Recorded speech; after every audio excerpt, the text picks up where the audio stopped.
All right, welcome everybody to a one shot in the world of Gaia, not campaign 1 or 2, or group 1 or group 2 in campaign 1, however you want to think about it. This is a one shot with 3 of the players from the campaigns and 2 other players. So, we're going to play the same intro music, and then I'm going to read the same fun intro, and then get to prompting and getting to going.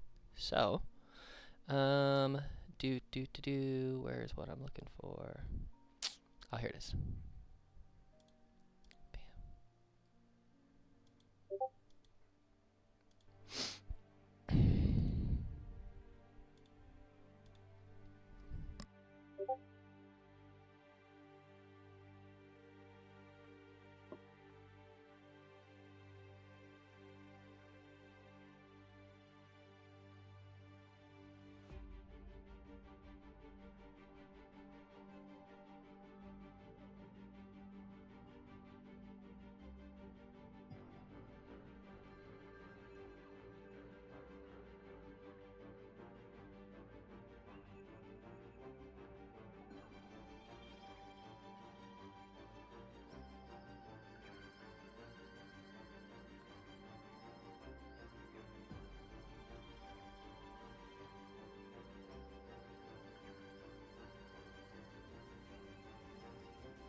All right. So, amidst a tapestry of legends, both old and new, where the world is young, but the knowledge is old, where cerulean skies and eldritch magic crackling the air, a new record of heroism and adventure unfolds. In a land known as Gaia, the delicate equilibrium between light and dark continues to teeter.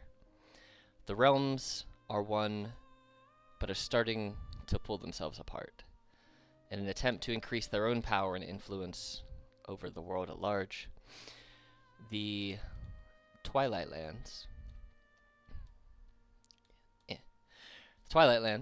belonging to all creatures of shadow, darkness, solitude, and mystery, the Principality of Fae, an enchanting land of whimsy and trickery, the Zeflex Empire, home to those that find themselves without magic, as well as creatures that revere life like a clock, ever-changing, full of wonder, yet is based on what they see as the material for all life and a template for perfection.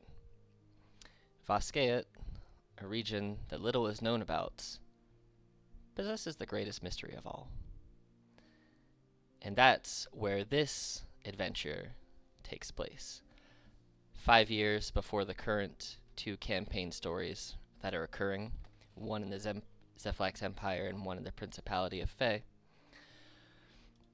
This group of adventurers who came up together from the beginning of their adventuring routes until they become larger, renowned heroes, have been on hiatus for a few months. The 5 of you now find yourselves being summoned by an old confidant named Cyvel Venrele, an avatar of the god Agma, the god of knowledge. Here, I'll give you this person's name so you know.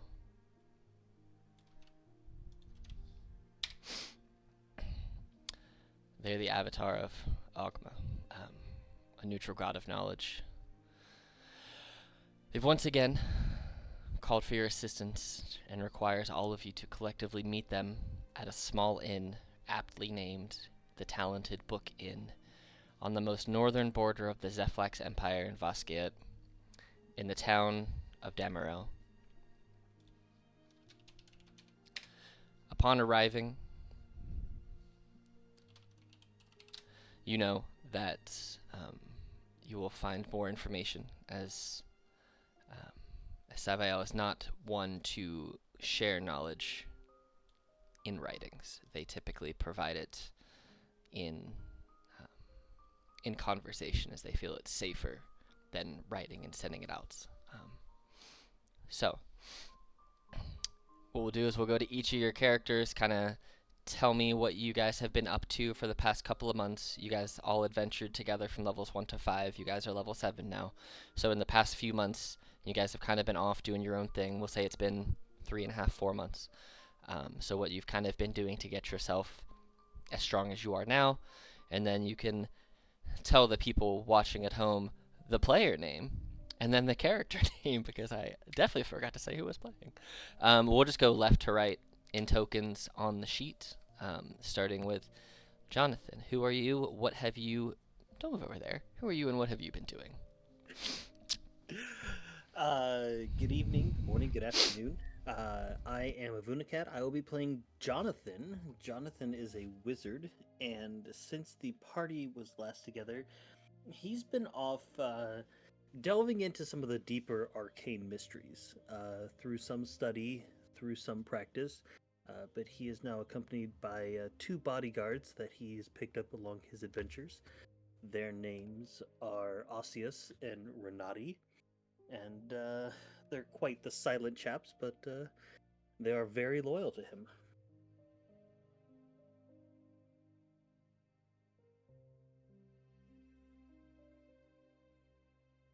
He really enjoys long walks on the beach. He's a Gemini in nature, but he doesn't believe in astrology like most Gemini. Did, did that take you over to the right sheet? It did, yes. Okay, cool, cool, cool. There was just a really long, awkward pause, and so I just sort of filled it. I didn't know I was muted. I figured, but this was far funnier. So there's that person, and there's that person with you, and I think you should have them all. Oh, hold on. All right, so Jonathan, you're the first to arrive. I do not have possession of Osseous. There you go. You should now. You are the first to arrive. I can't move the. If you could delete this one, please. Okay. Thank you. There you go. You are the first to arrive at the Talented Book Inn. And you know that before you can be sent to the appropriate place where you need to be sent to meet with Cyvel, you need to wait. You need to wait until everyone has arrived. The bartender, also close to your name, John, provides you with a meal and some drinks for you and your cohort while you wait for the rest of your group to arrive. Is there anything in particular you wish to do while you wait? No, we would just find a table here, and just relax. Okay. All right. So, next up we have Argrio. Is that how you say your name? There you go. There you go. I actually that's also not how it's pronounced, but that's how I've decided to pronounce it. Hey, works for me. If you Google how to pronounce it, it's a Greek word, and you're gonna be like, "Whoa, that's not what I expected." But Agiro is how I'm gonna pronounce it because that's how I want to, and I say that words are my bitch. Solid. Yeah, Agiro is a warlock, dragonborn.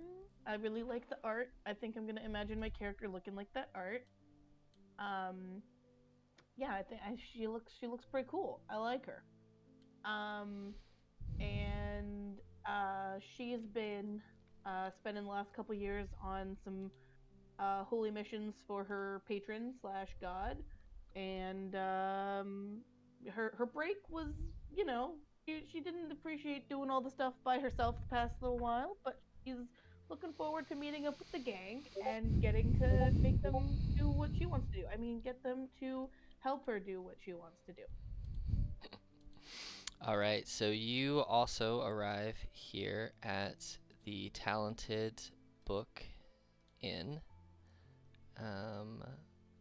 You should see as you arrive, Jonathan and some new folks that weren't necessarily a part of your group before sitting at the table with them. As you enter, you see that the bartender sends over a meal and some drinks for you wherever it is that you wish to sit. You should be able to see your character and have the token control and all that jazz. Yeah, I think I'm gonna go up to Jonathan. I'm gonna be a little bit wary of these new people that I don't know. So I guess there's not really enough space to like get around to that other person awkwardly. So I think I'm just gonna go over here and just sort of like, you know, do that thing where you see someone you know and you give them like the little like sup nod, like you're really cool. And that's her greeting is the sup nod from across the table. Seeing you approach, Jonathan would get up and like walk around to give you a greeting. She does the, Agrio. like, you know the thing where you like you grab like their arm instead of a handshake. She does that. Oh, the predator handshake. Yes, the predator handshake. Yeah, that. He knows that this is customary for you, and Yeah, this is so normal for her. he This is extends not his a arm uncommon thing. in you know, in acknowledgement. Gives you a firm grip. Agrio, it has been far too long. Please join us. And he looks at his two friends. Make room for our guests. You've finished. And they both sort of go up and just sort of stand back against the wall. He motions for you to sit down in one of the chairs. With relative grace, she's gonna sit down. Pleasure, well met, my friend. Good to see you again. How has your time off, shall we say, been? Well, I'm sure similar to you, it hasn't been quite off, but it has been good. That's good to see you well, as always. Hopefully, Well, as always. no harmful adventures. There was definitely harm, but not too much. And Excellent. you actually do notice that, like, she probably has like a couple more scars than the last time that you saw her. I don't know what scars look like on a Dragonborn. Feel like that'd be like more like chipped scales, like maybe some like cracked scales or something. Yeah, whatever the equivalent of missing scales. You notice that she looks like she's been, you know, giving as good as she's taken kind of vibes from her appearance. Well, hopefully we don't knock any more scales out here in this upcoming little adventure. But have you been in contact with anyone else? I'm surprised to be the first one here. I'm normally a bit more tardy. I have not actually. I've been quite busy of my own affairs as of late, and I haven't been keeping up much with everyone else. I received the summons, and I am here. Your guess is as good as mine when it comes to the others.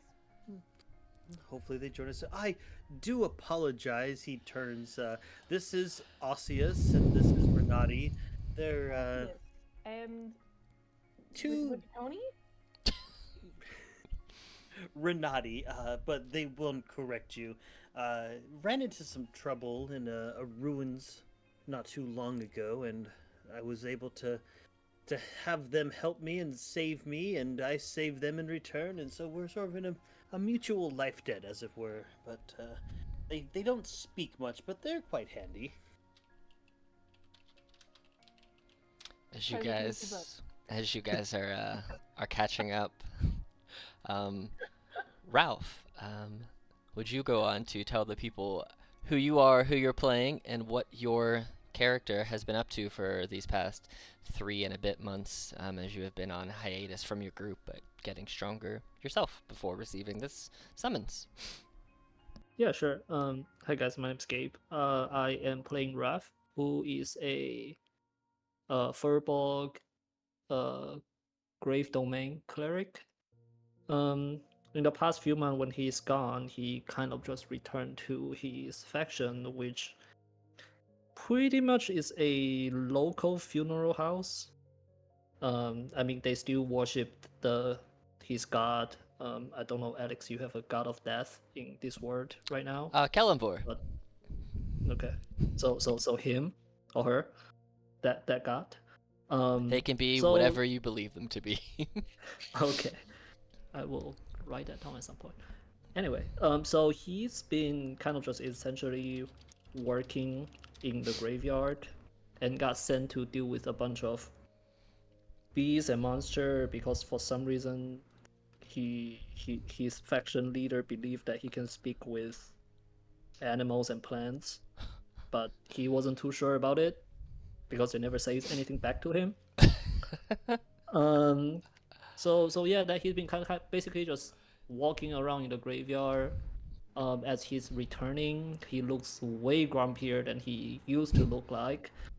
And yes, that's what he is. All right. No. So you also come to find yourself at the Talented Book Inn. And as you arrive, you see sitting over in the corner your companions. Argrio, Jonathan, a couple new cloaked folk, and another meal and another drink is brought to you as well. Okay, so since I already have a drink, I will make my way towards the falls. Hopefully you have control of your token and it's movable. Yep. Yes, excellent. All right, you Alright. guys, as you're Hey, talking guys. about the others not arriving yet, you turn and Ralph is at your side at the table. I was like, hey, waving my hand, like you guys can see me. And just chuck like a whole mug of whatever that's liquor that was brought to. Honeymead. Honeymead, yeah. Oh, that is way better. Ralph, it's good to see that some things haven't changed in this short time that we've been gone. You look slightly grumpier than normal, which I must say is quite impressive for you. Congratulations. Truly. Yeah, I think I'm achieving lower, if you want to say, call that an achievement. Anything's an achievement if you decide to put a medal to it. Join us, please. And he motions to a seat. Or do you think maybe we should grab one of the larger tables? I honestly forgot how many of us there are, and it might be easier if we snag a big table before the. And he looks around before the lunch crowd gets here. Yeah, let's do it. And I just grab my drink and walk to which one is the bigger table. I mean, you guys could squeeze into these tables. You could sit at this big one if you really wanted to. This is a table. Is this like a hibachi table? Yeah. I just turn around, bump my mug or my jug onto the table and be like, all right. Jonathan would sit there, and his two friends would sit there at this table. As you guys sit at the hibachi table, you see this other person, this woman, dons a chef hat, walks over, says, "Scooch on over, sir." Scooches you over, and then just starts cooking hibachi meat and vegetables right here for you. Compliments of the house. Oh, this is quite a good service. Mm. Ralph, Can what I have get you some been up to? vegetarian food? Oh yes, you see there. There's meat on one side, there's vegetables on the other. They can make anything that you request that they have in-house. So if you prefer a vegetarian cook and a vegetarian meal, then they can Furbolg accommodate is that. vegetarian, if I recall correctly, right? Can be whatever you want it to be. If you want to be an omnivore, a herbivore, or a carnivore, that's Okay. Ralph's choice. Aguro Okay. wants like rare, like blue, like still bleeding. That's how she wants her food steak. She just grabs the meat barehanded, throws it on the coals, immediately flips it over, rolls the edges on it, and just like throws it at your plate. Yeah, exactly. That's about it. That's exactly how she wants it. Just warm. You got a hard sear for about 10 seconds on each side. Yeah, that's all. That's it. Good heavens, I'd almost think it was still alive. Probably could bring it back if you wanted to. Mhm. If I wanted to, being the key feature here. As you guys are sitting down and starting to enjoy your hibachi provided dinner, the final, but definitely not least, two players and characters. Who are y'all, and what have you guys been doing? So my name is Zero. I'm playing Caliburn Brute Drago. He's a half elf drow. uh, 5 in monk, 2 in druid. Uh, Cal has been just enjoying the past few months. They called it a honeymoon, but they've definitely been uh beating up some like local threats while like kind of flirting with each other in between like decapitating people basically. All right. Basically. Uh All all right. kind of. Not quite as well, I don't know, maybe. They're just there to beat up other people, not each other. They haven't got jobs to kill each other yet. Yet. Mm. All But right. yeah, Cal has just been planning things out for the future, kind of optimistic about things. All right. So we got Cal, and we have alongside Cal. My name is Mackenzie. I'm playing Zalori Brudrago. She is full human, with 6 levels in Bard, and her Sorcerer magic has finally started to kick in, so she's got a level in Sorcerer. She is the party's skill monkey slash support. She has 1 attack spell on her, and it's a cantrip. Oh Jesus. She she's built for support and helping in that manner. So in and everything that's happened during their little honeymoon, if things were to go awry, she would definitely be the face and like calming things down, setting up traps, things of that nature, blah blah blah. It's just been a great time. She's over the moon, and they're like finishing up their essentially like their final hurrah before they retire to start a family. Probably both fully aware that it's a risky business and a risky choice, but this is how they met, and this is how they're gonna wrap up their careers, I guess. All right. You two also arrive at the Talented Book Inn. Let me see if I can just... We're just going to do it this way because... Oh, hey, look, that worked. Great. You guys should also now see everyone sitting at the hibachi. Do you see everyone sitting at the hibachi? Yes. Excellent. Yes. You see your 3 fellow compatriots alongside 2 sus-looking folk standing near Jonathan, as a lady is cooking at the hibachi, and she looks up. You must be the others that we're waiting for. Please join us. Take some seats and tell me what you would like to eat. Drinks, food, all on the house. And Oh, if it's on the house, I would like another double. Thank you. oh, a double what? A double steak, a double drink, a double everything?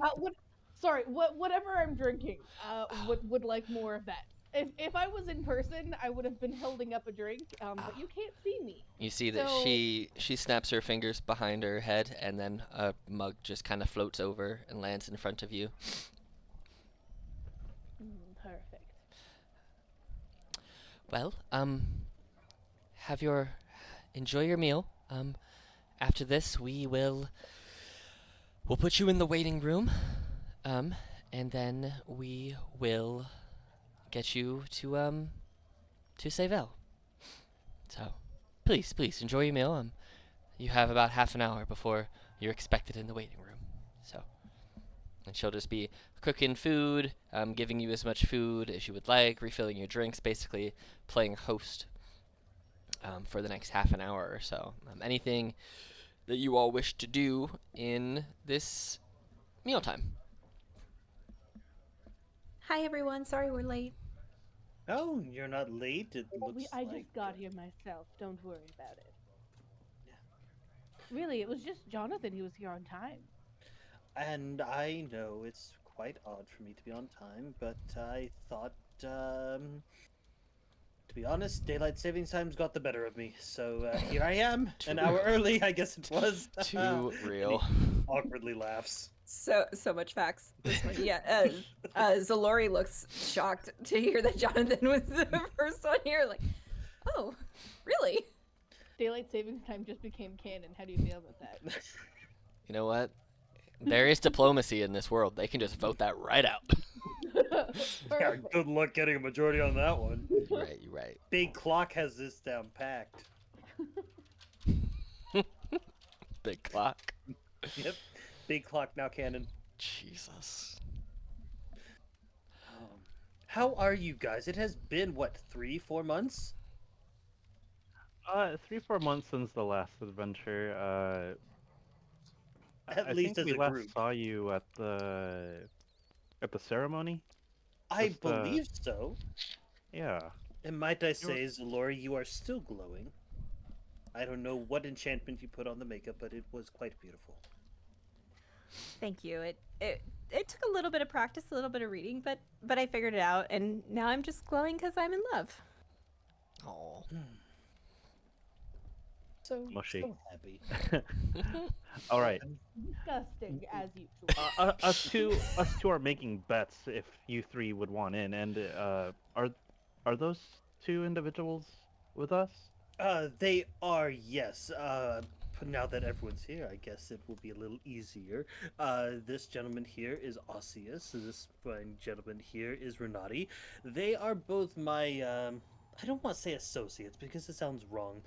They and I have a life debt together. We did a little accidental I would like co-adventuring. saying associate. It just sounds. Is it their life partners? More like death partners. You know, that's actually a very weird way to put it. But a death partner, sure. So they're watching over to me to make sure that nothing happens, and likewise I with them.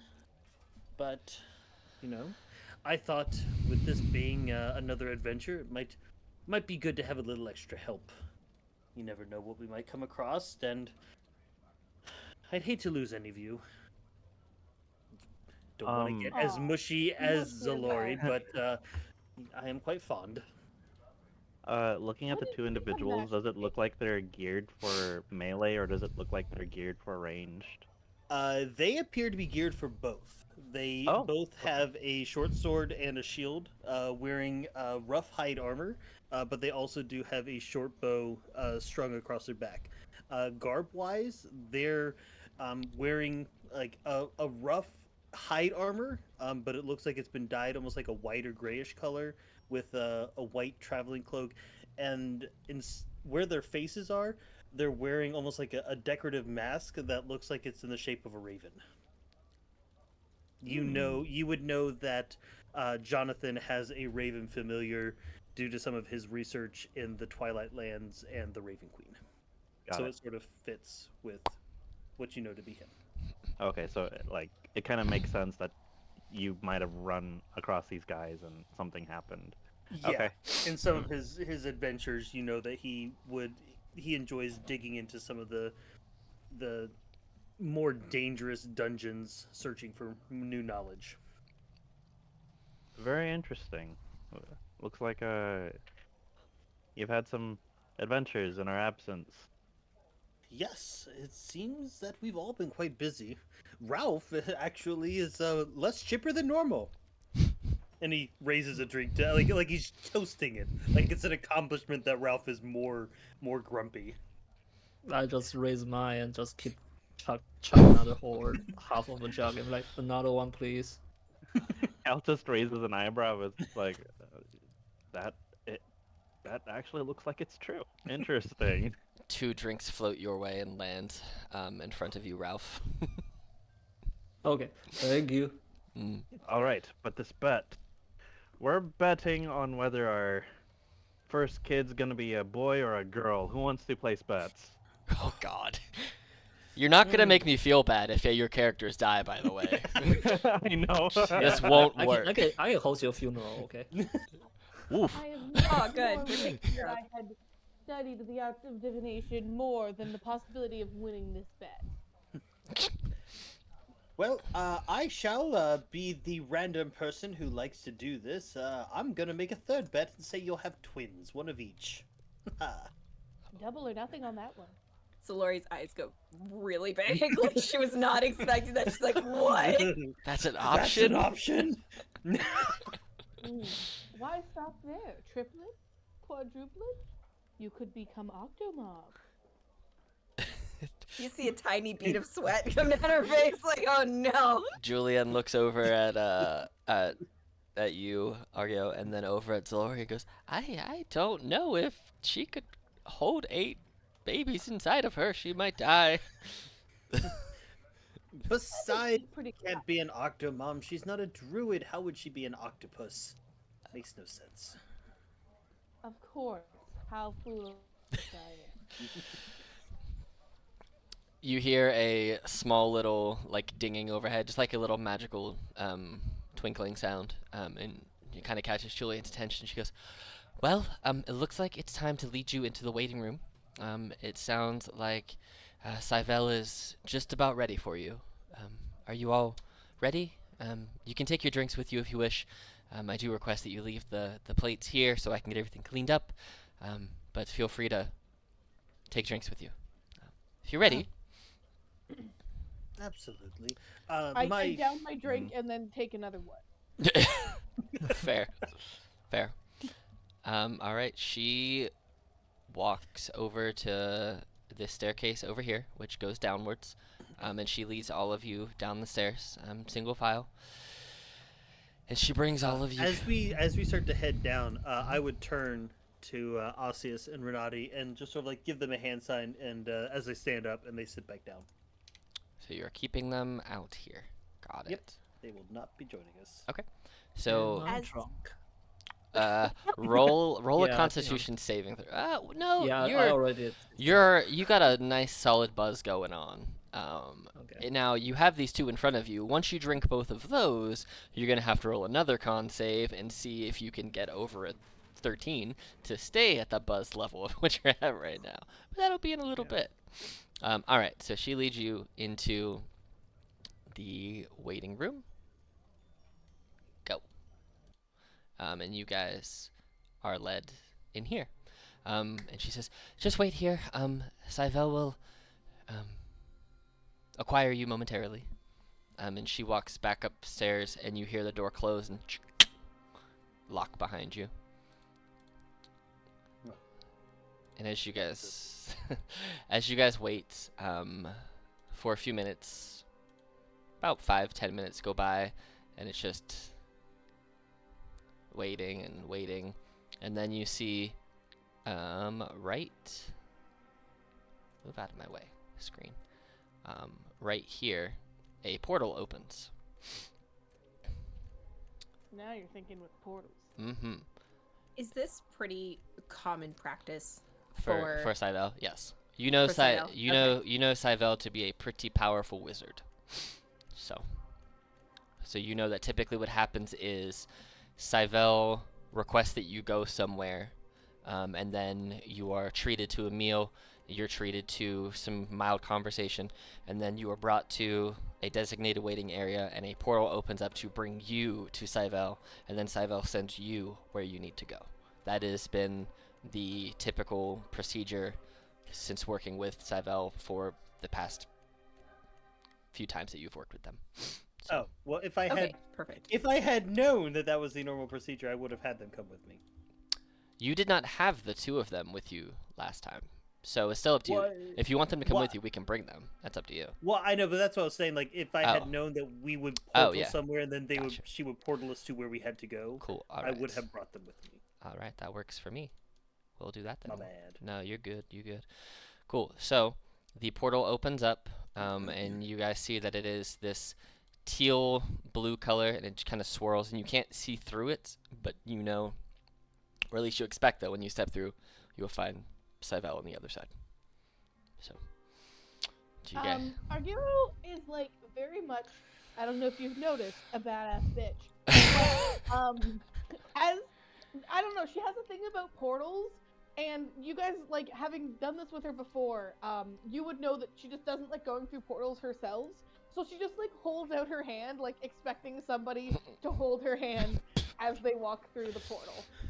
I Zoe. don't know who wants to Ju- Oh, accept. it's Zalori. She's right there with you. She just takes She both hands, one hand on top of your giant clawed hand, and then the other one at the bottom, and she just very like slowly takes you through. Like you're never alone through the entire process with Lori.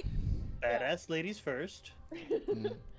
And like it's interesting because she kind of wants to be like you've done this with her before. She wants to be the first one through, but she also does not want to go by herself.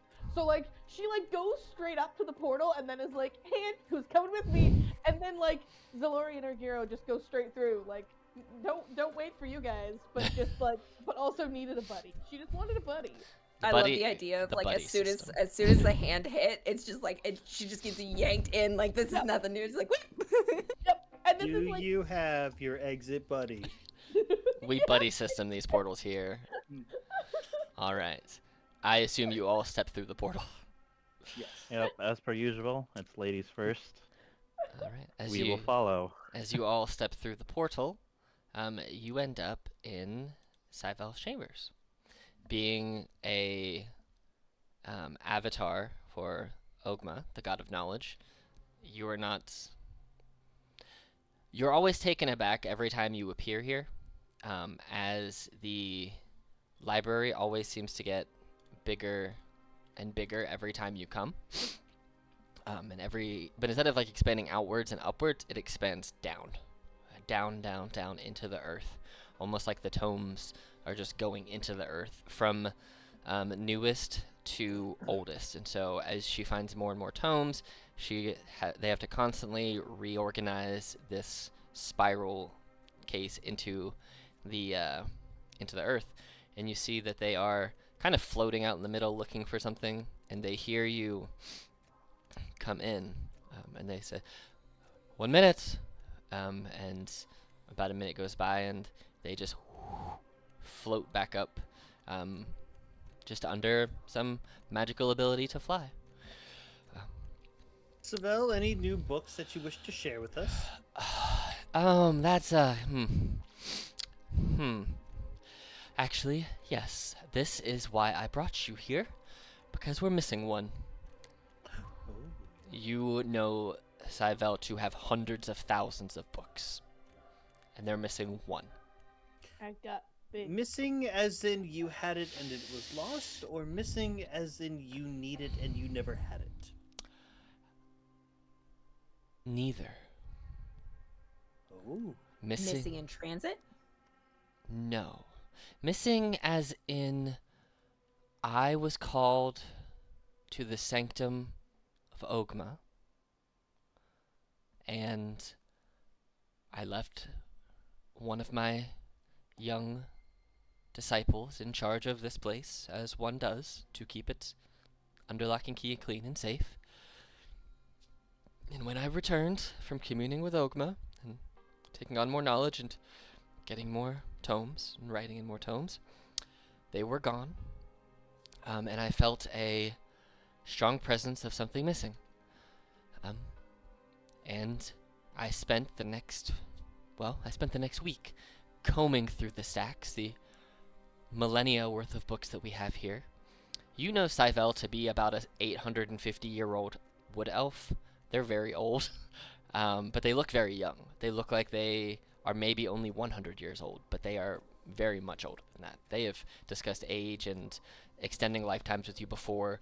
You know, based on their capabilities and their ability to just go and commune at the seat of their god, as in, for this world, gods and deities are so prevalent that some people just have the ability to go and meet with them like they're having lunch together. They're not like that with everyone, but they are prevalent enough that they're very much real and accessible. This being a prime case that you know for sure happens.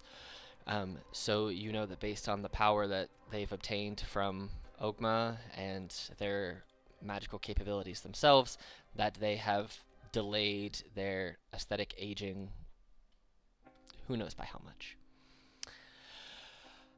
But the book that's missing was being guarded by a young human man, but when I returned, he was gone.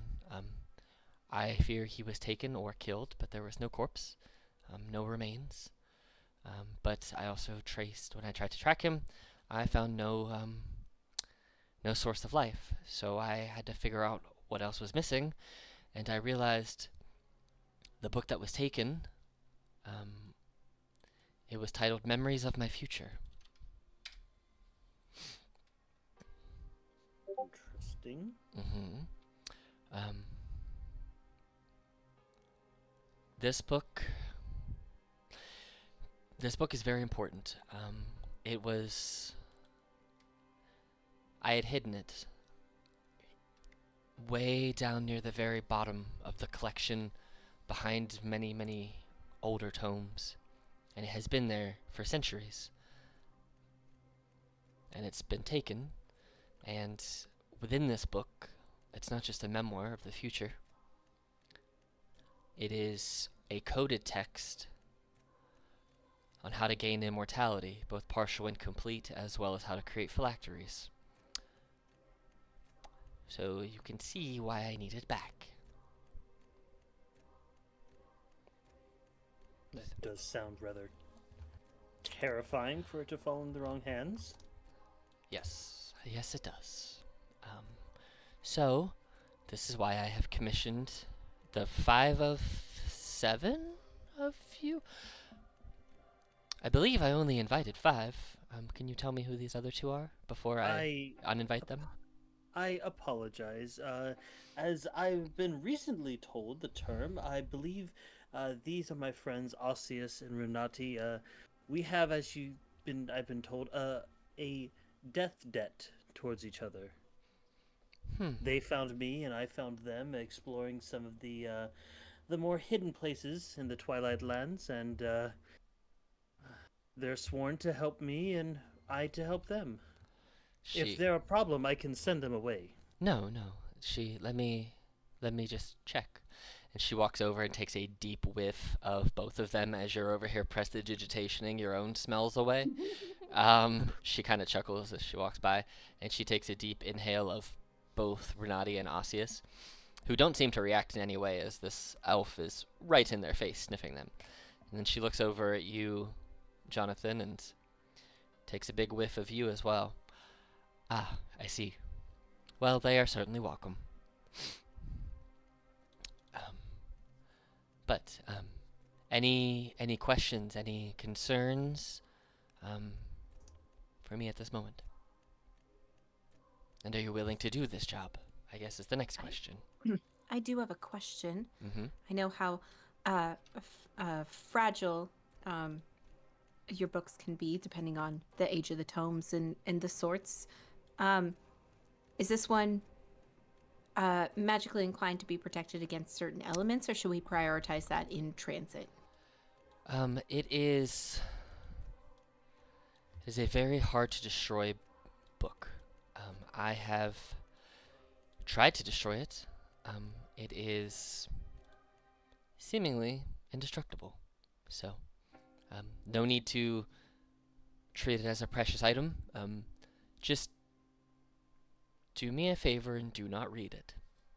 As even though the information is coded, once you start reading, it takes a strong will or a strong leaning towards evil to pull yourself away.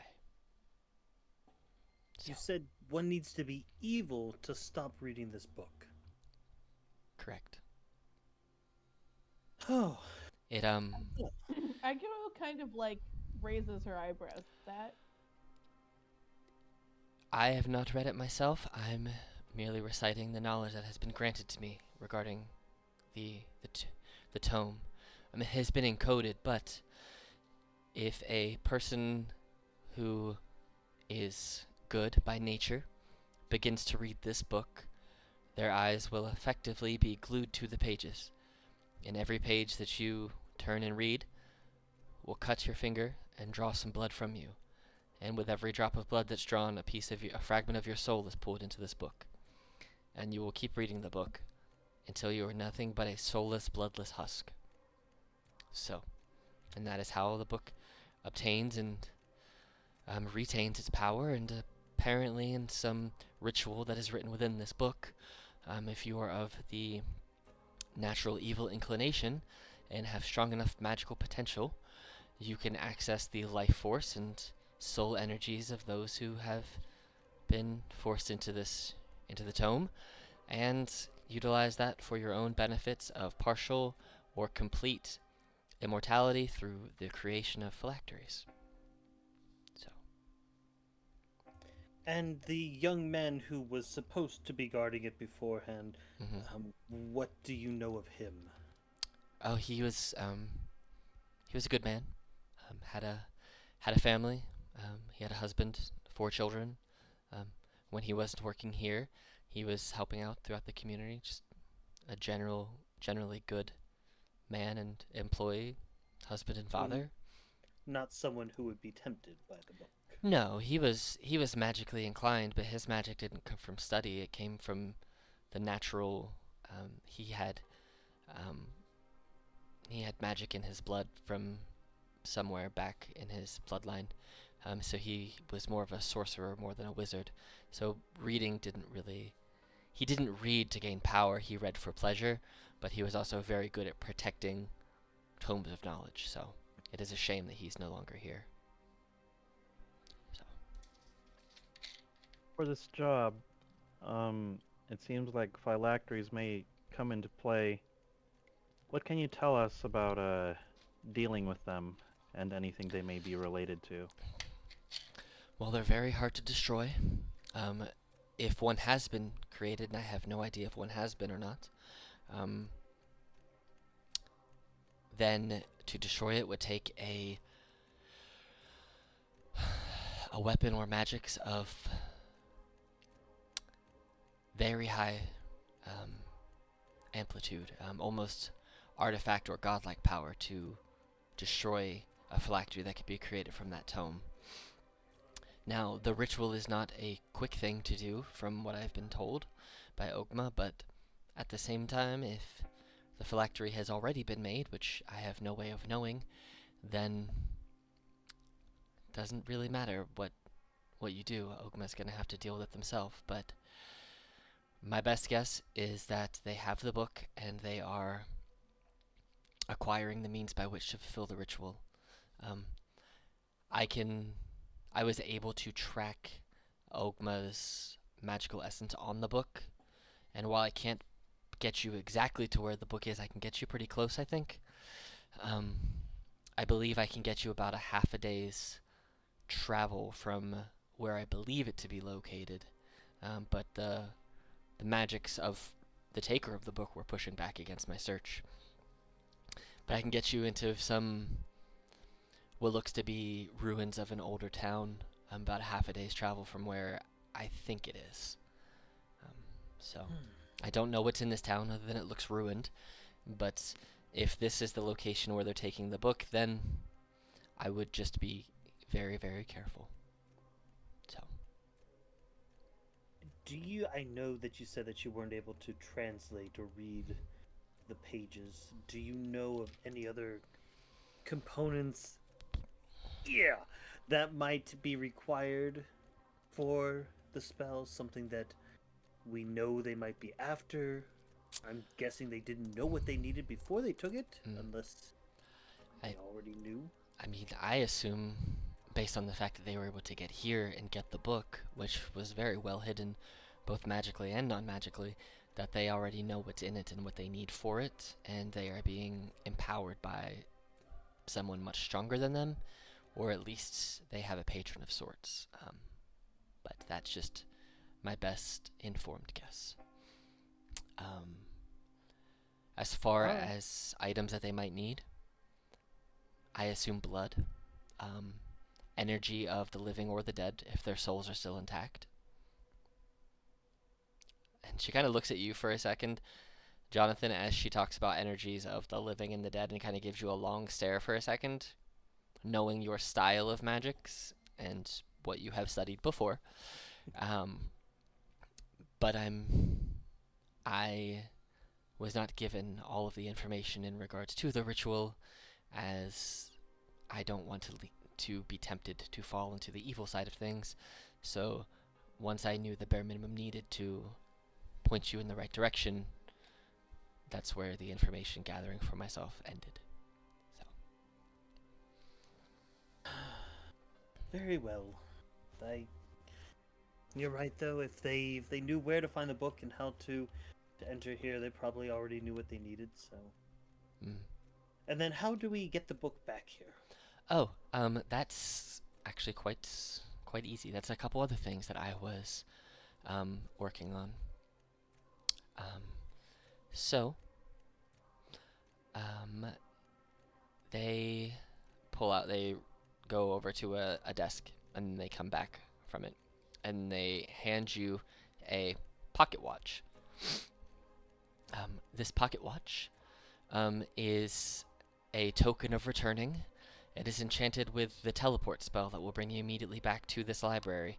Now, do not open it until you are ready to return, as mechanically, when you open this pocket watch, the teleport spell will activate, but it will begin casting, and it will not complete the casting until 3 rounds have gone by and it's the end of that player's turn. So for example, if you're in initiative order and Jonathan, you're at the top and you open this pocket watch to go, you'll go through 3 full rounds, and at the end of your turn of the 3rd round, the teleport spell completes, and up to 10 creatures within the teleport spell radius immediately disappear, willing or unwilling, come here. As long as they're alive, they will return to this library. So if you get stuck in the middle of a group of enemies and you hit the watch, you can teleport them all back here, but all your party's stuck where they are. So keep that in mind.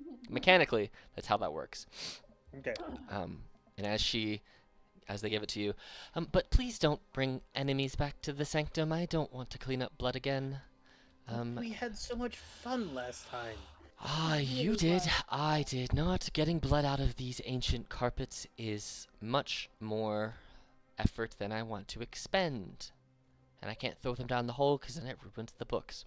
But also, here, and they go to a wine cabinet, and they open it and they pull a decanter. And they hand over to all of you a single decanter of deific drowsiness. And here is what it does. I decided to go with the alliteration on naming things. It provides the benefits of a short rest after spending 1 minute enjoying this beverage, and can benefit up to 8 creatures. So you can. So wait, we all got one, or we just There's got one single one that benefits 8 creatures. So it's one big decanter, and you basically all just have to drink from it for a minute. So like you can just pour yourself a glass and enjoy a beverage for 1 minute, and then bang, you have a short rest in a minute instead of an hour. So it's like a hot, fast, short rest. Okay. Jonathan would take the pocket watch because he's very curious about how she fit the teleportation spell into that. But and Argiro does not want it because it is basically a portal maker, and she doesn't want it, so she does not fight you for it. That's exactly what it is, as a portal watch. Yeah, exactly. I'm just continuing the joke that came to me in a moment that she doesn't like portals and would like to stick to the bit. Hey, in canon, whenever they write about Griot, they'll know that they're afraid of portals except when holding hands with friends. True. We lost Arga. We lost Agrio. Argrio. That bitch needs to hold hands with friends through portals. Hey man, everyone's got their thing. Could be spiders, could be oozes. Nah, it's portals. Portals are scary. You mess them up, you lose your limbs. So. Yeah. It's true. It's why we haven't figured out teleportation yet. Right, and you end up freaking 18 legs somewhere that you don't want them. But Right. I will whenever you're ready. I'm sending you to a town in the northern expanses of Vasquet. I did try and go myself, but there is magic there, barring those with strong godly connections and gods themselves. So that's another reason I had to employ all of you. So I cannot go with you. I cannot send you assistance. The best I can provide to you is how to get there, how to get home, and then the decanter. So, and all the information I have. So. Well, I appreciate the knowledge at least. I don't know about the rest of these folks, jokingly looking around. But I'm sure we can find the book. Not the weirdest thing you've asked us to find, but possibly the most interesting. All right. Well, whenever you all are ready, I will tell you from my knowledge of Asket and where you have to go. This particular portion is almost as dark, if not darker, than the Twilight Highlands. So you will need, if you cannot see in the dark, looking at everyone except Caliburn, because I think Caliburn's the only one who has dark vision. You will. I have dark vision. Do you? Yep, I got 60 feet. Maybe I think I put that on there. I for you. don't. Oh yeah, I put that on there. You and Caliburn. Those of you who cannot see in the dark, you will need to create light in some manner, or take a You will torch. see how I do it. I thought about it today. Pretty funny. Well, is everybody ready to go? I guess. Yeah. Agiro just like Yep. holds her hand out because she knows the portal's about to happen. Zoe takes it instantaneously. This is a habit they've had for a very long time. You see that a portal appears as she turns and this one, instead of being like a bluish tealish color, this one is almost black and inky with some green just kind of tossed in there, but it's mainly a black inky void. This one looks kind of scary. Jonathan goes right through.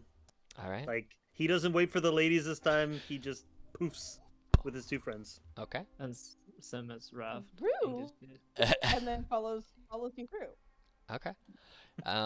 just Those of you who do no. not have dark vision, what is your source of light going to be? Raph's he gonna cast light on his mace and Ooh, basically use it as a torch. I'm here for that. All right. Well, let me set up light on this other one real quick, so that you can see stuff. It's 20, Dark vision. What? 20/20, right? It's 20 bright, Yeah. 20 dim. Okay. Yep. Yeah, Yep. Dragonborns don't.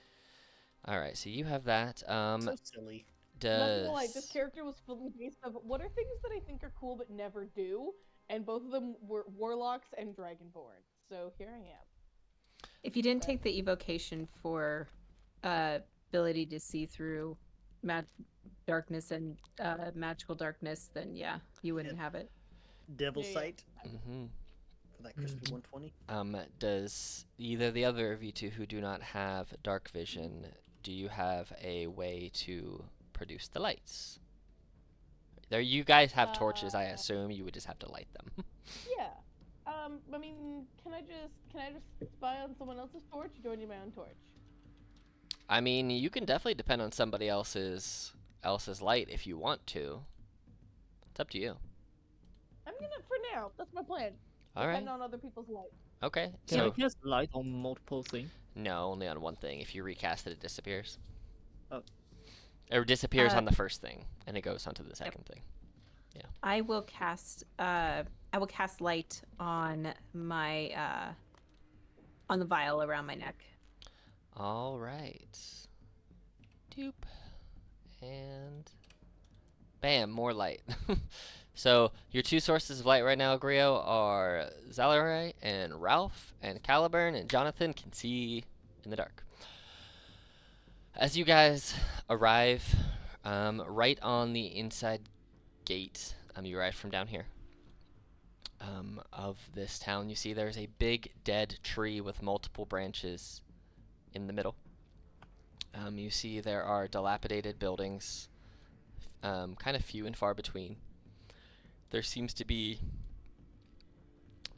graves turned over, some fully opened, some still closed. The ground looks pretty disturbed around here. But as you kind of look around from your immediate landing, everyone give me a perception check for hearing.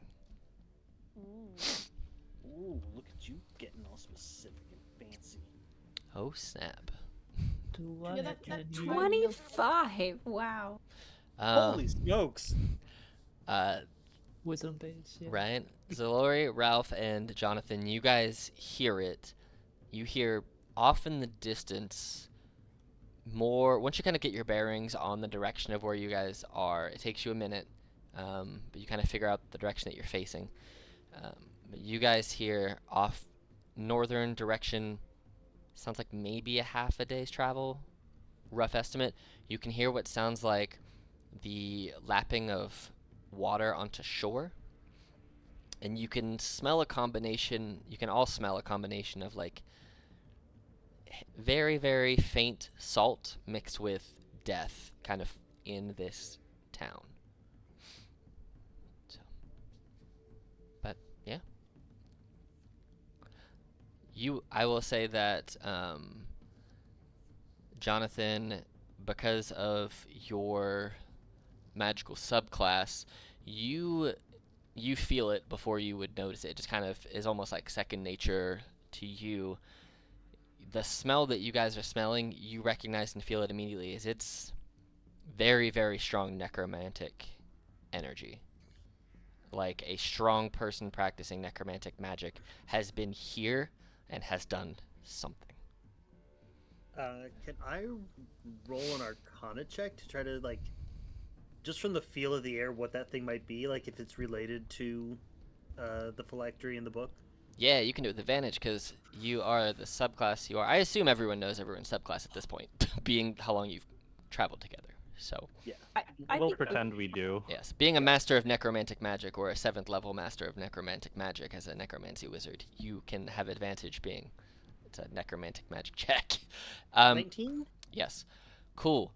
So, you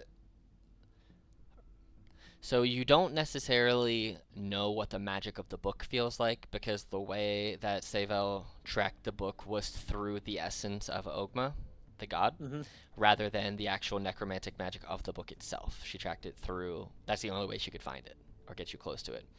But this to you, this whole area, feels like animating necromantic magic that is very, very close to animating something. Like it's like right on the precipice of going off. Whatever it is, it's like when you would do a ritual to animate something, it's like 99% of the way there and it's just holding for some reason. Like the air is just supercharged Yes. with this sort of okay. And How you know that something's gonna animate. You don't know exactly what or where or what direction, but inevitably something in this town is going to animate from somewhere. Something how well we very can see? something very powerful has been here, and I would be cautious because it feels dark.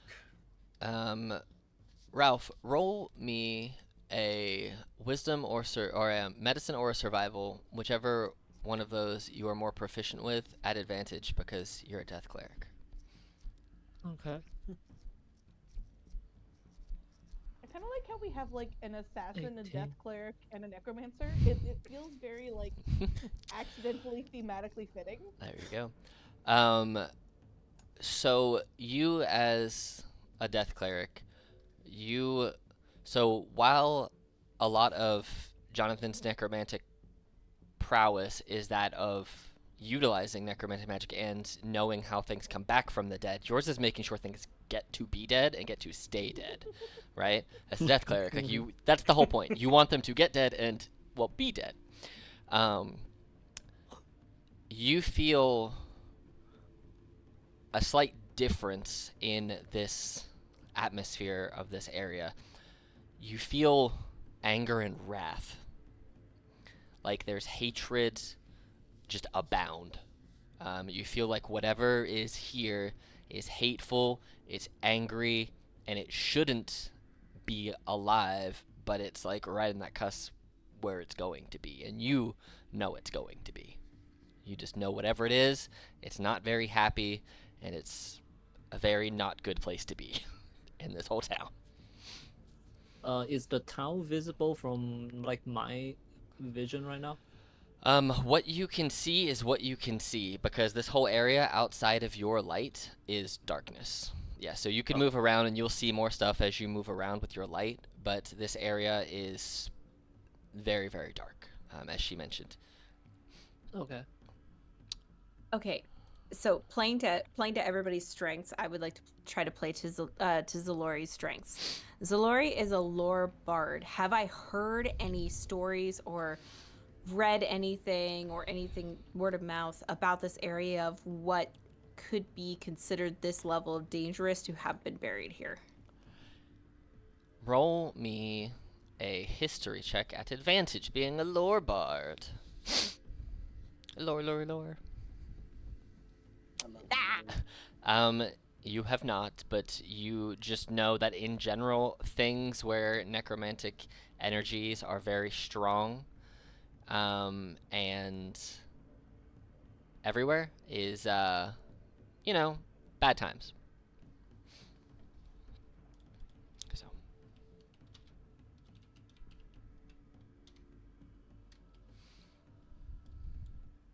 Do I know generally where we are, and particularly what type of water is there? Is it a river? Is it a lake? Is it the ocean? Like close to where we are? What is that direction? what tool proficiencies do you have? Ooh, great question. Uh, no navigational stuff, but I was just wondering, per my studies, if I would know. What are the tools that you have? Do you have any?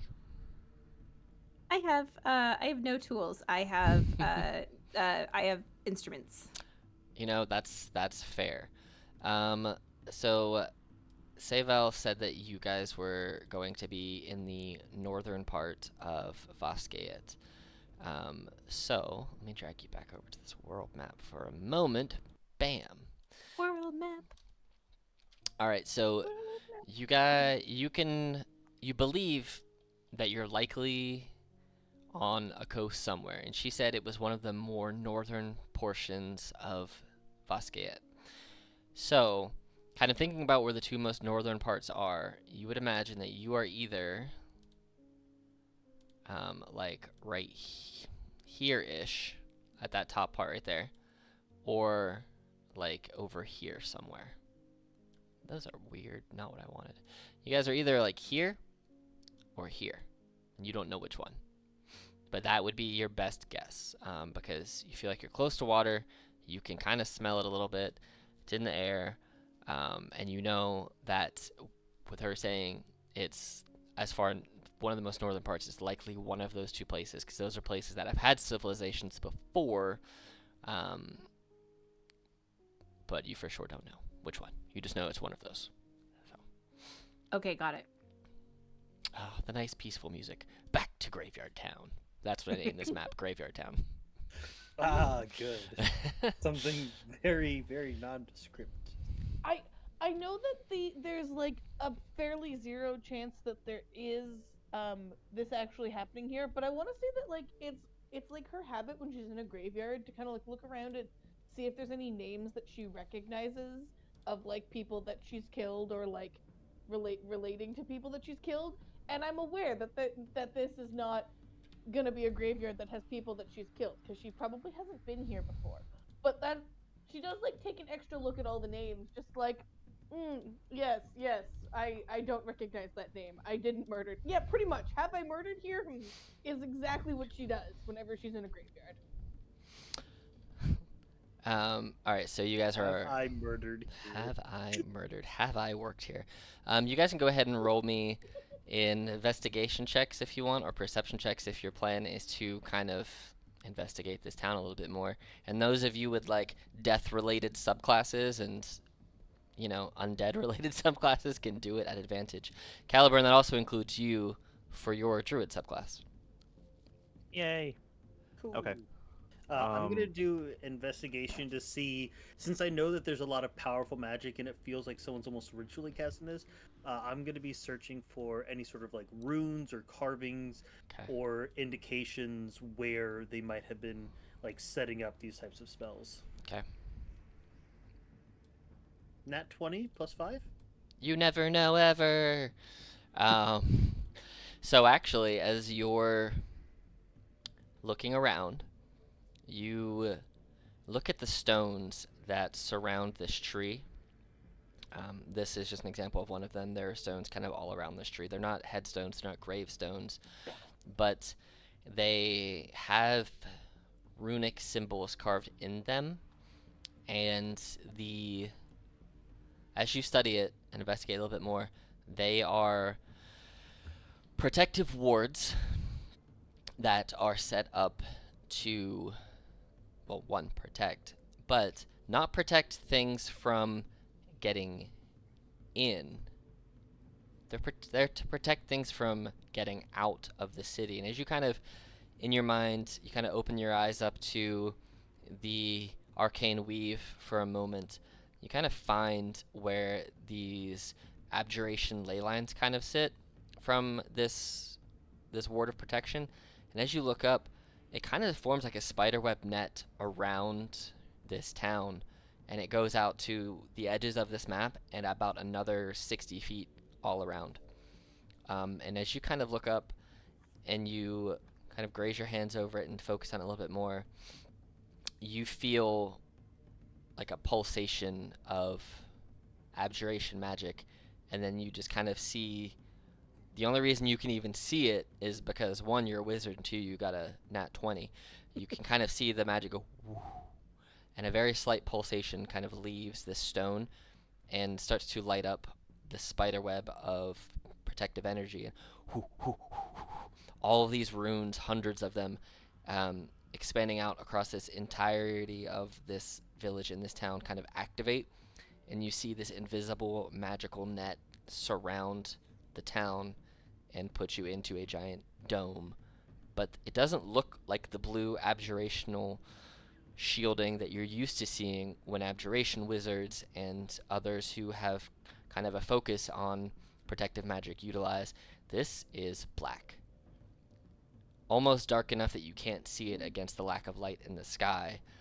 But as you kind of look it over, you feel in the air, you and Caliburn and Ralph, because of your connections to death and the undeath, you start to feel a changing in the winds, and you all kind of start to hear like the moving of dirt from all around you. Did my Eye of the Grave use anything when I cast it? Because I did that before people roll perception and investigation. You did. I missed that as I was starting to explain, but let me see how far this goes out, because I want to see exactly how far this goes. It goes that far. Let's see. We don't see unless it's just him. You don't. I'll show you how far it goes, just so you all know. It goes that far. Let's see. That's a lot of map. So, based on the wording of this, initially when you do it, you don't see or feel anything, but a couple of seconds go by, and this is when Jonathan sees the webbing of this arcane dome kind of kick in. You feel 6 creatures as the dirt starts to stir. Ah, damn it. I was about to do a thing. But I didn't do it in time. Guys, we got company. Jonathan looks around, and as he's looking up, does anyone else see this? As he points up where he can see the webbing above them.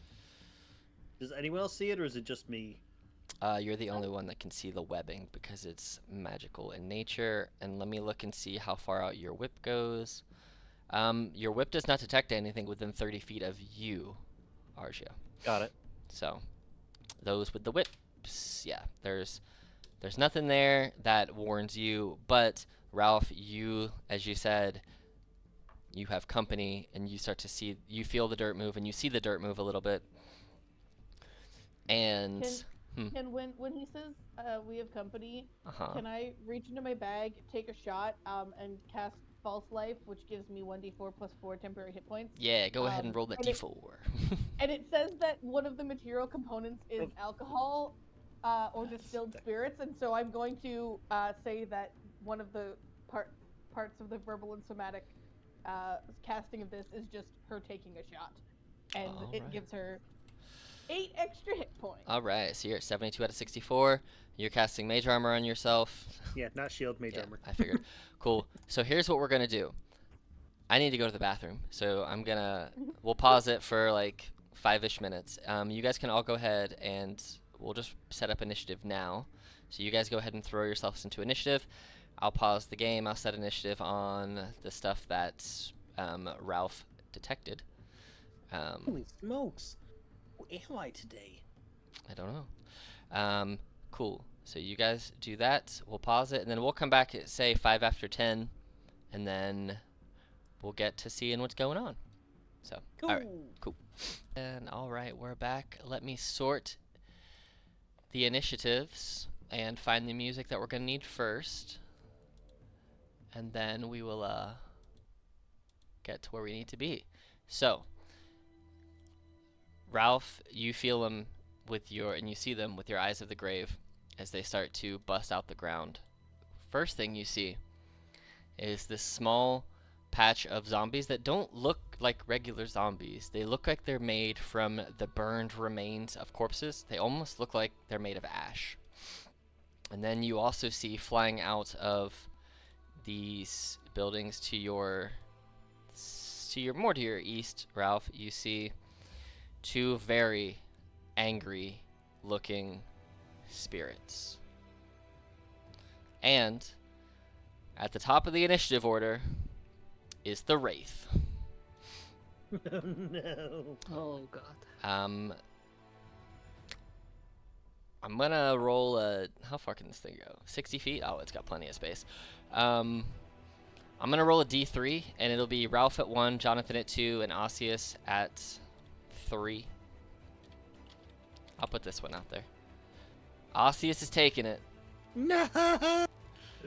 Not Arceus. Osseous coming on over. No. And as it flies over, it's gonna throw a 16 to hit Osseous. Misses. Oh. Solid. Well,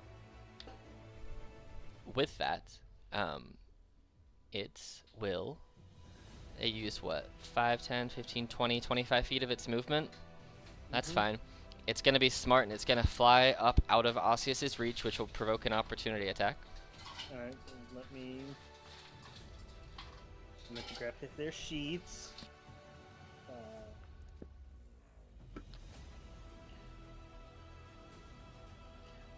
He's got to make a short sword attack here. Does an 8 hit? It does not. I figured. But it flies 30 feet up in the air and just kind of floats and hovers over top of Osseous. Let me see if there's a picture here that I can show. This is what you guys see floating there. Oh gosh. It's the Witch King of Angmar. The Witch King of Angmar.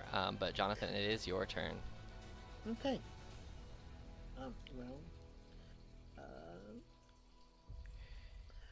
screwed that up. Real quick. Caliburn, since you cannot be surprised, it can't get to you, but you do see this spirit. Here's what this is. Fly in your direction from over here. You see this green Okay. dotted spirit. So it's going to use its... And then I just wanted to make sure that my allies within 30 feet aren't surprised either. They shouldn't be. I'm going to say that they are probably not because, yeah, I mean, Okay. it's 30 feet, yeah. So it flies there and sees all of you, but it's going to go ahead, and as it kind of hovers, you see it flies in, but then it floats up some, and so this spirit's going to float 20 feet up in the air, and now it's your turn, Jonathan. So They fly now? this does, yeah. They're Always ghosts. say that. Fly. They can fly. The zombies don't.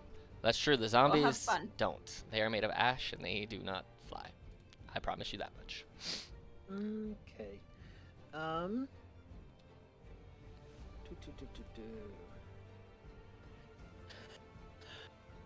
I see these zombies up ahead, Mm-hmm. and I'm a little hesitant because I know that zombies can be trickier than what we think. Mm-hmm. So 20 by 20, yeah. So they're within a 20, right there in the middle. I go ahead and I cast web. So I need them all to make me a DC 17 Dexterity saving throw. Oh God. Yeah. All right. So, 8, 3, 11, 15. They all fail. They're all stuck. I wonder if I can mass do this to them. I probably can't. Oh man, I have to do it on each one. But they're all webs. Okay. Go Web. ahead and give myself that little bit of concentration. It's not like they had a lot of movement anyway. Now they just. I know, but they have less. Yes, they're webbed. Share web, Um, just so I know what the spell does. I think it's just making. And the whole area is difficult terrain, right? Yes, webs are difficult terrain. They are all restrained. Ooh. I need to make a strength check against my DC to break out.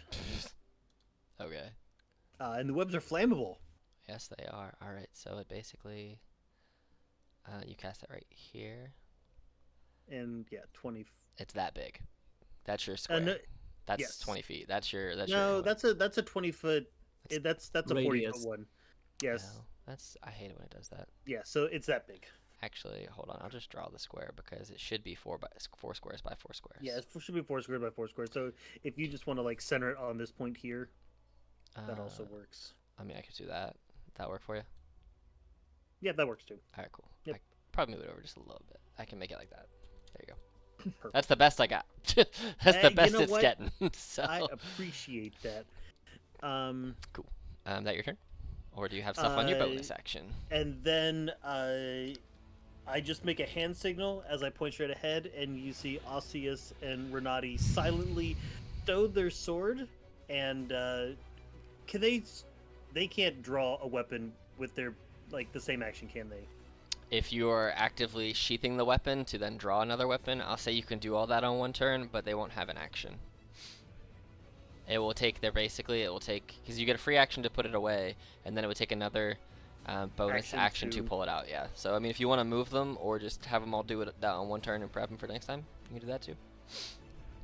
Yeah, they're gonna do that. Okay. So they'll sheath their swords and draw out their bows to Okay. get ready. So they're sheathing their sword and their shield. I take it then. Yes. Okay. Osseous will keep his. Renati will drop his down. Okay. So only Osseous has the sword and shield. Yes, Got it. and he's going to go. I believe he has 30 feet. 15, 20, 25. I hate to do this to you. Can you move the web 1 square back? Like towards, like away from where Osseous Yeah, is? away from. Yeah. Bam. There you go.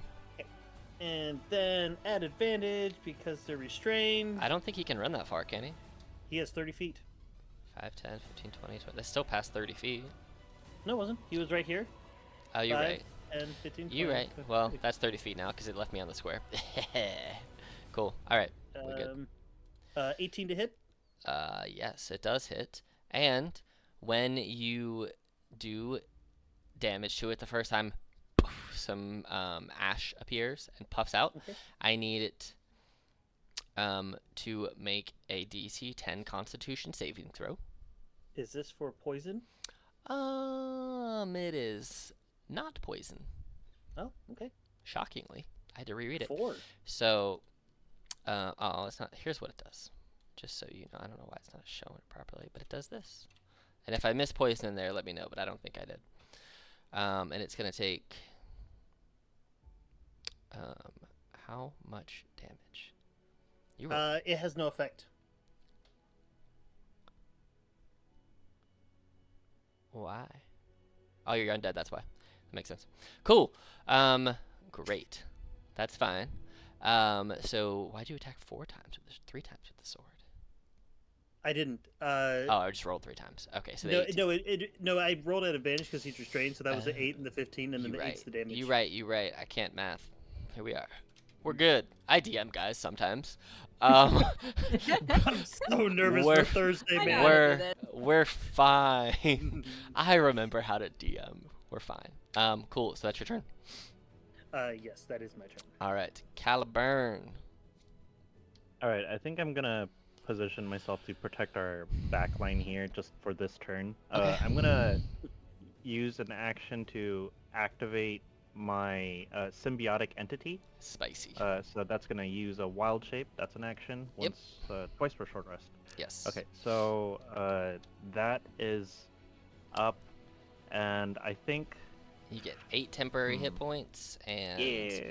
you have your 1d6 extra to attacks and stuff. And as a reaction, since I've already used my action, I'm gonna try to store a movement. If one of the backline characters gets dove in towards, could I spend my reaction to interpose myself in between them and the attacker? I'll say sure. Okay. That works. So you'll just be the one, you just want to take the hit if they're coming that way? Yeah, instead of the backline. Cool. All right, that works. So you'll hold your reaction to move into that position. Sounds good. Ralph. Being Jonathan's ally for a while, do I know my turn undead gonna kill his companion? Affect his companion? You don't know. Well, you would have seen them as undead when you did Eyes of Grave. So yes, you know that you're the only one until right now that knew that Osseous and Renati were undead And skeletons. technically not to be that guy, but no one else in game knows that except for Ralph. That's true. Yeah, you They would would have just seen the poof and then like you would imagine that based on what they look like, I'll say based on your experience as a grave cleric, you know that it's very likely that your turn undead would affect them. Oh god, okay. Well, yeah, that might not be... Okay, well, let's not use it now then. Okay. Then in this case, I'm gonna go ahead and join Osseous here. Okay. Actually, I'm gonna just move a little bit to the clearance, and I'm gonna cast what I want to cast. Sorry, I'm still familiar with the cleric thing here. No, you're good. It is restrained, so you do have advantage on attack rolls. So if it's a Target missing of his hit point. Yeah, he is. he's missing hit Yeah. points. So Wisdom save 17. Cool. All right, so DC 7. They're not gonna pass this. He rolled a 12. Oh, and it can hit multiple candidates since you're a death cleric. if that's the one yeah. you chose, did you choose Toll the Dead to hit multiple, or did you choose another one? I just hit the orange guy. Well, no, I know because with Death Cleric you can choose a necrotic cantrip to hit multiple people within 5 feet. Whatever one you chose, was it Toll the Dead that you chose? Yeah. Yeah. Okay, cool. So then the other one will also fail with a 4. So you can roll damage on the other one as well. So the first one took 5. The second one hasn't taken any damage, so it's gonna be 2d8, right? I believe so. Because I believe it's So 2d8. it's D8 and then D12. Right? Yeah. Yep. Yeah. Cool. Yep. So 10 damage. Jesus. So 5. And then this one did 10. Okay, cool. Anything else on your turn? No, for now. Okay. I'm good. Thank you. All right. So the the orange zombie, the orange ash zombie, is gonna attack the thing in front of it at disadvantage because it's restrained. Okay. Does a 14 hit? Misses. He goes to slam, and you just see his hand just turns to ash, and then it kind of reforms. All right. So this Alep is actually, dude, this thing's smart. I didn't realize how smart this was. This thing's got a intelligence of 17. It's smart. Oh, dang. Right. Let's see how far it can get there, and it can get there. I'm not backline enough. All right, so here's what it's gonna do. I am gonna do this, and you hear this weird cackling sound from around it, and it's gonna move 5, 10, 15, 20, 25 to there, and everybody, each creature that can hear this that is not a friendly must make a DC 14 Wisdom saving throw. So that's everybody. And I'll say Osseous, undead are immune to it, so undead don't have to do it. So all of The his. other 3. All right. And this is a recharge one, just so you all know. All right. So anybody who did not get a 14 takes this much psychic damage, 12 psychic damage, and is stunned until the end of your next turn. Anybody who did pass takes 6 psychic damage, and you are not stunned. So those. Do I auto fail or do I auto drop concentration on stuns? No, because this happened to me in game, and it does stunned. All it says is you're incapacitated. It does not say that you automatically lose concentration. That's if you fall unconscious or asleep, and you're just stunned. Okay. So you're just like frozen place. So you do not lose it, but you do have to roll the save. I Cool. passed. So you're stunned, and Zalori is stunned, and that is this Alip's turn. Yes. All right, and then Caliburn, you again feel it. 15, 20, 25, 30. This one's gonna float and stay low, but you see this next spirit come from the same general direction. It's not close. It can't get close enough to do any damage, but it is kind of flying this way. Yeah, it's just gonna. I use 25, 30, or is it 5, 10, 15, 20, 30. It's going to move 10 more feet, and it's just going to stop there. It can't get anywhere with any attack, so it's just, the spirit's just kind of floating there in just above ground level. So it's not touching the ground, but it's looking you in the eyeballs. It's not floating high or anything. This zombie up here is going to try and break out of the web. Okay. It's a strength check, right? Yep, 17. It rolled a 9. That's his turn. Zalore, you are stunned, right? I am, but I do have subtle spell. Does that overcome being stunned? Nope, because you can't take actions, bonus actions, or reactions. So Got it. you Okay. can't do, Yes. Stunned. But you are only stunned until the end of this turn. So Yep. now once this turn's over, come and go. And then So you're back up already. You are back up already.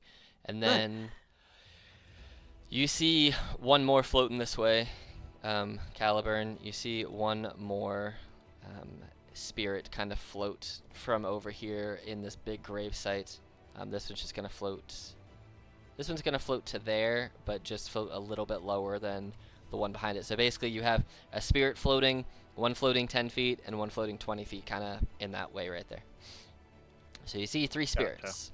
None of them had the ability to move and attack, so they just kind of hung out there. This red zombie is also going to try and bust out of your web. A 5. It does not. Agria. What you want to do? Good question. You now see all of the enemies in this combat, just so you know. So many enemies. They are now all in initiative. Okay, so do I want to summon a demon? Guys, do you think I should summon a demon? Nah, I'd save that, especially if you can only do it a few times.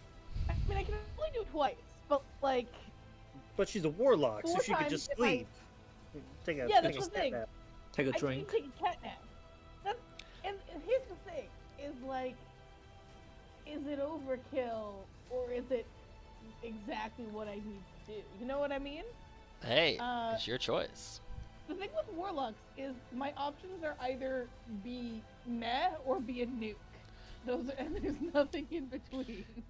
Pick what you want. I mean, how many things are going on here?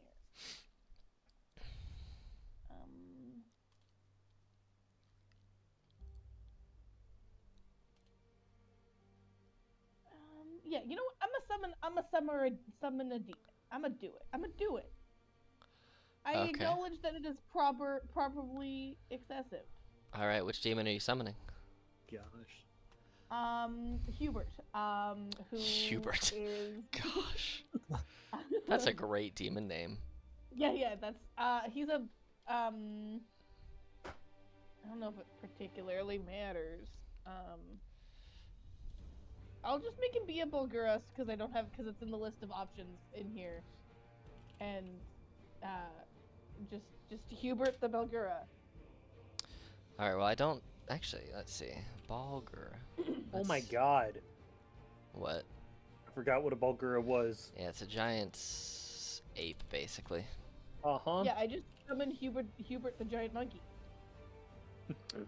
You know what? There you go. It's Hubert. Ooh. Is Hubert large? I forget. Hubert is large. All right. And do you have the stats of a Balgura I've got it up. attached to everything? Controlled by. Oh, that's not who gets it. That's the wrong character. You should theoretically be able to move and control them now. Yep, I think so. Cool. All right, I'll update everything on them. You just do whatever you want to do. Okay, so I roll initiative for Hubert. Yes. I can't do it through the sheet, but I'm just going to roll a d20. Oh, Hubert! What's Why your? are you so bad? Does he have any initiative? Yes. +2. He's a 3. That's actually not bad because that means I was he's just saying- right after you. Yeah, That's that's actually the best thing that could have happened. Yep. That's my action, is to create Hubert with my spell Okay. of Summon Greater Demon, and I don't think I really have a bonus action I can do Okay. because I mean, I could do Hexblade's Curse, but I don't really feel like I'm in a 1-to-1. Yeah, no, I'm just gonna and I don't really see a problem with where I'm standing, so I'm just gonna be like, poof, Hubert, and Okay. then that's it. So what'll happen is you can control Hubert. I'll roll his charisma saves behind the screen, and then if you don't have Mhm. control anymore, I'll tell you you don't have control over Hubert Yeah. anymore, and then I'll have control of Hubert. I know. Um, My favorite part of this is the part that this could immediately be terrible. There you go. There's Hubert for anyone who wanted to know. He's bound and unhappy, and it is Hubert's turn. And I'll say Okay, you could reach the Hubert. one on the ground and the one 10 feet up because it's Hubert's big. Okay, Hubert is going to attack the guy closest to him. Do it. With his. I mean, I'm a plan to do all 3 attacks on that guy, but if I kill him, then I will adjust. Okay. So it's a +7 to hit. Yeah. For all 3 of these. Well, your first one. That's a. All right. So your first one will hit. Your second one will miss, and your third one will hit. So roll your damage on your crit first. So that'll Okay, so be the first one 2d6 is- plus 4. So just 4d6 plus 4. Oh, that's so sad. Okay, that's 14. That's 1 more HP than it has, and so 1 HP Woo. carries over to this guy. Your second Okay. attack will miss, but because I said that Hubert's big enough to swing up and hit that guy, the 16 will hit, so it's another. Oh no, so it would have been a bite at 2d6. Yes, that would have been right. So now this is a 1d10 Yeah. plus 4. Yeah. Yeah, now this is 1d10. Yep. Yeah. Yep. Oh, So 5. For 5. For Hubert, 5. you suck. Well, this guy, this freaking ghost is still standing. Yes, and I'm gonna say because you summoned him, his fists are magical because he's a demon, so they're not resistant to your magical gorilla fists. That's fair. I appreciate What's that. your spell save?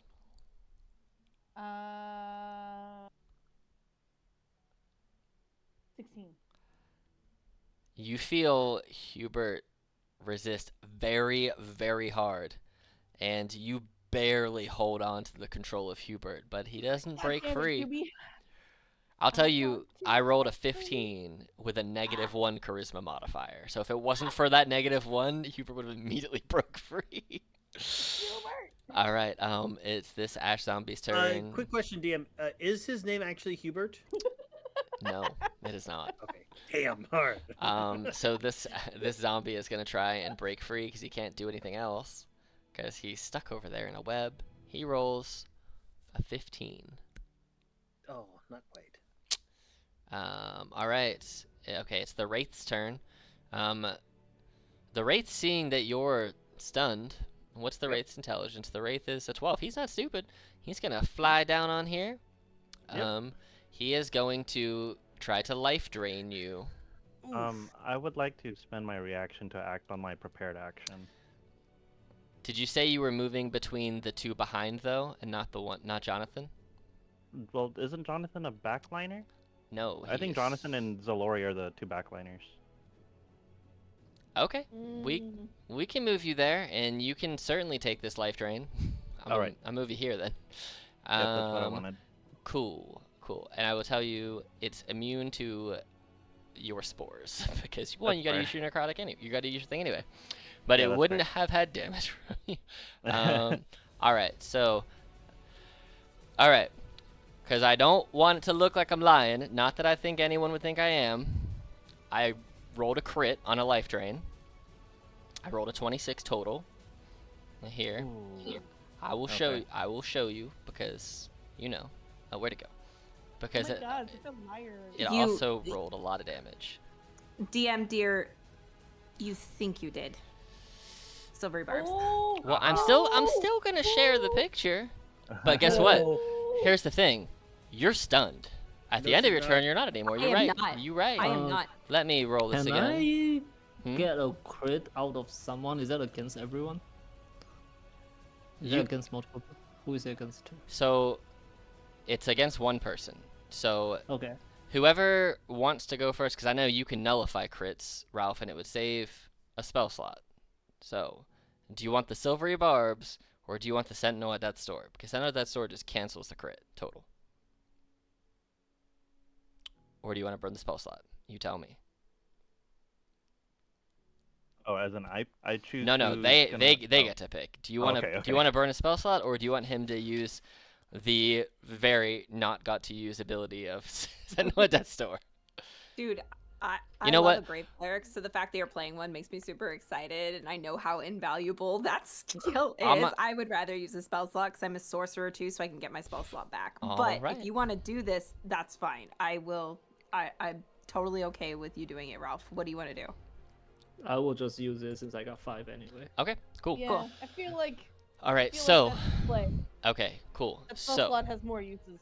that's fine. I will take that. So you take. So I'm gonna ignore the 19 crit damage. You'll just take the 20 damage, 20 necrotic damage off the rip, and then I need you to make that con save of DC 14, please. So for Caliburn.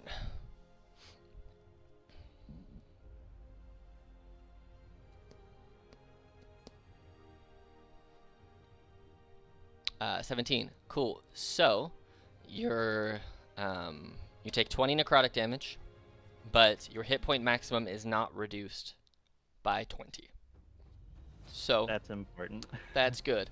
And this wraith, being a wraith, and has 60 feet of movement, is gonna fly 30 feet back up in the air in front of you. That's why I didn't take the red dot away, because I would have just had to put it back.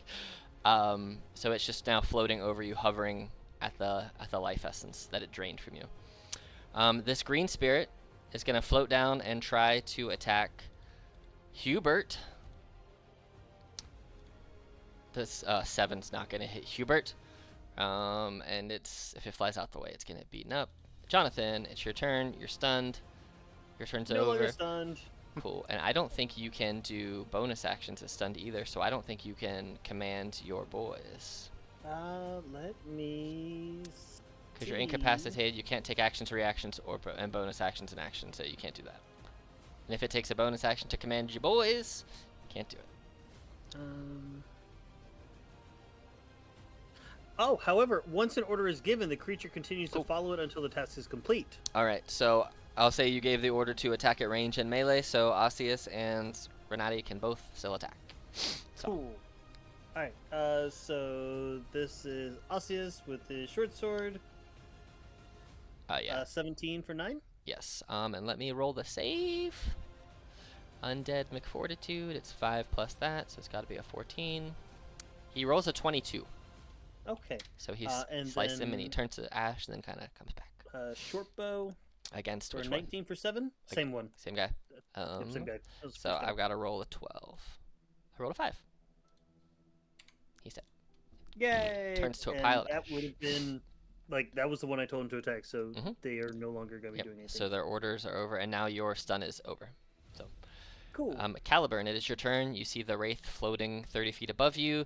You see a giant demon monkey appear, a couple spirits. You see this other crazy demon ghost thing floating right there. It's not floating in the air, it's in melee range. You see some zombies up by Osseous. I would say from a Alright. narrative point of view, you've seen Agiro create demons before, but never one this big. And just for the record, you're probably like, huh, that's bigger than I expected. That's a monkey. That's a monk. Yeah, I think Cal would just be like, all right, well, everyone got stronger. I just hope that one stays on our side. That's fair. All right. I think Cal's kind of satisfied for now that he prevented a critical hit on one of our backliners. He's gonna rush over here and start wailing on this thing that Okay. deals AoE. Okay, so for your damage, I'll tell you because you're in symbiotic entity. Well, you're out of symbiotic entity form now because your temporary hit points went away. But I'm not sure it goes away does. when the symbiotic. it Oh, does. okay. It's It does, it's the sadly. sad part about playing it. I play one that's a cross with a barbarian, which is the only way I can Oh, survive. okay. Yeah. Gotcha. But so, but either way, this thing is immune to necrotic damage, so the spores wouldn't have done anything anyway. And Okay.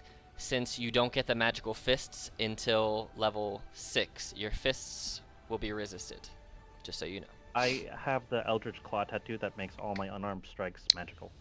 Nice. Do you have to activate it, or is it just always on? It's always on, but I can activate it to give myself a little extra 1d6 oomph to my hits. Awesome possum. Cool. Well then, the combat is yours. I just wanted to get Alright, all the well. stuff out in the front so I didn't forget anything. No, I appreciate it. All right. Yes. Save some first math. hit here. Yep. Here we go. First attack. Cool. 22. Yeah, that's gonna hit. I don't even have to look. I know it's gonna hit. Yes. For 10 bludgeoning damage. Yes. Second hit.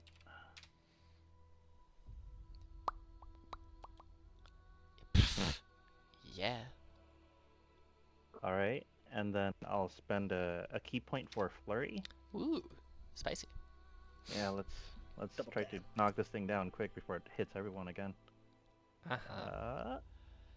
19. Yes. And last one. Yes. Yep. That's 32 damage. It's a lot of damage. It's looking not well. Good, Not that's what I wanted. well Like. at all. All right, thank you. Okay, cool. Ralph. Am I stunned or anything from Nope. the? No, you failed wisdom? no, you passed the wisdom save, so you just took the damage, half the damage, so you Oh. only had the 6 damage. Yeah, so Oh. you should only had 6 damage, not 12. So give yourself 6 back. Yeah. Oh, there we go. Yep. Okay, but so you weren't since- you weren't since- stunned. Yep. Okay, since we are all on the train of summoning a bunch of weird shit, let's go ahead and do Spirit Guardian. Okay, cool. I was like, all right, how many more tokens do I have to make? Just on myself. it's what, So it's 15 feet. 15 feet. Yeah. Okay. And what color And do you want it to before be? I do that, I'm gonna go here. What color you want? It's, the purple. Let's call it that. That right there. I'm gonna say assemble the shape of a hag Oh shoot. Okay. because why not? If that's allowed. You can make Liz him. is You Fae, can right? make. And Hag is Fae. Yeah, you can make him look like whatever you want. Okay. Yeah. So Cool. what does it do? So basically, on their turn, when they start their turn, they'll make saves, and you just designate Okay. whoever you don't want to be affected. And I just always assume, unless you hate your party, you're making your party safe from your boys. Yeah, I'm gonna target the 3 Okay. zombie instead, Yep. and not Orpheus. All right. So on their turn, at the beginning of their turn, they will roll to see if they take the damage, and we'll just keep the Okay. 19 because that's a really good roll. So I was gonna say that's yeah. yeah, we'll keep that Okay. for the round. Yes. And I'm gonna use my bonus action to cast Spiritual you Weapon. can't cast 2 spells in a turn. Uh, Not in Spiritual 5e. Weapon is a It's still a spell though. You've already cast an action spell, so you can't cast 2 spells in one turn.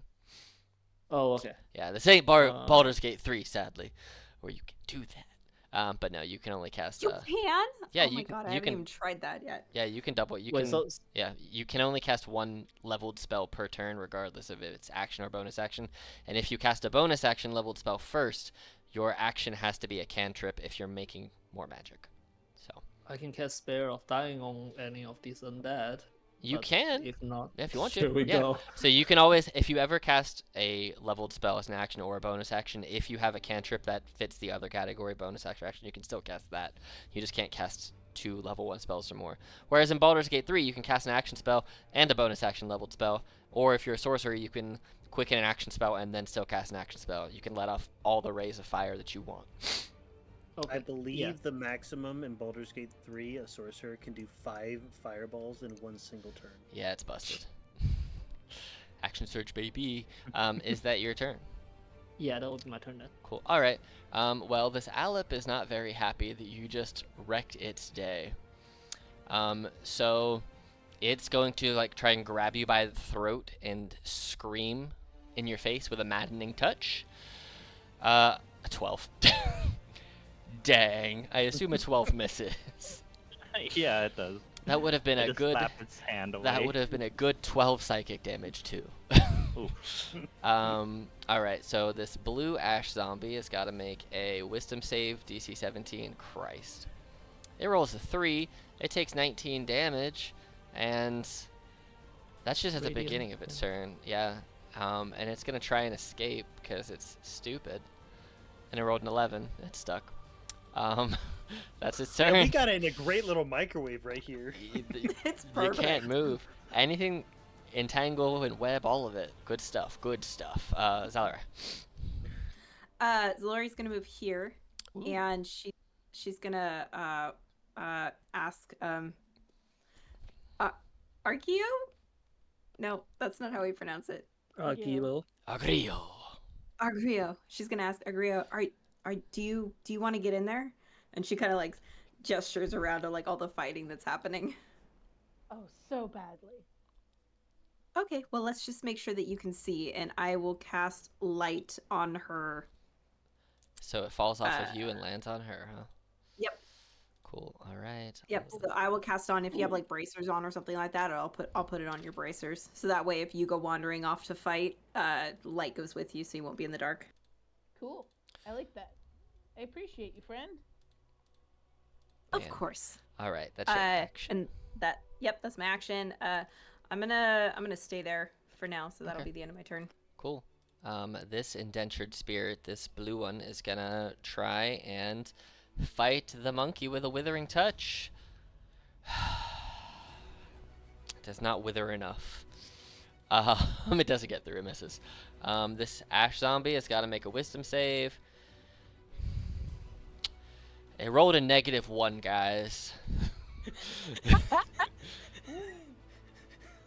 Rolled a -1. It takes 19 damage. I can't go anywhere, and I'm restrained, so I gotta try and break out with a 3. Nope. I want to be free. Agrio, it's your turn. Um, The disappointment in my voice is so real. These guys over here look, having seen Hubert kill one of them, relatively wimpy, right? Yeah. Cool. I'm gonna leave those to Hubert. Okay. And I'm gonna go over. So you can get to. So that guy's 30 feet in the air, but you can get to the other one there. Yeah, that Caliburn's fighting. Yeah. I'm gonna go over to that one. Cool. All right. And I will summon my Ooh. packed weapon. Oh, snap. I did not decide what it looks like. It just looks like a cool, like, obsidian sword. That's it. It's All right. just that's all I got. All right. Obsidian sword. Give me that And attack. I'm just going to, yeah, I'm attacked. I think I can attack twice? Yep. Question mark? And you took that invocation. Thurston Blade. I did take that invocation. How do I? Um, Did I so not set up a single thing I can click for this? It's okay. here, what are you gonna make your weapon based off of? Did you already pick that? Like, is it a rapier? Is it a what do you want the damage to come from? I guess is the question. Like a longsword or a rapier, or what Let's you make think? it longsword. All right, so we'll do this. Let me. Oh, I would love to Rapunzel their ass, but this Argiro is not as nice as Rapunzel. She does not deserve All right, so that. here we'll do this real quick. I've played a Hexblade a few times, so I remember where this shit is. Packed weapon, hex weapon. So now you have longsword set up, and if you do it one-handed, it's 1d8 plus 5, and if you're wearing a shield, which I don't I do not think you are, yeah, so you can do it two-handed. Bam, there you go. It's in there, longsword. If you refresh your sheet, it'll be right there. Bang. You can't two-hand weapons with a Hexblade Warlock. Specifically calls out you can't do two-handed weapons, sadly. Yes, Yep. you can. Nope, it says you can't. Really? I mean, it's a different game, but my DM let me two-handed so many times. Yeah, Okay. So, yeah. You can't make a two-handed. You're 19, yeah. Can I hit a second time? Oh, for sure you can hit.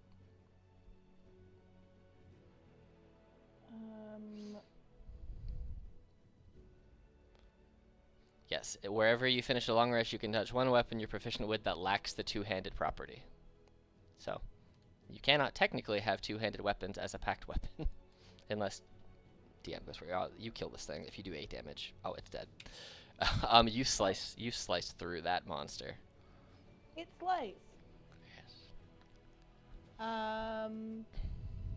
Yeah. All right. Now it's Hubert's turn. Hubert's going to. I am going to read all of the things and see that Hubert can make a reckless attack, and I'm going to do that for my next attack. All right, do it. Because I don't actually care if Hubert takes damage, because I'm an asshole. Hubert's got almost 70 hit points. He's gonna be okay. Yeah. Okay, so this is the first attack. That's, a 12 plus a 12 7. plus 7. So 19? Yeah, their AC is 11. For 13, all right. For how much damage? It was 2d6 plus something. Plus so I'm gonna click 4. 5. All right. So you take out the first one, and you carry 2 damage over to the second one. So now you have 2 fists. Double fist. Yeah, that's gonna hit. No. That will hit. That's what, 1d10 plus 4? That's exactly how much H. It's 1d10 plus 4 for the 2 bite. Wait. 2 fists, yeah. Oh, 2 fists, 1 bite. Yeah, no, you're good, but you still hit. I can learn to read. 6 plus 4. All right, it's got 1 HP left. Can you? God damn it. Can you knock it out with your third punch? Nom nom. Oh yeah, you kill it. Yeah? Cool. That's 1 Cool. HP. It's dead. All right. Hubert does the King Kong or sort of yeah. Anywho, he's just big monkey. Yep. He's just being big monkey. He has movement of 40 feet if you want to move him anywhere. Yeah. I'm afraid to actively move him too close to any. I'm gonna move him this way. Okay. Yeah. Cool. I'm That gonna- guy's so 30 feet in the air, so Hubert can't quite reach him, but he is there. So. Yeah, he's gonna be right under there in case he falls. You know, he's gonna catch him if he falls. All right. Well, when this zombie fails their wisdom save, they're gonna die, because they only have 12 HP. They rolled a -1. This zombie's also dead. It's the Wraith's turn. The Wraith.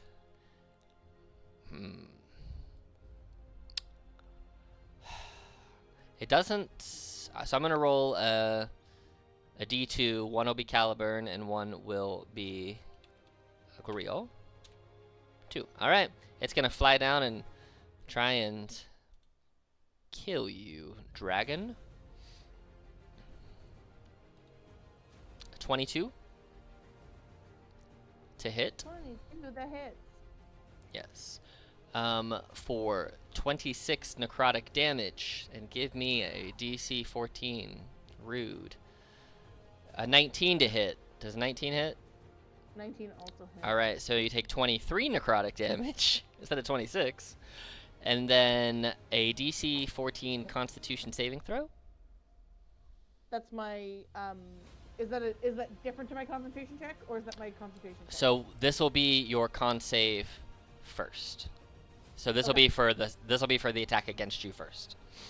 Okay. So, and if you fail this, your max HP reduces by 23 because you passed it. So your maximum HP does not reduce, and then you passed it no matter what. The cons, yeah, the 24. I took Warcaster exclusively for the con saves, so That's I fair. take the net 20 on that. Nice.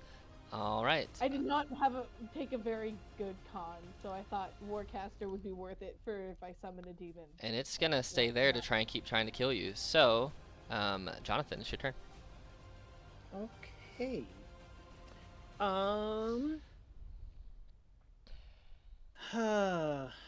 Well, I would like for this lovely creature to make me a DC 17 Wisdom saving throw, please, as I try to hit it with a Mind Sliver.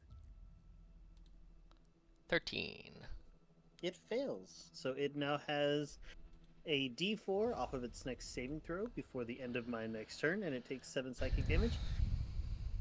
And I turn and I point to it, and I'm going to have my two buddies make some attacks against it. Let me see, 5, 10, 15, 20, 25, 30. And then this will be with a bow. Neither of these are magical or silvered. Okay.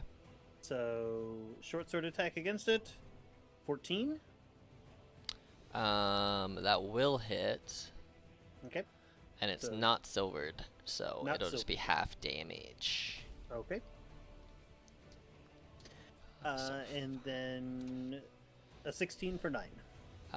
Yes, that will also hit. So 20 total reduced to 10 probably. And All right, that your turn? is my turn. Cool. Caliburn, it's your turn, and you have the silvery barbs advantage All right. on one roll. I think I'm going to. Oh, and also this thing is now considered flanked because there are more than you guys are in the flanked position rather than flanking, so it has a flat -2 to its AC at this point. Oh, All right. So, I'm gonna try to just punch this thing's face in then. all right, and you'll get advantage on Alright. your first one then if you use that silvery barbs. Yes, I'm gonna just try to finish this thing off. How do I roll with advantage? Hold shift. shift. Left Hold shift. shift. You just have to beat an 11 now. So if you do Okay. that, yes, yes, you do beat that. And your fists are magical, so none of the resistances matter. So cool. All right, 11 damage. You punching ghosts. I like it. All All right.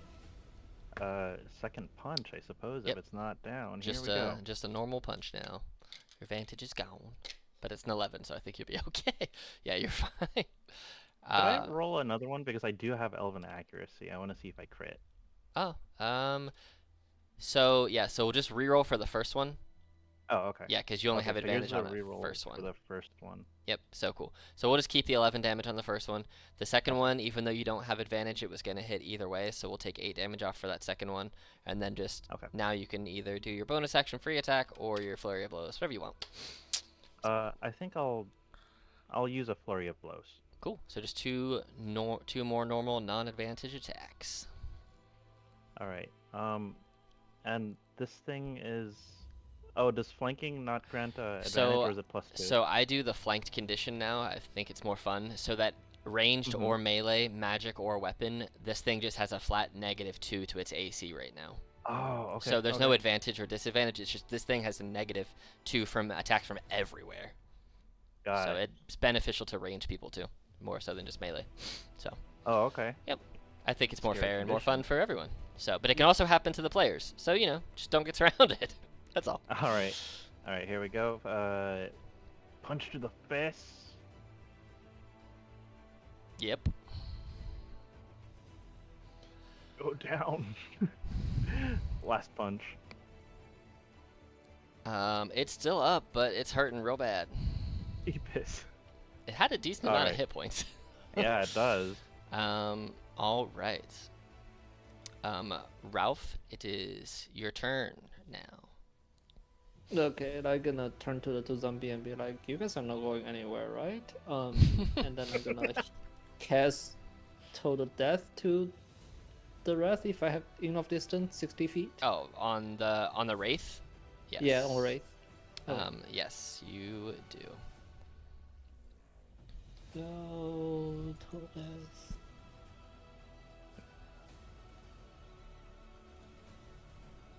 That thing. Yep. Well, here's the thing. The 22 damage the bells of death would ring out and kill this wraith, but they seem to have 0 effect on this wraith. The necrotic damage seems to not do anything. Oh, yeah, I would not know that because I never been dealing with him. There you go. Now you do. Now you know that wraiths have an immunity to necrotic damage. And then, will you roll me the damage again for your Spirit Guardians, because it's coming up on the zombie's turn, and if you do more than 3 damage, they're probably gonna die. I think So- 3's the minimum. Probably. 3d8 radiant damage. Oh yeah, it's the minimum. 9. Okay, cool. This rolls a 14, and the blue one just dies. All right, your turn. You got a wraith and the slight remains of an ashen zombie.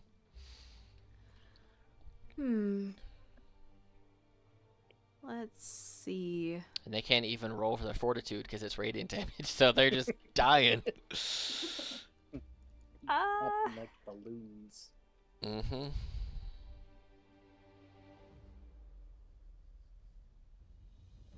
I think I would like to.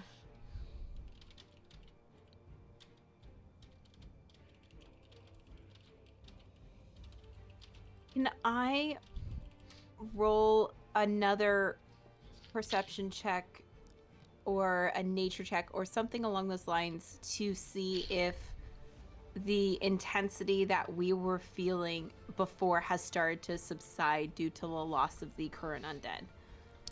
Yeah. You can roll whichever one you want. I will take perception. 5. I probably don't know. You are still swept up in combat with ghosts. I am.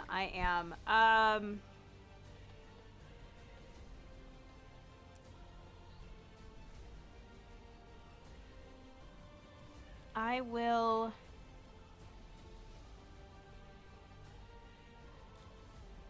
You know what? She's feeling crazy. I will cast Firebolt at the wraith. All right. 26 for 11. The firebolt hits it, but a portion of it seems to just fly right through, and it doesn't seem to do as much damage as you would expect it to do. It has a lot of resistances, and that happens to be one of them. But it still gets some damage. She lets out a little sigh, and she's like, this is why I don't actually fight. Anything else on your turn? No, I'm gonna stay there. I'll stay with these two. All right, and this zombie... Hold on. It rolled an 18. I think it still takes half damage. It does. And damn, I thought it rolled 3. It still dies. Damn, my sad zombie groups have... You were so excited. You're like, yeah, he's fine. To be fair, that is the first save of all of the saves. The strength checks, the saves, anything the zombies have passed. I just want to know, would he have broken out? He rolled a nat 20, so yes. He rolled... Oh! His strength would have been... Actually, he would have got a 21 on strength, so he got a -2 to wisdom. He could have moved. He He couldn't. would have been the first zombie to It- move. it would have Not a been- single zombie even moved. It would have been difficult terrain. He wouldn't have really been able to get out and go anywhere. He would have been more in the web. Agrio. You got the wraith in your face. It's in my face. I think that means I hit it twice with my sword. Do it. I think that's And it what has I a- do. And it has a -2. So It just has beat a an 11. negative two. Do do do do do Pew. do. Attack. Yeah, that Attack hits, you. that hits. Yep. Woo. As you slice this ghost down, anything else on your turn? No. All right. Since we're still at combat and Hubert's at the end, after Hubert's roll here, I'm gonna roll him because it's still his order, Yeah. and then we'll see what happens. Plus, I want to see if Hubert turns on you because that would be hilarious. What's your save? 16. Well, is Hubert gonna? Wait, the thing's done now. There's nothing else to attack. Mm-hmm. It's just Hubert. Mm-hmm. Oh, okay, never mind. Yep. Then yeah. Just roll it. See what You feel Hubert fighting and fighting and fighting against the chains of your mind, but Hubert and his magical genie shackles cannot yet break free. You still have control of Hubert. Initiative for the sake of this combat is complete. That was good musical timing too. That was Yeah, brilliant no. timing. Holy shit. That was perfect. Alex, it's almost like you're a good DM or something. Hey. It's like you wrote that. Yeah. It does have like waves up and down as to where it's coming to the end, but it just happened to be over as you guys were done. All right. So now that combat has completed, you can all re-roll perception checks, or those of you who have death and necrotic-based subclasses can roll Arcana, Perception, or Survival at advantage, whatever your preference is. But those who aren't of those subclasses, just roll Perception. I'm gonna stay focused on my spiritual guardian until it ends, just for the sake of How if long does anything it- showed up, I could just That's take fine. How long does it last for? Like 10 minutes? 10 minutes. Yeah. Oh, Jesus. I go ahead and drop my web. Your web, it just looks like a big old spider. You can see at this point, there were lots of little mini spiders that were climbing up onto it to make it a home, and you just gentrified the neighborhood and kicked out a bunch of spiders. I hope you feel good about yourself. I was do, like, they weren't paying, I turn right? around and be like, Great things for oh, asking. I'm gonna light it up. Whoosh, kill all the spiders. Let's see, you all got over 15. Cool. Good. Who didn't I roll? didn't roll, but Go ahead I don't think I'm very good at this. Do it. so- Roll a perception. I want to see you roll a nat 20. 12, huh? You're focused on Hubert, is what you're focused Yeah, on. me and Hubert are just like eyeing each other. We've met before. You guys, He doesn't like me a ton, but he's, He doesn't like that you called him Hubert. Yeah. He thinks he should be something more like Gary the gorilla, not Hubert the whatever. But anyway, those of you... Hubert the- Gary, Harambe? what's your name? Oh no, it's not. Well, then I'm not going to call you Gary either. You could have just called him Harambe. That would have been funny. Harambe. Those of you who got over 15, especially those of you with more of the necrotic undying side of life, you guys can feel that the pulsations of necrotic energy have kind of weaned a little bit. And you, Jonathan, you kind of focus for a second and you see the dark magic dome that was entombing you all here is starting to disappear from the top. It's almost like it's just turning to dust. And you feel and you hear louder now, almost like it was being muted by this not quite fully functioning dome at the time. But you now hear the waves of water lapping louder, and you feel like you are actually a lot closer to the water than you initially thought. You now realize you're not half a day away, you're about half an hour away from the water. You can hear them as you focus. You kind of catch the sound of the waves sloshing louder and louder on the sides of the bank, but you don't know if it's an ocean, a lake, but it definitely sounds louder. It seems to be coming from this general direction. That's where you're hearing them most. Like, you listen everywhere, but this is where you came from. It's not so much from over here, but it's like this area is where they're coming from. The sounds that or the runes that were on the stones, did they like disappear as the web sort of went up in the air? Yes. Okay, so You can there's- look down there's there and you no see more that they've working. basically, like, the runes themselves have effectively dissolved from the stone. It's Okay. They were almost what's the word I'm thinking of when you get within range of something? It starts with a P. And When you what? when you get within range of something and it starts with a P, I forget what it's called. They had the whatever mines in GoldenEye 007 that when people got close enough they exploded. Proximity mines? There you Proximity. go. When you got within proximity, that was a long route to get to that one word. Good example though. That's the gotta only say. thing I could think of. When you You were getting close. I was so close. I knew where it was. It was there. But when you got within proximity of it, it was a proximity alert, and it automatically triggered. And now that the protections have been destroyed, meaning the undead, you see that it seems to no longer have a place on the stone and has dissolved. So your dome is gone. That you were the only one that could see it anyway, but it is now gone, and you are free to do whatever you want. Something definitely knew that someone would be coming. Mm. Those runes were placed as a protection or a warning.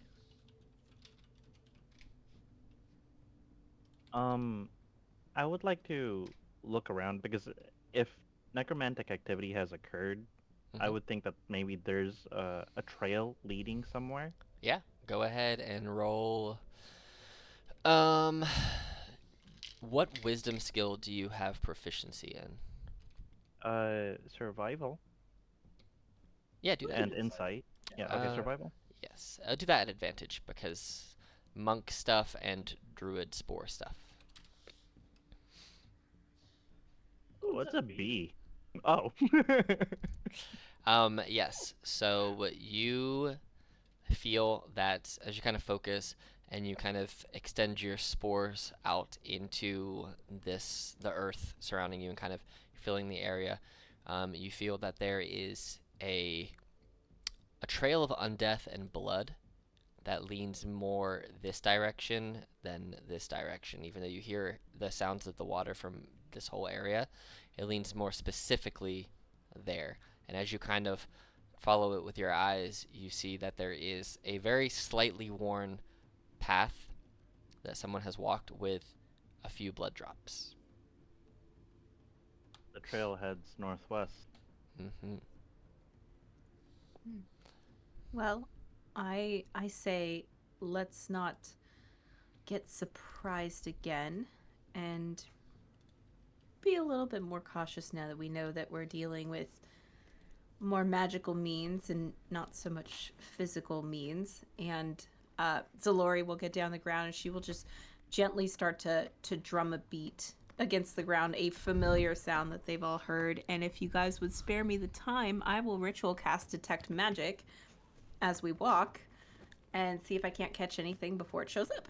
As you start to begin this ritual, Argeo, as you take your eyes off of Hubert for 1 second, you hear the bindings break and kum kum, and then you feel the connection and the control of Hubert disappear, and he bats his chest and starts screaming and goes to charge at you, but it's a 1d6 how many rounds it sticks around for, and I'm not kidding you when I tell you I rolled a 1.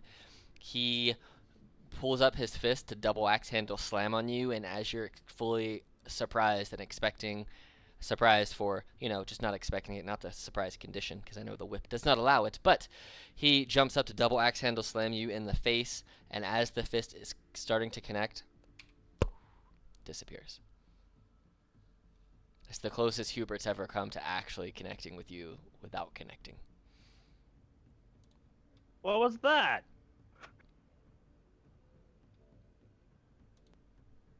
I don't think your friend liked you very much there. You're definitely muted.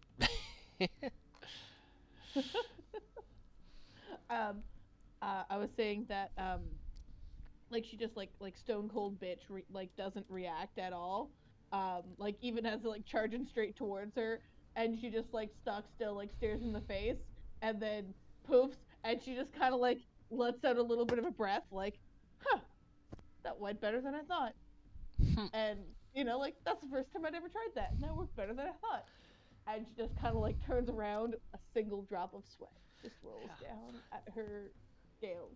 Internally, that could have been really bad. That could have gone really, really bad. Because had I rolled anything more than a 1, you would have had to Yeah. fight Hubert, or at least a round. So, Yeah. I rolled a I mean, like, 17 on the gotten most rid of him recent within- roll. But like, Yeah. I rolled a 17 right after that nat 20 and that 1. And then rolled a 1 right after. But cool. Yes. So you take 10 minutes for detect magic, and in that time, your spirit guardians will disappear. Yeah. And then I'm gonna go grab a drink real quick while Jonathan's away. So give me like a minute, and I'll be back, and you guys can talk about whatever you want for a minute.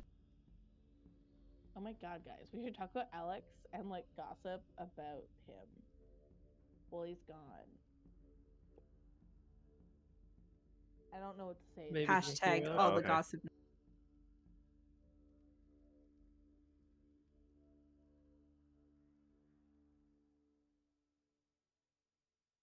Gossiping is great.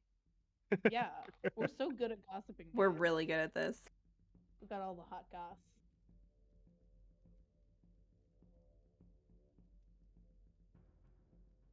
The fact don't that I have absolutely no self-preservation is not good for the overall effectiveness of this team. But hey, that whole demon thing worked out pretty good for me so far. Yeah, so far so good. Should we Uh, use potions or do a short rest or anything like that? If you guys want, Anyone? to, while the detect magic is occurring, you do have the decanter that you can do a short rest in 1 minute, and you could all benefit from that. That's what she gave to you. That you guys can basically all drink it for 1 minute. It has that one use, and you guys all benefit from a short rest in 1 minute. So you could stack that into your 10-minute ritual if you really want to. Do we want to I do still that, have guys? one spell slot, so like I can hold off for a little bit longer. Okay. I still have all my bardic inspirations, so I would be inclined to say no so I can get use out of them. Okay. Cool. Well, as you complete the ritual for detect magic, you see the blood drops that Caliburn previously noticed, and you see that they are glowing with a magical essence, and they do seem to be leading off in that northwesterly direction. What do you guys do? I definitely point that out to everybody, and as I do, I will look at Ralph and say, I have a sneaking suspicion we're gonna run into more of those styles of creatures again, considering the blood drops are magical in nature. I hope you're up for a little bit of a challenge this time. Yeah, I can do that ability a few more times. I can just lead the party for now. As you guys are taking off, you do see that in the ground, you almost miss it there for a second due to Hubert stomping around and all the other ghosts and creatures that were here. There is a small little scroll laying in the spot where the Alip, the ghosts that almost killed Caliburn, remains. And kind of looking at it, you see that. Where did it go? Oh, you see that it's a shorthanded note, and all it says is Yarminis is responsible, and they don't fully understand the power that the book holds.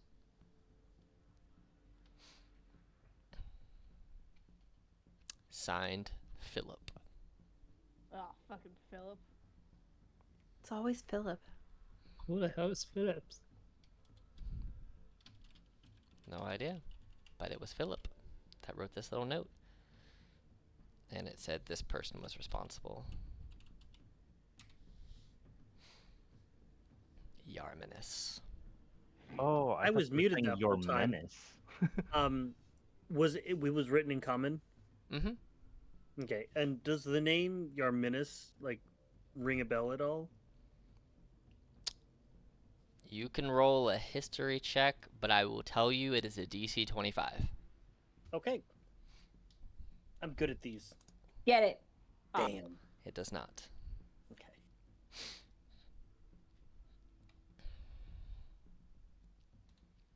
But yeah, so you have a little letter that says who's responsible and you know.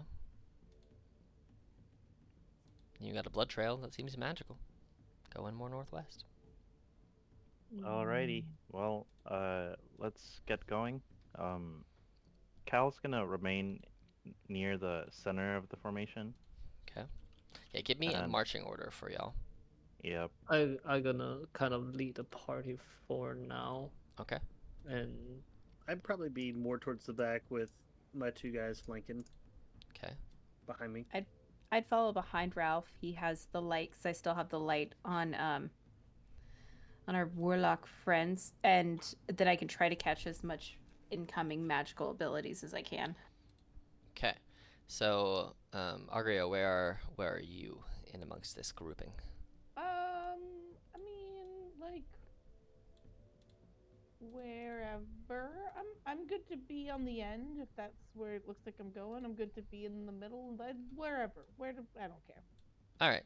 So I'll just say that it's you and Ralph kind of leading the pack, and Zalarai and Caliburn behind them, and then kind of in a line forming the back would be Jonathan and the boys.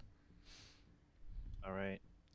Cool. And could I get a dancing lights cantrip up, spread 15 feet around me, and it's just gonna provide just a little bit more light, just in case it matters, while we're marching. We'll say for RP, yes, you have it, because I don't want to Okay. dig through and build that token right now. No, okay. It's yeah. not gonna be super needed here in a little bit anyway. So just for Okay. RP purposes now, yes, you can see all around you in all of those directions. Awesome. So that Visibility. yes, it makes it easier for me to not have to build a random token that I have one somewhere, but it doesn't work right. Anyway, can I ask if anyone here has mage hand? I do. You'd I know do. that. Yep. You'd know that Jonathan would. Yeah, and I you would almost know that took I it, would too. But I didn't. I will just like ask any of you guys can hold like a glowing ball in front of me when I cast light on that glowing object. cool. So Just yes, so we got a little bit more visibility since I cannot see jack shit Yeah. beyond 20 feet. cool. So yes, you guys have vision as far as you need to have vision to keep walking safely. So are you guys following this magical blood trail? That's more necrotic energy than before, just more focused. You're Yeah, Yep. I'm Sounds just gonna good. have Zoe kind of tell me where it is leading to, and then I will just Cool. kind of moving forward. Yeah. And then in case any needed, I will just cast the Eyes of the sea Grave? of that thingy. Yeah. Yeah. Cool. So you guys walk for about 20-25 minutes, still following the same trail. Once you pick it up with the tech magic, it's easy. It's really easy to maintain it, even when that spell drops.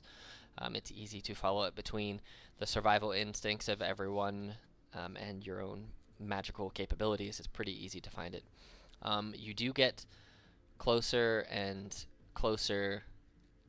You just keep following this trail, and the sound of slapping waves gets louder and louder and louder until eventually you guys are, let me do this real quick here, ambushed. you're ambushed by the whole world. No. We are ambushed by the ocean, By the apparently. ocean. All right, you guys find yourselves approaching this shrine, you see the area around you feels very, very cold. The closer you get to this, the more wintry it feels. It almost feels like you're in the middle of the eye of a blizzard. It's ice cold. Not enough that it's going to do damage to you, but enough that it's actively noticeable. You see that in front of you, there is an altar soaked in blood, blood flowing into the body of water. You see the three beings in front of you. And as you kind of focus and look, you guys can reposition yourself so you can see them better if you want. You see there are three beings in front of you. There is a humanoid, blue elfish looking creature at the top of the altar, seemingly slowly dripping blood from theirself down onto this pile of blood. You then see in front of them is a blue barrier with 2 points at either side, holding it in place. You see between the blue barrier and the green barrier are two creatures that you have never seen before. They're making the yips like a dog that's in pain, but they look like this. Their stomachs open up to teeth and to claws. They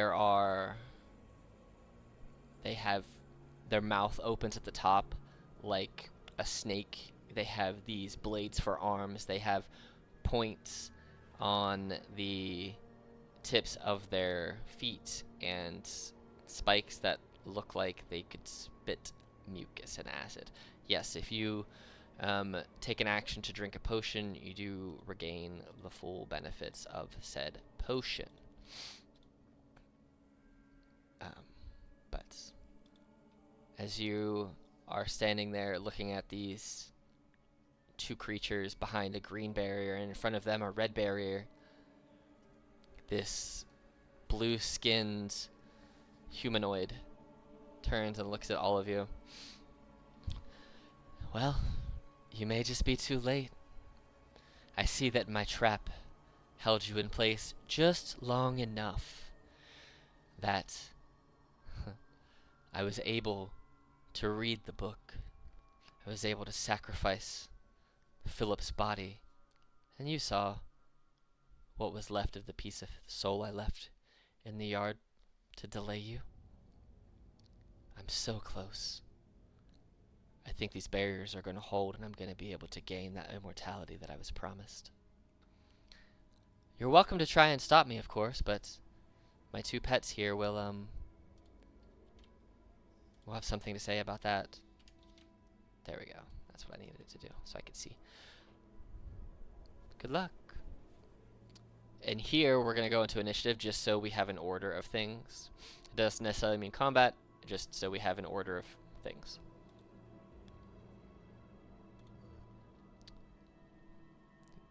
And I don't like what you did, Douglas. these things have a name. They're called the Flesh. Oh, great. I Yeah. love them. Yeah. Oh, they both rolled nat 20? Oh, no, I was going to say. Jonathan, what's your dex mod? My dex mod's +2. Well, so is the Flesh's. Let's just roll a D100 and see who gets higher. I rolled a... You're going to beat me. 81. Let's go. Do I hear destiny? Yes, I do. Hashtag suck it. That's remarkable. That is absolutely remarkable. You know, the odds of that happening is like 1 in 100. You're right. You know, if you were playing Call of Cthulhu right now, you would be one happy camper, but unfortunately, that's not the case. I am going to keep this other token out of combat for now, out of the initiative order. They're still going to be doing things as if, continuing with their ritual, which is what they are doing. But as of right now, they are not even concerned about you all because they have 3 barriers in front of them and 2 fleshes to protect them. What do you got? Movement, you can just move as much as you need to on your turn. We're not going to restrict that. But as far as like actions and bonus actions and stuff, if it requires action economy, it'll use it appropriately. And we'll just kind of keep ourselves in a turn order here. That way we don't have to talk over each other a whole bunch. So something I would have done as we were walking up and we saw these barriers, Mhm. I would have poofed my little raven into existence. Okay. But can I try to use an Arcana check to see like what these barriers might be? Like I'm guessing that there's some significance with the color. Yeah, roll me an Arcana check. Okay. They 25? are magical barriers, and the color. As a wizard, you've seen people put up magical barriers before. It's indicative of the school of magic. You could kind of put together the blue would be an abjuration based shield, the green would be a necromancy based shield, and the red would be an evocation based shield. And they're What's all the built roll? on I'm top of sorry. each other. Blue is abjuration, green is necromancy, and red is evocation. Evocation. Okay. So, anything else you'd like to do on your turn? When I've seen previous people put them up, do I know that they're designed to protect against that kind of magic, or are they weak to that kind of magic? Sort of like a Avengers scepter weak against itself sort of bullshit. They are typically so. What they build them with is what they are also, ironically enough, weak against. Okay. So you would know that it would be that school of magic that is required to take down the shield, and it's typically not easily taken down. It can't just be done with like a cantrip by one person. So you would know that it typically is a team effort to break shields. Can you remind me which color was which one? I heard you say three things and I forgot how they correspond. Here, I'll just do this. Blue equals abjuration. Green Oh, thank you. equals It's necromancy. abjuration. All I remember is necromancy. Oh, I have that one. There you go.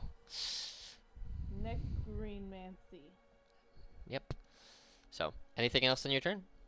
I would relay that information and say that we need to try to focus like these types of energy Okay. into these ones, Great. knowing that I do not have anything for Evocation. evocation, and what I have for abjuration isn't offensive really. Hey, you don't have any spells at all that are evocation? No. Really? Oh, because that's conjuration. That's right. All right. Well, that's your turn I'm right now. pretty Ice knife, I think, is sure. conjuration, right? The fleshes. Yeah. The fleshes. You see, their bodies kind of manipulate, and their flesh kind of morphs, and you see they go from their stomach and their mouths chomping to tentacles seemingly coming out from behind them and just slapping at this barrier, and them spitting mucus at the barrier as well. None of it's going through, but they are also starting to howl like a hurt dog, like they're mimicking the sounds of a dog who's been kicked to try and win your interest. Caliber. Okay, so with respect to the organization of the barriers, does it look like the red barrier is fully encapsulating the green, and then that one fully encapsulating the blue? No, it looks like for each of the circles that are there, those seem to be. So basically, it's built like that. So like the blue is protecting the far token towards the ocean. The green is they're all connected, but they're basically like if you were to destroy the red, for example, it would not affect the green one. It would just take the first layer of the barrier down. So we could attack like the green directly from here, or the blue directly from over here. Well, you would see. Okay. So looking through it, I'd say with all of your collective magical knowledge, the more barriers that are still up make the ones behind them stronger and harder to break. So it's to your benefit to break them front to back, because it'll make it easier to break them as you go. You don't have to do it that way, but you could collectively put together through all of your experiences as adventurers and your knowledge of magics and arcanas that when there's barriers built like this, typically they build them strongest to weakest, but they build them in such a layered kind of way that the more that you take down, the easier they fall, like a domino effect. So. Okay, sounds good. Thank you. You could. Yes, they are. So how you see them set up right now, basically think of this as like one big oval that's cut through the middle. So these barriers, you can't sneak around them to get to these guys. You can take down the barrier walls. You can take down the pillars that are holding the magical. You can't go over it. You can't go over it. It's like a Leomund's tiny hut of magical barrierism. Oh, so the Okay, understood. Yes. I guess since I'm up, I guess since this is mechanical, I guess it's fair to ask. In order to shatter this barrier, do we make attack rolls against it, or is it like an Arcana check or something? You can approach it however you wish. You could imagine that magic in that school could be effective. Dispel magic could be effective. You have magical fists that could be effective. It could be a combination of all of your skills. There doesn't seem... You can't imagine that there's only one way to break the wall. As Okay, with any but problem, then- sometimes there's more than one way around it. Got it. Okay, so then I think what Cal would like to do is he's gonna. Oh, geez, where's? Da, da, da, da, da, da, da, da. Yeah, that's reasonable. He's gonna walk up to here, let's say, and he's gonna cast Fairy Fire, Okay. since that's an evocation spell, Okay. on the red barrier. So anyone using evocation spells on the red barrier will have advantage. From what you can see right now, you can't tell if the magical barrier is extending into and around the water or not. I just drew it like this so it would be easier to see rather than drawing it all the way around. But you can't tell, to answer Zolri's question, that if it goes into and under the water and around them or not. From what you can see, it looks like a shell that covers them towards the back. So, but until you walk around the water, if you walk that way, you don't know. But you cast Fairy Fire on it, and it looks like this first portion here is starting to weaken. Well, I would say the whole portion, because it's a big, huge 20-foot square. So the whole thing looks like it's starting to weaken just a little bit. So, Excellent. cool. And that's my turn. Ralph. All right. Is it possible for me to cast secret weapon, spiritual weapon by the blue fella? Here. It does not seem that it won't cost you a magic spell it won't cost you a slot to do it, but as you try and focus your magic through to get there, magic doesn't seem to be able to penetrate through. So you can't cast behind the barriers. You can cast into the front of the barrier, but you can't cast through or on the other side of the barrier. So Okay. it also seems like if they have magic, they also cannot cast back through you either. They're focused on what they're doing anyway. So Okay. Then I'm gonna go ahead and do spiritual weapon just in front of me. Let's say in the shape of a warhammer. Is that what I want it to be? My player hammer. sure. It's one of those hammer. The one that does 2d6 bludgeoning damage, whatever that is. It's just whatever the spiritual weapon damage is. It's like 1d8 plus your Oh. spellcasting modifier. Okay. So Then it's just gonna be a big ass hammer. I'm gonna cast it at 3rd level. So But 3rd level will not add any more damage to it. You got to do it at 4th, just so you know. It's one of those weird spells that it only gets damage every two levels. Yeah. So it's up to you. Then I don't want to retcon it, but can I cast it at the 2nd level Yeah. instead? Then? That's fine. Okay. All right. So Thank what you. I'm gonna do then, just because I don't have an actual Warhammer token, I'm gonna do, because I think this is funny. This token says its name is Cleric. So this can be your Warhammer token. What is that? Ralph. It's A hipster warhammer. it's that. man, this is a zombie. It is holding a hammer though. He is zombie holding drummer, dude. he is holding a hammer. There you go. You should have control of it now though. So Okay. I'm gonna put it like right here and just That's slam it with the 11 force damage here. cool. Because that's a bonus action, can Yes. I cast a cantrip Oh yeah, in this case? for sure. Okay. Sacred Flame. Here we go then. I don't know that does anything. Because I don't think a barrier can do dex save. No, but since it's a Invocation. thing, it automatically fails because it's a barrier. So, are you smashing directly on the barrier, or are you going for one of the two little like pillory areas? 'Cause there's one right there too. I don't know why I didn't pick when I turned it on.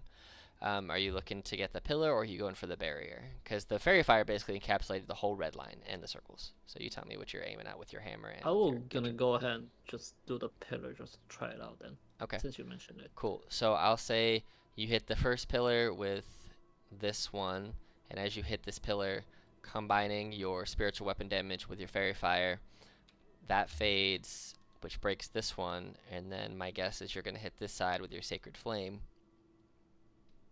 Yeah, sure. and in doing so, it splits that barrier gone. So, Yay. you still have focus on your fairy fire, but it's not lighting anything else up anymore because there's nothing to light up. So you can drop that concentration if you want, or you can keep it and keep some glowing sand. It's up to you. I will dismiss it. Cool. All right. Agrio. Okay, so I guess she's gonna look at you guys and be like, well, the only things I think I can do were evocation, and I mean, good, we got that one done. The other one I could do is a dispel magic, Ooh. which is an abjuration, so it might work best on the abjuration one. There you go. maybe? So I don't have any necromancy, is what I'm getting at here. Anyone got any necromancy hints? Yeah, we got plenty. We're covered on the Yeah. necromancy. 60% of We your actually- party. We actually have a plethora of necromancy. It's kind of Yeah. my problem. The one I could have done, we already did, which is great. I don't have to worry about it. Cool. It's a win for me, but I can't do anything super helpful. Okay. I can cast false life on myself and give myself 4 temporary hit points. You know what? That could be helpful though. 1d4 plus 4. It is a first level necromancy spell, so I'm just gonna do it towards the barrier, like heh heh, and I'm assuming it does nothing. It actually strengthens the barrier by that much. So I'm just gonna say it strengthens it by 5, not like 8. All right. Is that your turn? Yeah. All right. Is that I a guess I'm gonna roll for that. Okay. for I'm just myself. gonna say it's 5 instead of the whole 8, so you ain't gotta worry about rolling for it. All right. Anything you Wait, want? did you cast it on the barrier or yourself? I cast it on me because I can Oh, only okay. cast it on All right, cool. Yeah, then you get 7 can't on get- you get 7 on can't yourself. cast The that on barrier myself. does not heal for 7. So No, it's just me doing it like, hey, this is a necromancy thing, and the barrier's like, yeah, what do you want, bitch? Like, it's like, That's a rude ass barrier. Sheesh.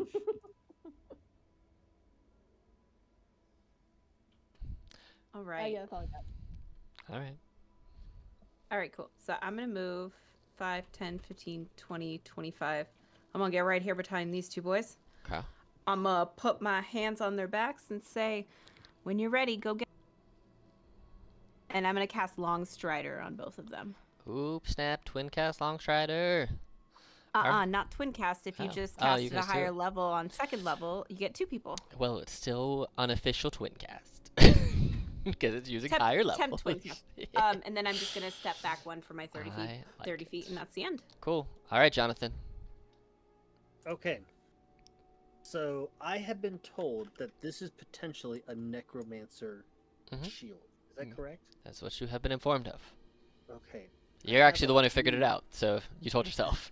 I have a few necromancy spells that I think I want to use. Because these guys are necromancy born, would their attacks do any damage really to it? Nope. No. You could run them into it and see what happens. Yeah, I don't really want to do that. Just get a headbutt the shit. I mean, you could.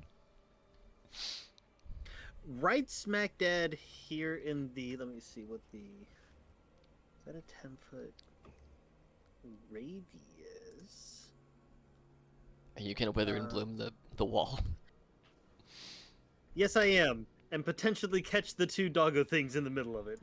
So, you do know that magic doesn't penetrate through, so it won't attack, it won't hit them, but I will say it will do significant damage to the wall, and there's a good chance it might break the wall, but it won't, the damage doesn't pass through, just like they can't put magic through to you. So it just doesn't pass through it, could break it. Okay.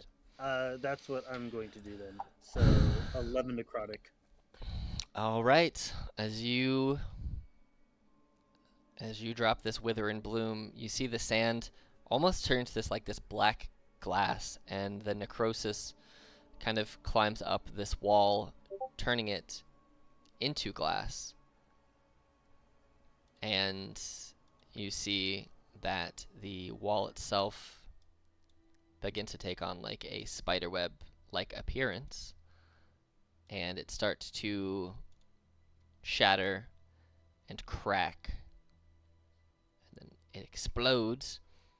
And as the wall breaks, this blue-skinned humanoid, you hear you get their attention for a second, and they turn over, and they're like, if you think Yarminus will be perturbed by you breaking my barriers, you're right, I am perturbed, but my pets can take care of you. I'm now gonna throw Yarminus in the initiative order. Oh man, that's fine. All right, the wall is broken. Okay. Bonus action. My two guys are going to take some pot shots at the doggo creatures. Okay. So I'm going to back up one, and they're going to go 5, 10, 15, 5, 10, and then they're both going to take shots at that one. Here, I'm gonna do this. I'm gonna put a red dot on one and a blue dot on one, so it's easier for us to identify. I'm going for red. Okay. Attack number 1. Misses. Attack number 2. Misses. Cool. All right. Red's turn. They do not enjoy the fact that your boys attacked them. They saw you order them. They're dumb though. So the red one's gonna charge directly to this boy here. Okay. It's gonna do 2 manipulate flesh attacks. Okay. So it's gonna try to manifold bite you first. Okay. Does a 13 hit your boy? That misses, even without a shield. All right. And then it's gonna try and tentacle slap the same boy. A 12. All right. The second boy, not liking that that's been unsuccessful, he can only get really to these two guys, so he's just gonna. Actually, he's gonna stay there, and he's gonna spit acid mucus. Yeah, he's gonna spit one at Ralph and one at Caliburn. So, the one at Ralph is a 12. No. That's fine. Like DC wise, no. Yeah. And the other one's gonna miss too because it's a 10. Man, these guys are not doing what I aim to do. All right, that's their turn. Caliburn, it's your turn. All right, I think right away Caliburn's gonna activate his Eldritch Tattoo as a bonus action. Cool. And he's also going to activate his symbiotic entity. Cool. I'm gonna do this just so we both remember. A little green dot for now, and you get, 8 more? So you'll be at 60. Yay. Cool. All right. Okay. And he's gonna close some of this distance here. So that maybe if this lady actually... As you go to run past this other one, because you left their attack range with one of their many things, is going to try to... The red dot one is going to try and tentacle slap you as you go by. Okay. Natural 20 plus 6, so a 26. Can I get the... Yeah. Do another... You can cancel the crit, which just makes normal. it normal. So, Yeah. you have... So everything else of it still affects you. You're just not critted. So you take 7 damage, which almost knocks you out of symbiotic entity, Oof. but not quite. But because of it hitting you, you take the 7 bludgeoning damage, and you're restrained. So you can no longer run anywhere, but it can only grapple 2 things at once. So you are restrained in that spot. So you can't leave that spot, and now all your attacks are at disadvantage.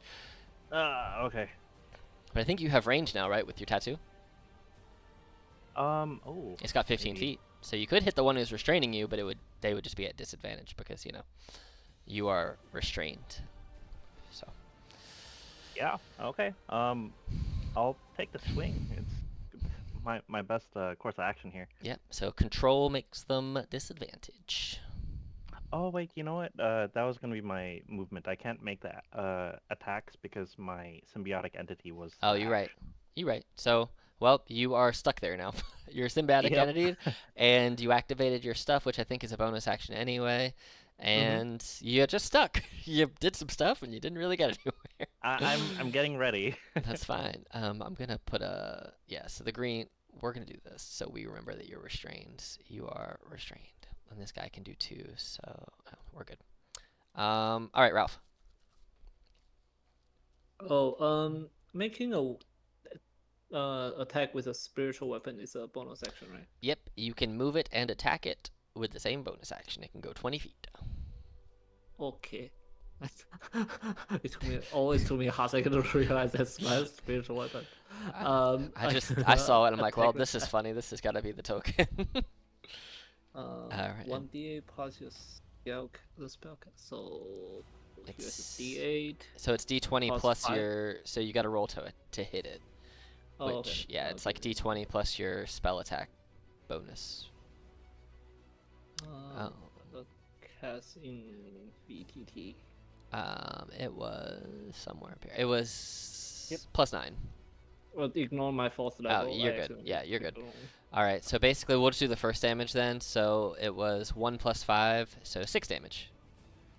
Yay. And then I still have a action, which Correct. I'm gonna go ahead and attack the pillar on the left side with Okay. Toll the Death. And with Toll the Dead, you can roll 2d12 on it because, I mean, it's a pillar. It's not going to have less Okay. HP. It's 10 damage, necromancy. That side falls. Any movement on your turn? Anywhere you want to go? I'm gonna come here. Here. Okay. Wait, here. Ish. All right.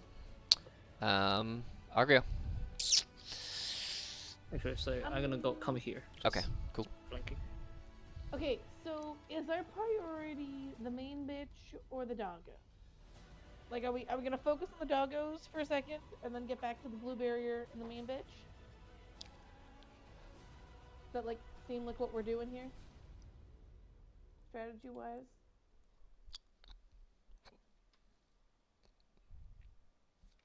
It's up to you.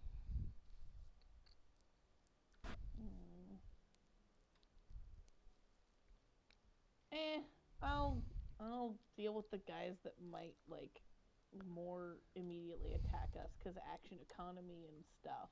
Both Solid. So I'm gonna run up to. I think I just measured this to be 30 feet that I could go here. Yeah. And I'm gonna do summon my cool long sword and Awesome. do a swipey swipe.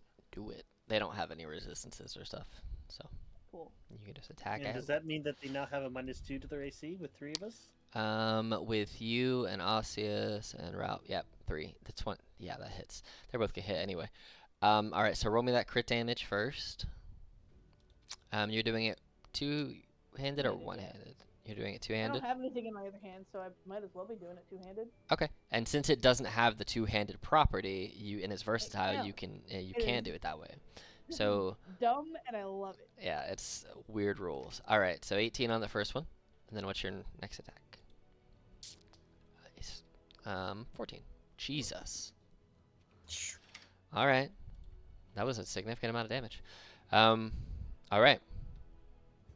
Did it seem like slashing it was super effective? I mean, yeah, it did. I'm super effective, guys. All right. Yeah. Okay. Yeah, that's all I got. You see that Yarminus is looking. I have a question. Mm-hmm.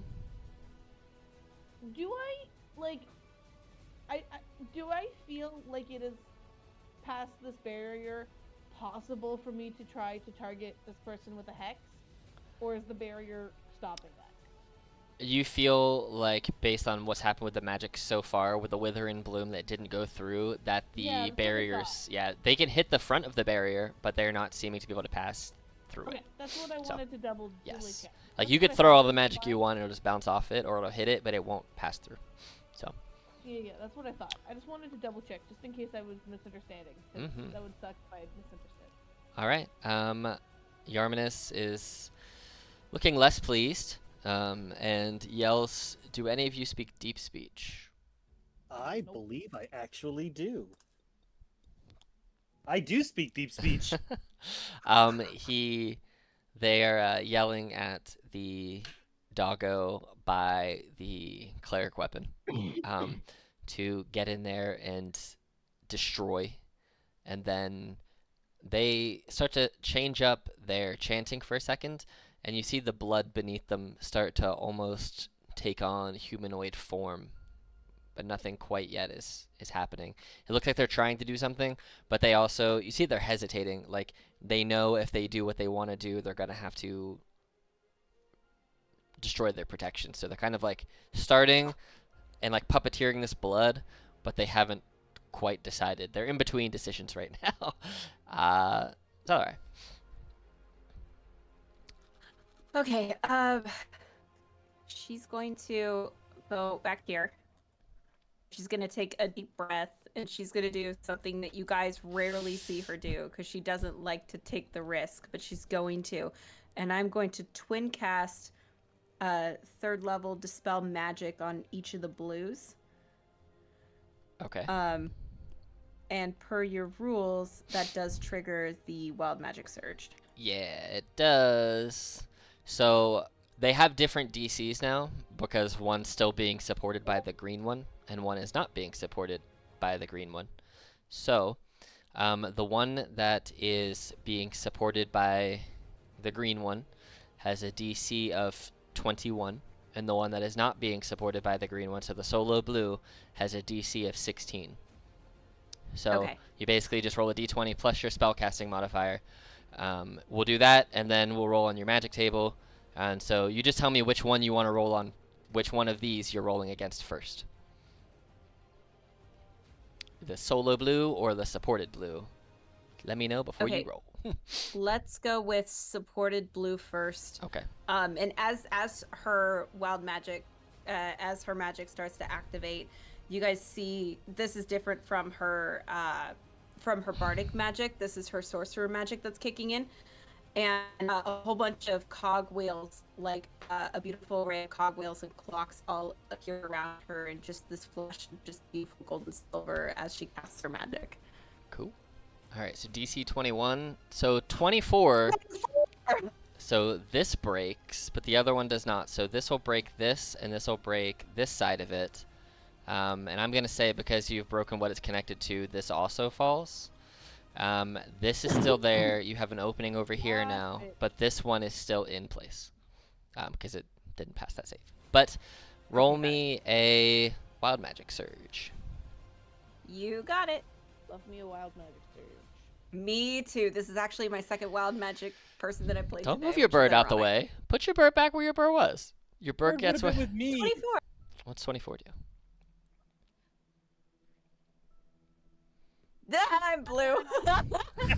All right. All right. As a bard, it's now you have to sing that song for the entire. I rolled, yeah, Zero's right. I rolled that earlier today as well on a character that's already blue, so she's even more blue. So now I'm blue here too. All right. Jonathan, it is your turn. Oh, sorry. Oh, you're good. Bardic Inspiration. Uh-huh. It's gonna go to it's gonna go to Jonathan. Okay. That is a D8. Ooh, spicy. Ooh. Cool. All right. You see the barrier is still in place, but it looks like one of the pillars that was supporting it is gone, and it looks like that corner wall is now gone, and the only barrier remains are what you see. It looks like Yarminus is still standing behind the barrier, but you know, you see what is there. So. Okay. I'm pretty sure. I really screwed myself by making magic not be able to go both ways. Not even a one-way track. Here we are, whatever. It's fine. Okay. Well, the conjuration or abjuration spells I have aren't really. I don't think I want to cast shield on the wall up there. That might not be the best thing. Shield the shield. Shield the shield. It's fine. Let's see. How ravens have a 40-foot fly speed, right? It should be on your thing, but maybe. Let me see. Might be 50 actually. It is 50. Interesting. You should Well, try and that's fly him there. So I have a clear line of sight to this guy, right? Because he's up a little bit. Oh yeah, yeah. You can see both those guys. You have the this one's flanked and this one is not flanked. Okay. So. I'm going to attack blue Okay. with a little old chill touch. Ooh, 14. Little chill boot. that does hit. Oh wow. Just. 9 necrotic. Yep. Yes, indeed. And then, yeah, I know about red. Don't you worry. Dropping a weapon is like not part of a free action, right? Correct. Stowing. Okay. They're ditching their bows and they're drawing their sword and shields, and they're gonna come up and wail at this guy. All right. And is it possible for Osseous to attack the tendril that is grappling? I would say yes, but it's gonna be a higher DC without the flanked bonus. I'm gonna say it'll add 3 to it and not be a flanked bonus, so it'll be a 17 if you want to hit it directly. Okay, I'm going to try to, and then Renati will attack him directly. Okay. So this will be at the grappling tendril. Okay. 16. It's not so much that you miss; it's that you saw the bladed parts of his arm. It kind of turns those and like blocks it like a sword on sword kind of parry. So you connect, it just doesn't go through. And then you're attacking. Renati's attacking, and they're flanked. So, yes. Okay. 20. Of course. Yeah, that hits. All right. For 10. And then my raven is just going to go 5, 10, 15, 20, 25, 30, 35, 40, 45, 50, just to be over here. All right. All right. So the one that Renati just hit at the beginning of its turn regains 5 hit points from regeneration, but the other one doesn't. Or won't. Rude. All right. Well, it's got 2 attacks. So the red one is going to try and bite Renati with a manifold bite. A 19 That will hit. for 11 piercing damage, and it cannot regain hit points until the start of the flesh's next turn. Okay. And then it's going to try to use the other tentacle that it has to attack and then restrain Osseous as well. And since he had a bow out, right? And so he's not got a shield on. No, they both have sword and shield. Okay. 16? Misses. All right, cool. Bounces off his shield. The flesh over here does not regain hit points. But it has a range of 60 feet on this next one. So how far can it go? 60? It's going to shoot 1 acidic mucus at Zalara for an 11, which will miss. Missing, it's going to try and hit Jonathan with a 21. Has disadvantage because of my chill touch. It's not an undead, though. I thought... Did I misread that? Oh, is it? So it's not undead. No, these aren't undead. Oh, okay. Yeah, these aren't undead. All right, 21 will hit. Yes, so 21 hits. So you take 19 acid damage right now, and Okay. then you take 9 at the beginning of your next turn, unless you use your reaction immediately to wipe off the acidic mucus. So you either take 9 damage immediately on your turn, with no way to reduce it, or you burn your reaction right now to not take the 9 damage. I will use my reaction. Okay, so you do not take 9 damage on your next turn. You just take the 19 acid right now. Caliburn, you are still restrained by this tentacled boy. Hopefully not for long. Hopefully. Let's punch my way out of this guy's grasp, and that will be at disadvantage. Do I have to hold a key for disadvantage, or Nope. control? You're just it's control. Yeah. Okay. So disadvantage to punch him, or you can use a strength check to break out. No, thank you. All right, so just disadvantage punches. I got it. Oh no. That misses.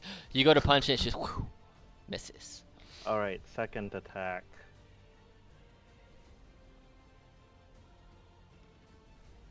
That's better. 21 does hit for 7 bludgeoning damage. Oh, I'm gonna go ahead and roll the extra 1d6 force damage from the tattoo. Okay. Ah, Hey, a damage is a damage. it is. All right. All right. And then, I mean, seeing as I'm still here, I'm gonna bonus action flurry of blows. Okay. Give me 2 more disadvantage punches. Punches. Bunch of punches. Pop, pop.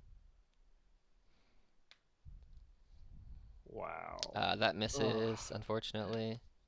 Okay. And then last one.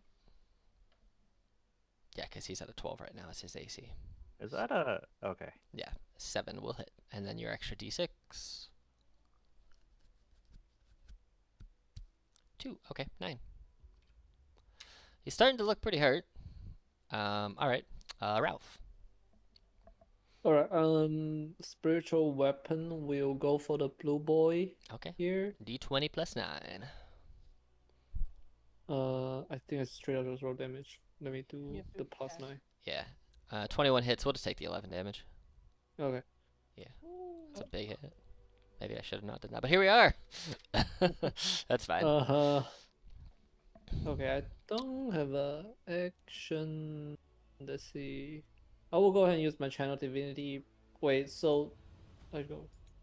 Does this do anything other than to the dog? At the So moment? so basically what happens is you can choose an enemy to curse it, and then the next time they get hit, they take double damage.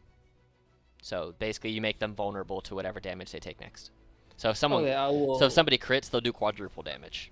Okay, I Basically. will do that. So I'll I do that to the forgot rebel. that I still had my symbiotic entity up. So I kind of am owed 3d6 necrotic. Well, you hit twice. Oh, twice. Yeah. Did I miss? Okay. Yeah, you so missed twice. 2d6. 2 more d6s, yeah. Might matter. 4. Okay, cool. All right. Who are you cursing with your action? The red guy, the blue guy, red guy, red guy. red boy. All right, cool. Yeah. All right. Red. All right, so red is cursed, so the next damage they take will be doubled. Anywhere you want to move? No, just stay where I am. All right. Stay flanking. Argiro. Okie doke. I guess I'm gonna give a bonk bonk to the guy in front of me, unless I kill him in one bonk. Okay. Go for it. I don't think I'm gonna kill him in one bonk, but I'm gonna hope for the best. That hits. Oh, 8. It's doubled to 16, but that's still not quite enough. Alright, we'll bonk again. He's dead. Roll the damage just because I want to see what you would have gotten. Christ, that would have been 50. It would have been 50, which would have Guys, obliterated him. You had 4 HP left after the first hit. All right. Well, Anything else in your turn? I'm just gonna move towards this way so that I can try and sneak. Okay. The bird's flying, right? Can we be on the same space as the bird? Cause I'll Yeah. be like, Yeah. That's fine. Can I just put myself here for the ease, but know that I'm under where the bird is, so that we don't. How about we just put you where the bird was and the bird where you are right now? That also works. Both are They're 30 the same. feet from where Yeah. I was. Right. Cool. All right. Like, it doesn't actually matter. All right. So, with it being Jarmanin's turn.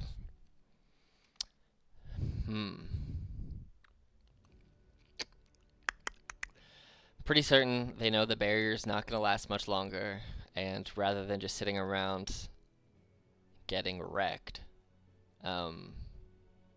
Get wrecked. Nerd. they're going to just drop the barrier. They're going to force the barrier to drop. So, whew, barrier's gone. Now, Oh, you're so boring. so boring. All right, so. Okay. Cool. All right, so seeing all of you there. I don't like the way you said all of us there. Like that. Yeah, I don't. It just sounds harsh. All right, so they're not dumb. They are, however, going to do that right there, and everyone in that needs to do a dexterity saving throw DC 17.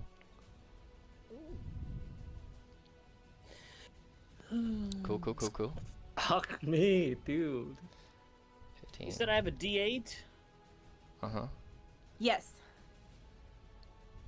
All right. You make Damn. it. You make it. So, but it is doing this at 4th level. So if you fail, you take this much. If you pass, you take half. 34. As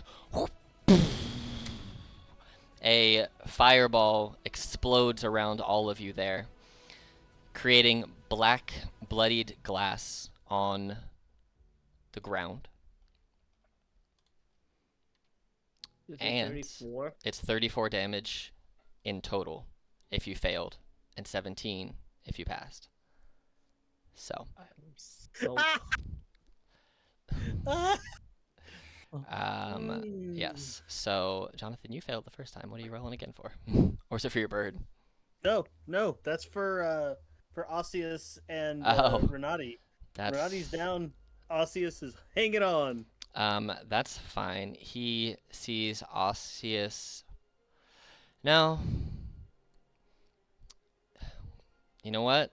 You're not grappled anymore. So I'm gonna take this away from you. He sees Osseous. He's gonna go ahead and use a cruelty dice and burn a D6 against Osseous to do an additional D6 worth of damage. Okay. It's 3. So one of the cruelty dices are gone. Are you down, Jonathan? Oh yeah. Jonathan's You kidding down, me? Renati's down, Osseous is down. Everybody else is hurting pretty hard. And they're going to step back here to the water. And you hear them start cackling in a language that no one who's awake right now understands. Zalare. Oh god. Okay, our Oh, that's too big. I don't want primary healer's Guy. up, so that's good. Good.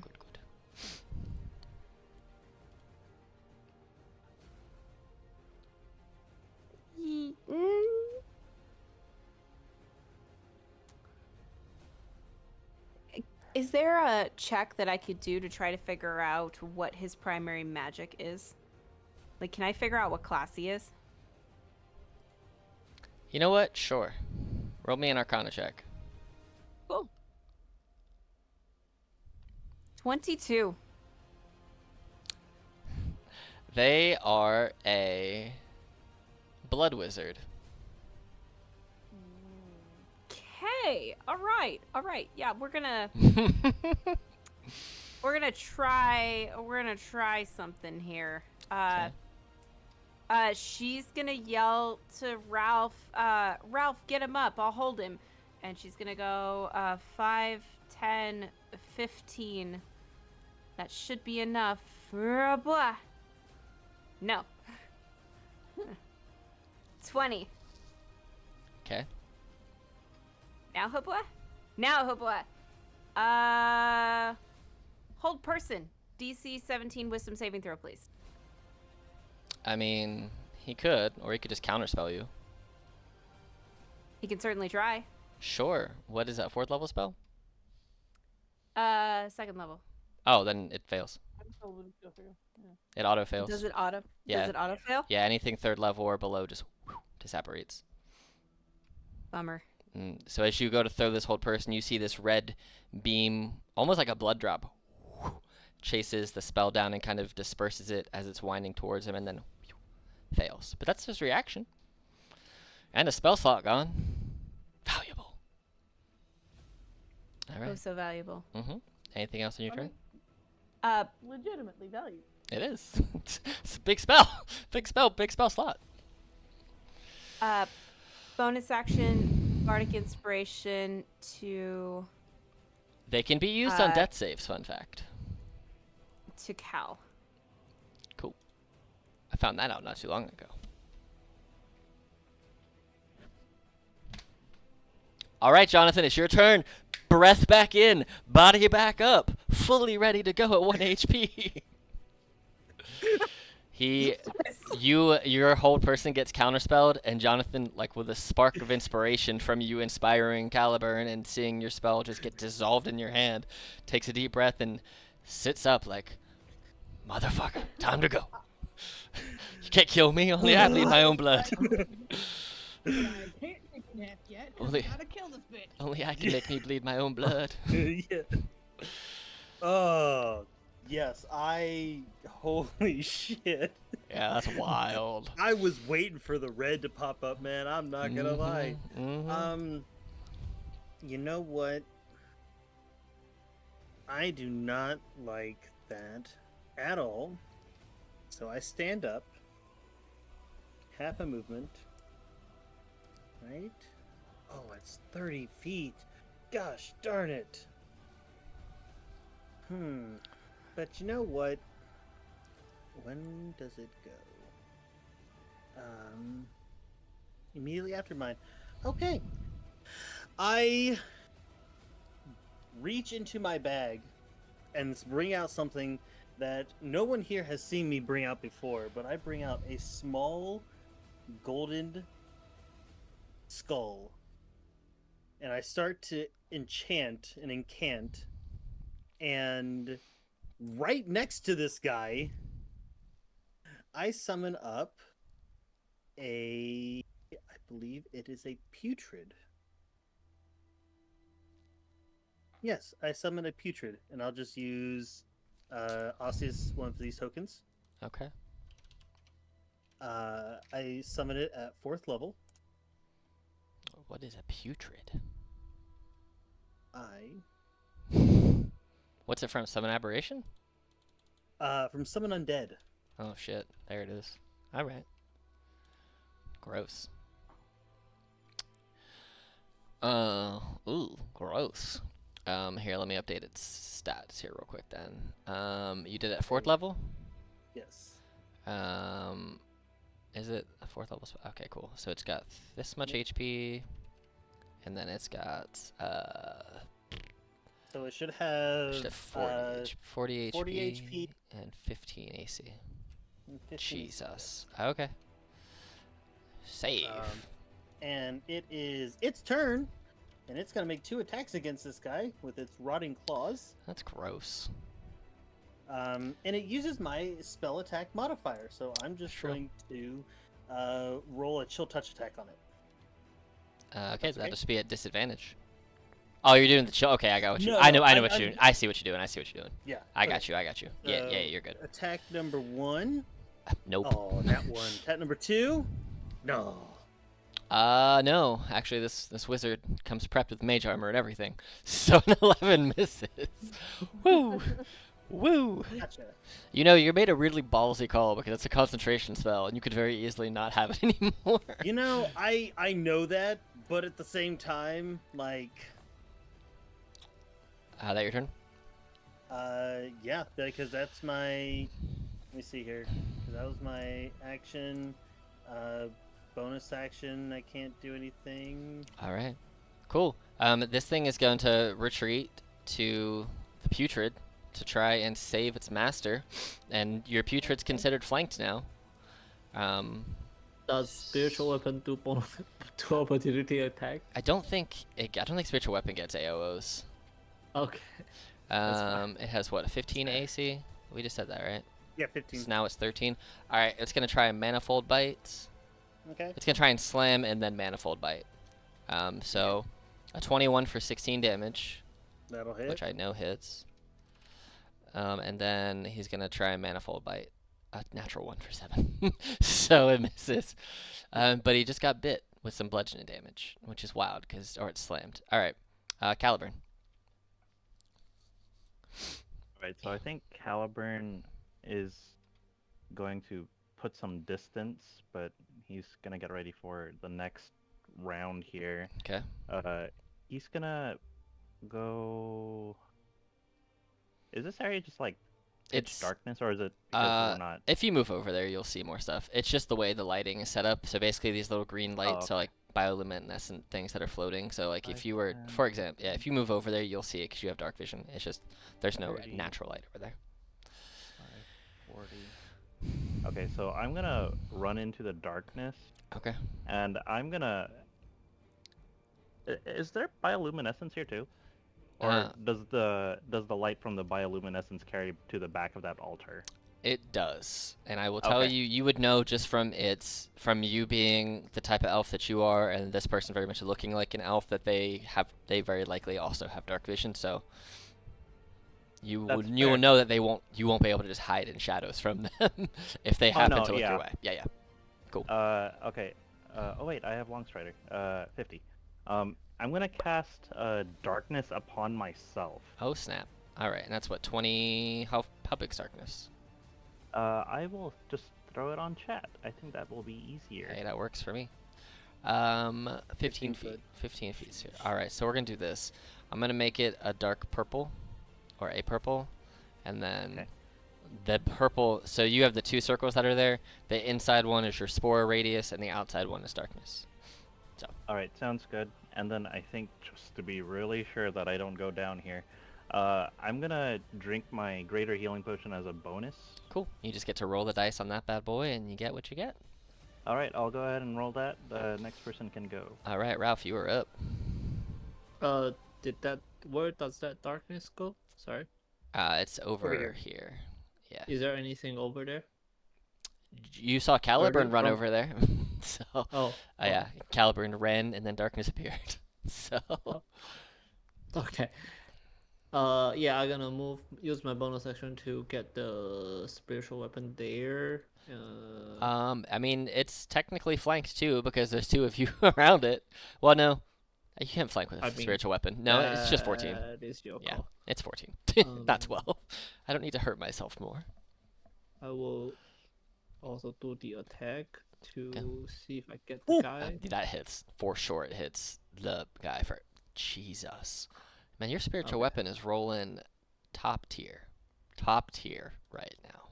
Well, thanks for your token, I guess. Hey man, the smoking cleric wins the game. Okay, so that's what I'm gonna move 15 feet to Jonathan and cast cure wound is the better one, right? Hmm. Okay. Man, Cure Jonathan, if Wound. you hadn't rolled that nat 20, you'd be getting max heals right now. I know, man, but I couldn't control it.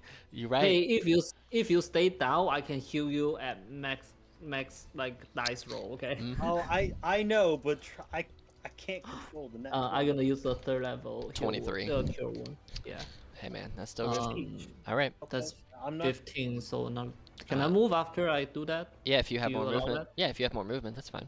Okay. I will do 25 here. All right, cool. Argrio, your turn. Agrio. Okay, so like, Here's the Earth round. here's the Earth nice round. This is a nice Earth. Okay, so I can't get close enough to do anything. So, let me just Sweet double- Earth. Okay. Can I ask a quick question? Uh-huh. Yeah, Do you happen to have a Relentless Hex? I do. I'm just but saying. I don't have. But I Oh, but- wouldn't be yeah. able to use it till my next turn anyway. s- I thought you're- about this as You're well. right. You're right. I saw. You it. have lucky. I do have lucky, You have but I need lucky. to roll something first. Okay. But yes, I appreciate it. I did specifically say remind me that I have lucky. You also got that old EB. Hebe. Use Eldritch Blast like once this entire one shot, No, I maybe. mean I have it, so like I No, could. throw your I could. sword, because that's so much more cooler. I mean, it is. Yeah, so I can make my packed weapon be a heavy crossbow. Oh shit! Can Yeah, I- you can. So, because I have improved packed weapon.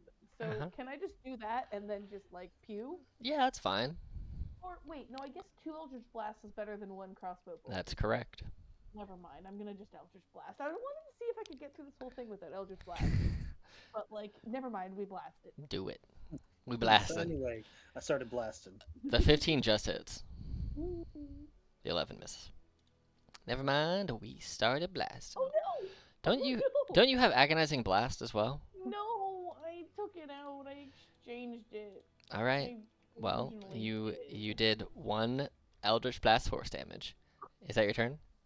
Yeah. Oh wait. Wait, do you not have Uh-uh. charisma Wait. modifier Nope. to it? I'm going. No, because I didn't take agonizing. I'm going to cast. No wait, I'm too far. I would like to move within 30 feet And then cast Hexblade's Curse. and then cast Hexblade's Curse. I forgot about that one. No, you're good. All right. Yeah. Move yourself within 30 feet, and we'll just say it's. And actually, in fact, I'm gonna go a little bit closer than 30 feet. Okay. I'm gonna go Cool.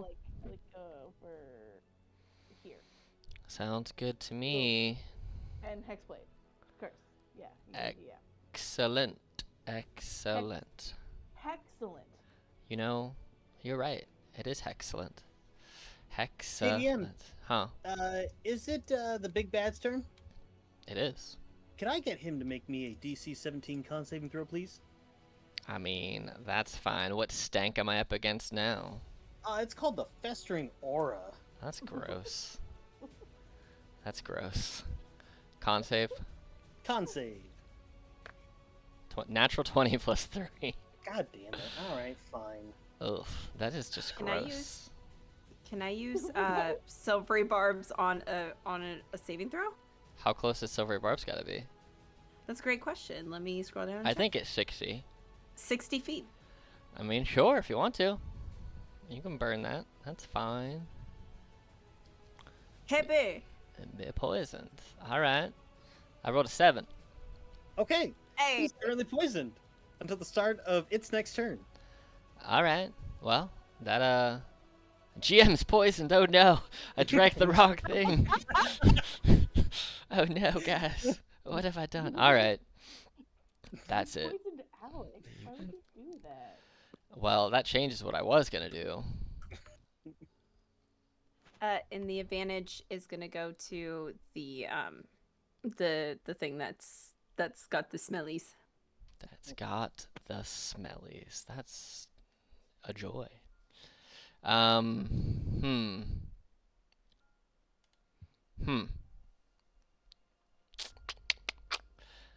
Well, you know what?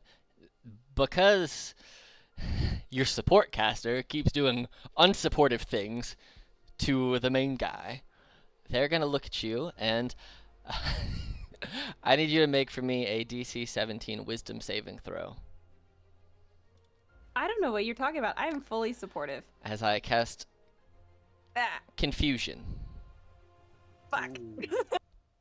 my least favorite spell as a player. And a DM.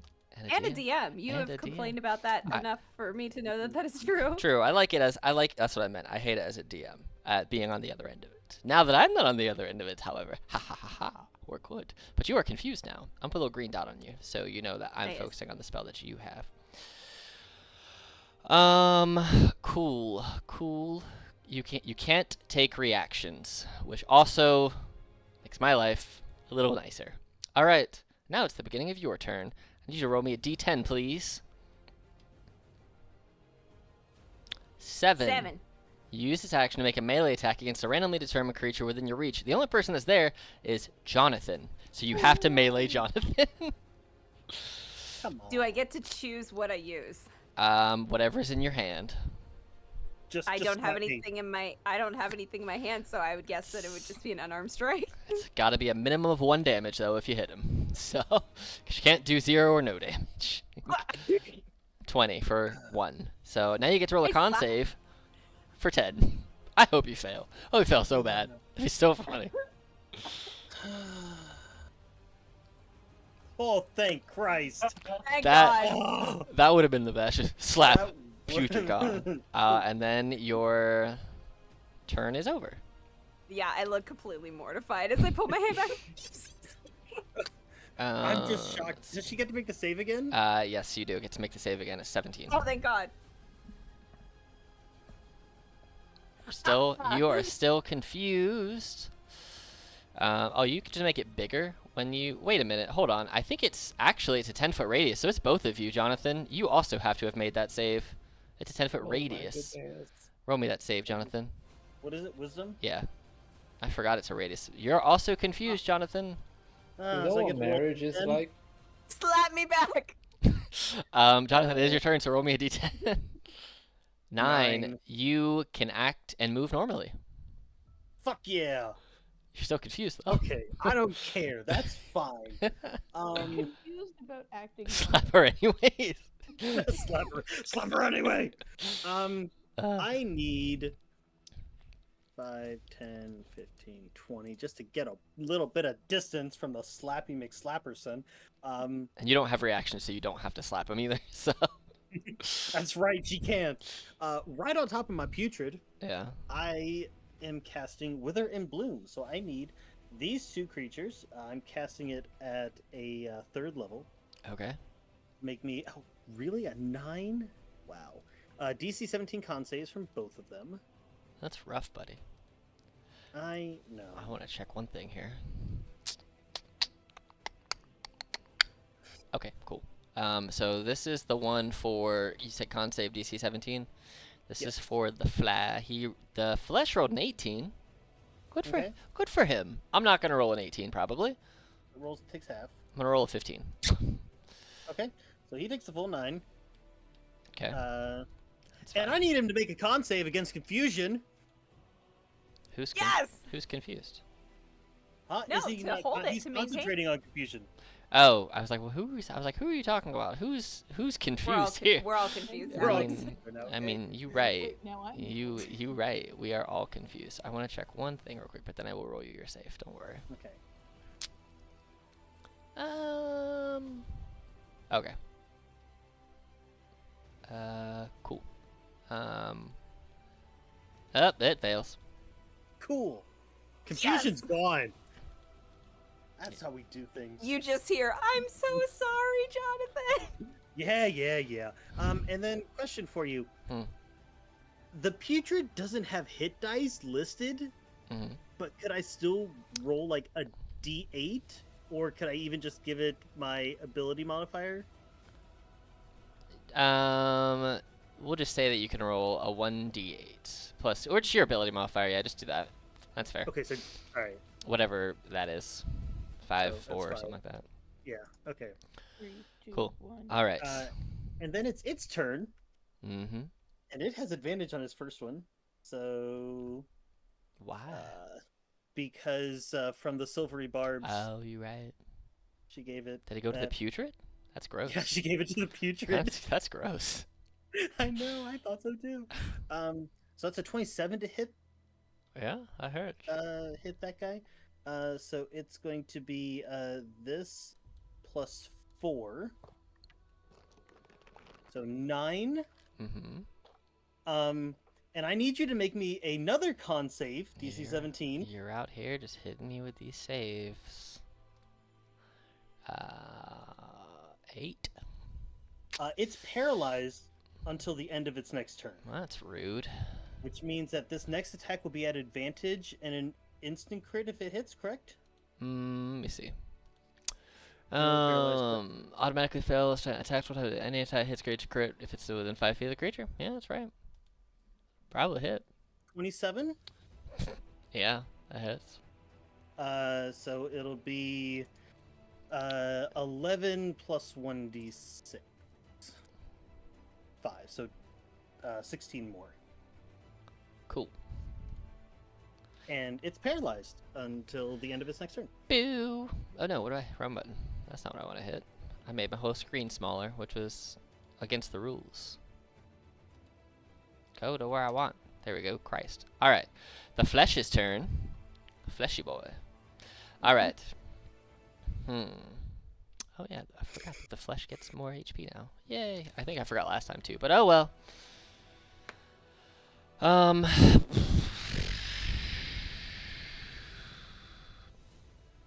Alright. You know what? I'm gonna take him to the slam jam. No, I'm not. That's a 1. You know what though? That's actually pretty funny. I'm gonna shoot an acidic mucus at Jonathan if I can reach. It's 60 feet. I think I am. I'm in range. Oh yeah, 40 feet. 19? That will hit. 9 right now, and 5 on the next turn, unless you immediately burn your reaction to scrape off the 5. I can't. I don't have my reaction. Unless... Oh, I get my reactions back because of... Your turn. Okay. So I'm going to reaction cast shield to block it. Alrighty then. So 19 does not hit you at all. 19 does not hit me. Gucci. Alright. Caliburn. My AC is now currently 21 until the start of my next turn. Cool. Alright. Caliburn is just gonna run over now that the dude's paralyzed. Okay, I got Oh no, I'm so sorry. I forgot we had a monk. I do want to check something real quick though, because I'm pretty sure Okay. even in your own darkness, I think you still have disadvantage on attacks in your own darkness, unless your specifically says that you can see through your own darkness.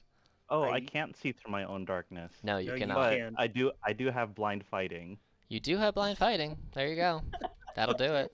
Never mind. That will do it. Bam. Okay, here we go. All right. I can't see, but I can see.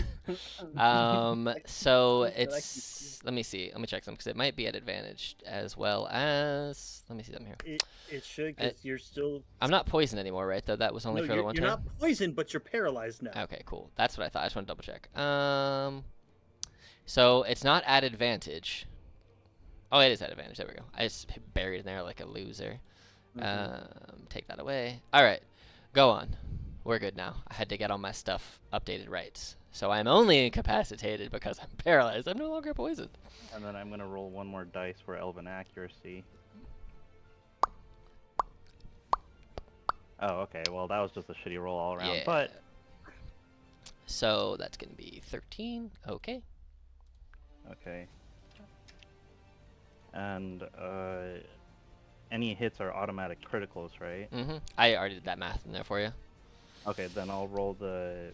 I roll 1d6 then. 2d6. Yeah, you can roll one or two, and if you roll one, I'll just double it. Okay. Unarmed strike. So that was that. So whichever you roll is fine with me. 1 or 2. 1, 5. Cool. All right. Go on. All right. All right. Second attack. What's up with these rolls? That will hit. And it's a Maybe it Critorium. don't matter. Okay. Okay. And then here we go for the. All right. All right. And then flurry of blows. Okay. Come on. Yes, that hits. Okay. Won't bother rolling the other dice. Yeah, because I mean it's not a crit anyway, so the third one's not really, Yeah. it's not gonna do anything for you. All right. All right. Cool. Cool. Cool. And then last one here.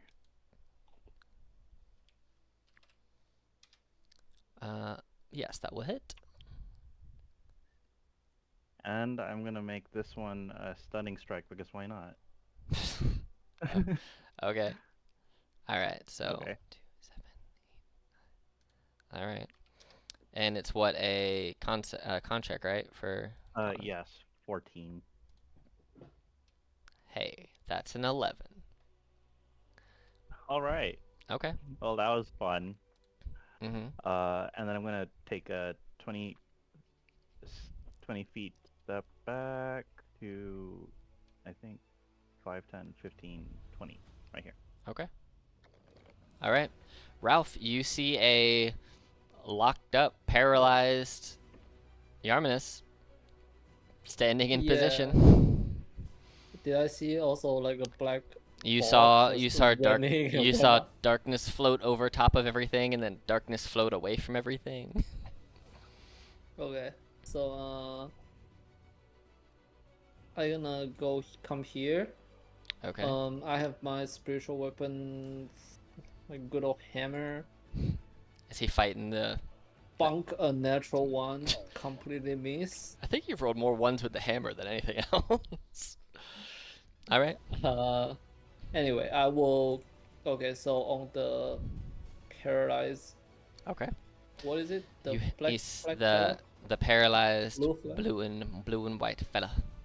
Okay, I'm gonna go ahead and cast inflict wound at 4th level, which is my only 4th level It's spell. at advantage too. Christ. Yeah, it's gonna hit. You know Okay. what? Roll it again just to see if you crit. No, you No. don't. All right. Well, it's not a crit anyway, so it doesn't So- actually matter. So just give so me the here's- damage. 6d10, here we go. Yay, 36 negative. 72 damage. Okay. He's Um, still paralyzed, so. All right. He's paralyzed until his next turn, right? Unfortunately, he failed the stunning strike, right? No, he passed it. Oh, he did. Oh, okay. Yeah. Gotcha. He's paralyzed until the start of his next turn, or Okay. until the end of his next turn. Until, I don't know, one of the two. You tell me. Paralyzed until the end of its next turn. Okay. Cool. Okay, so that will be what I do. Alrighty. And there goes my 4th level. Argrio. I kind of wanted to do my thing that I could do to make it incapacitated just to continue this, but I don't think I can't not get the putrid in it as well, and Okay. yeah, I might get Ralph, and it's you know Just you have the flesh right there. Please beat up the flesh. Yeah. You want me to just beat up the flesh? Cool, I can do that. I will just step up to the flesh and bonkety bonk. Hey, go for it. The flesh is asking for it. And you have a -2 to its AC because it's technically flanked. Oh God. Yeah, they both hit. Of course they do. 14 and 24. Okay. The flesh is still holding on though. Damn it, flesh! Flesh has 78 hit points. Let that be known. Is that your turn? That's it. Yeah. Yarminus, who's been standing there just getting absolutely assaulted. Can he make me a? You're not even gonna let me finish talk about how he's dead on his feet and has been Is since he you killed him last alive? round? With his -97 hit points right now? You're not gonna let me describe how he's been Sorry. dead for the Sorry. whole round? No, please No, continue. he's gonna be poisoned again. Please continue. Well then. Yarminus, who has been standing there paralyzed, muscles locked up, in tension, was alive, and then darkness swept over, and then darkness went away, and all the life had left Yarmus's eyes.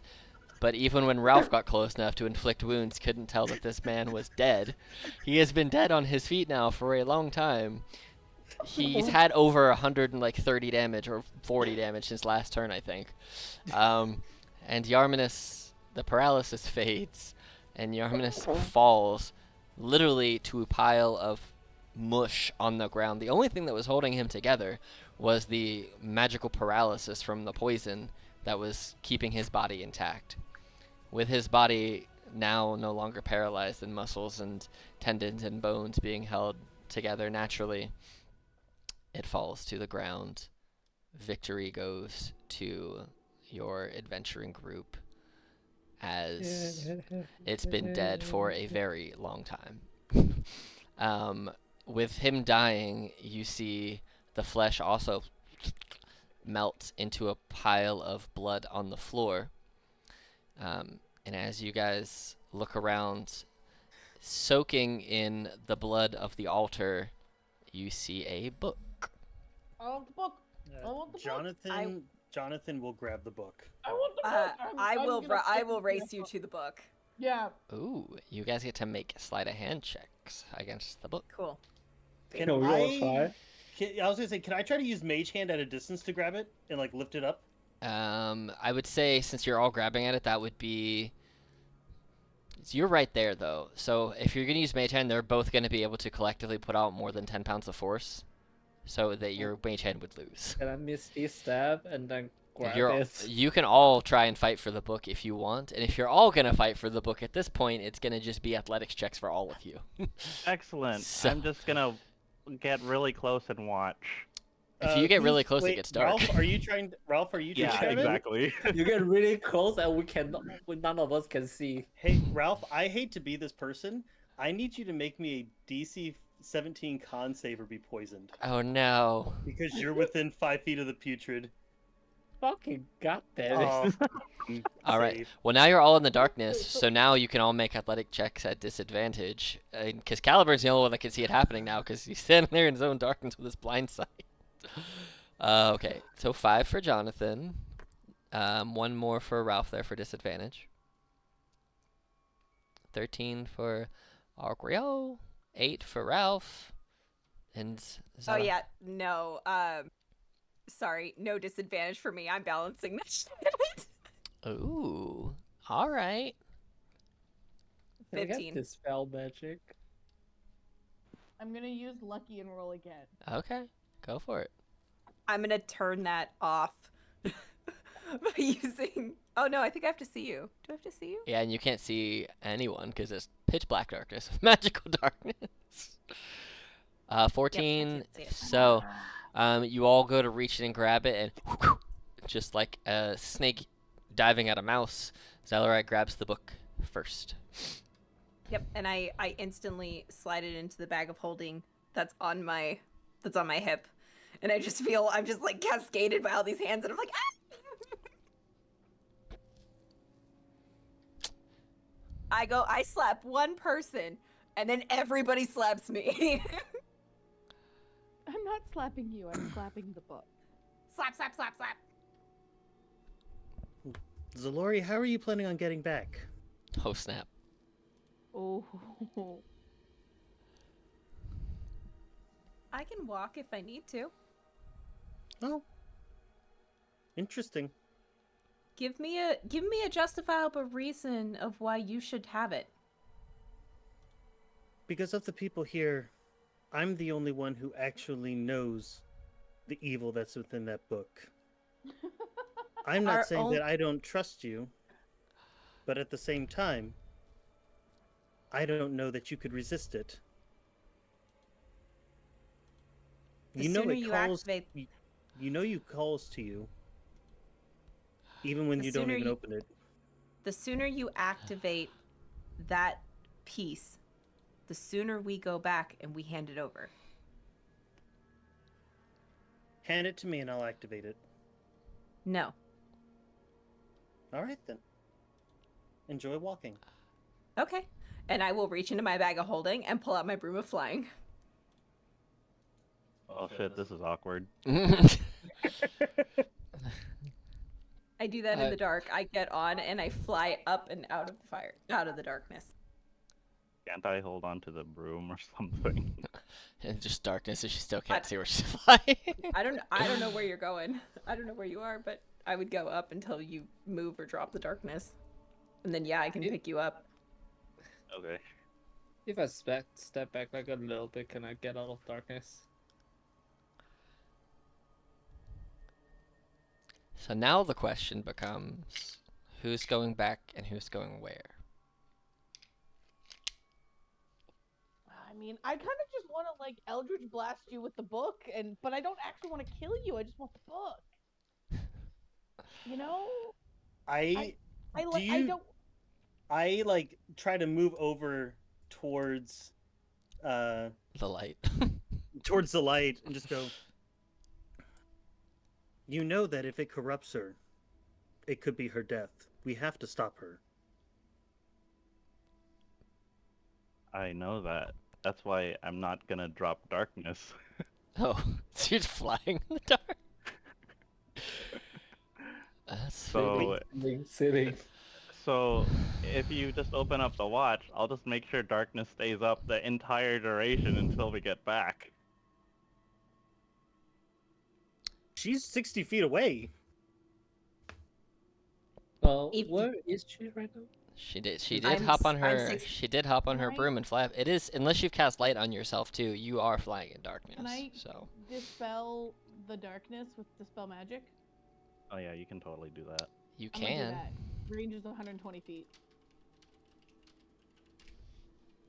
Okay, now we just lost our one safe, like, safety, just in case someone actually does want to read it. I shout down to the group, "Open the portal and I will fly through."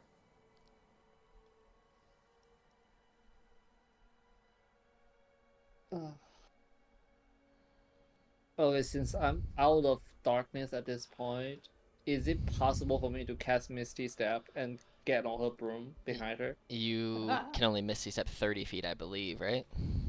Yeah, 30 feet. Yeah, Yeah. it's 30 feet. Holy Yep. shit, okay. So you cannot misty step that far. God damn it. I mean, she's in a pretty solid spot unless people want to shoot her down or otherwise force it down.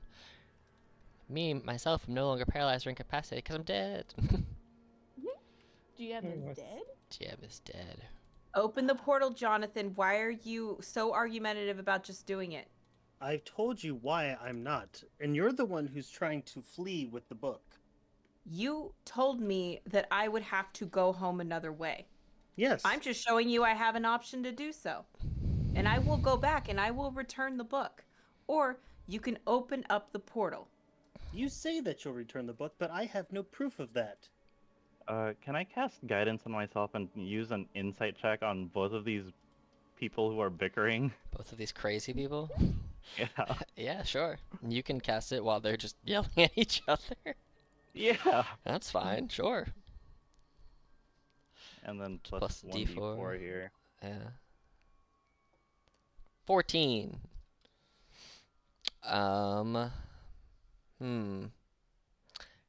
I mean, you can.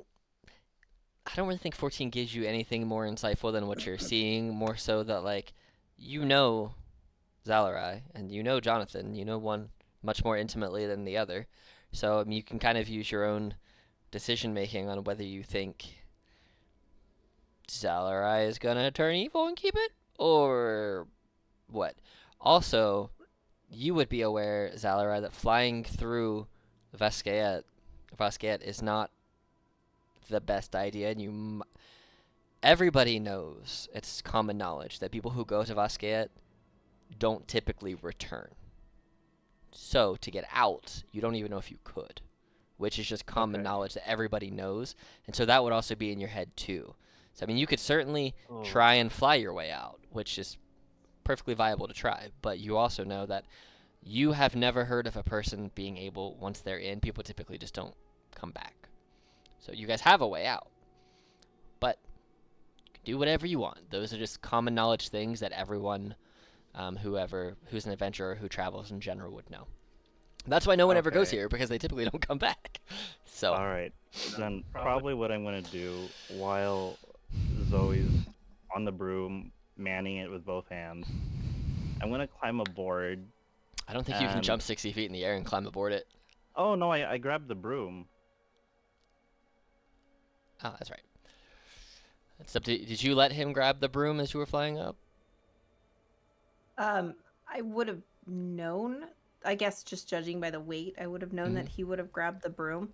But I would think that this is a pretty common action between the two of us, so I would have floated up and see that the darkness was coming with me, so I knew it was Cal. Cool.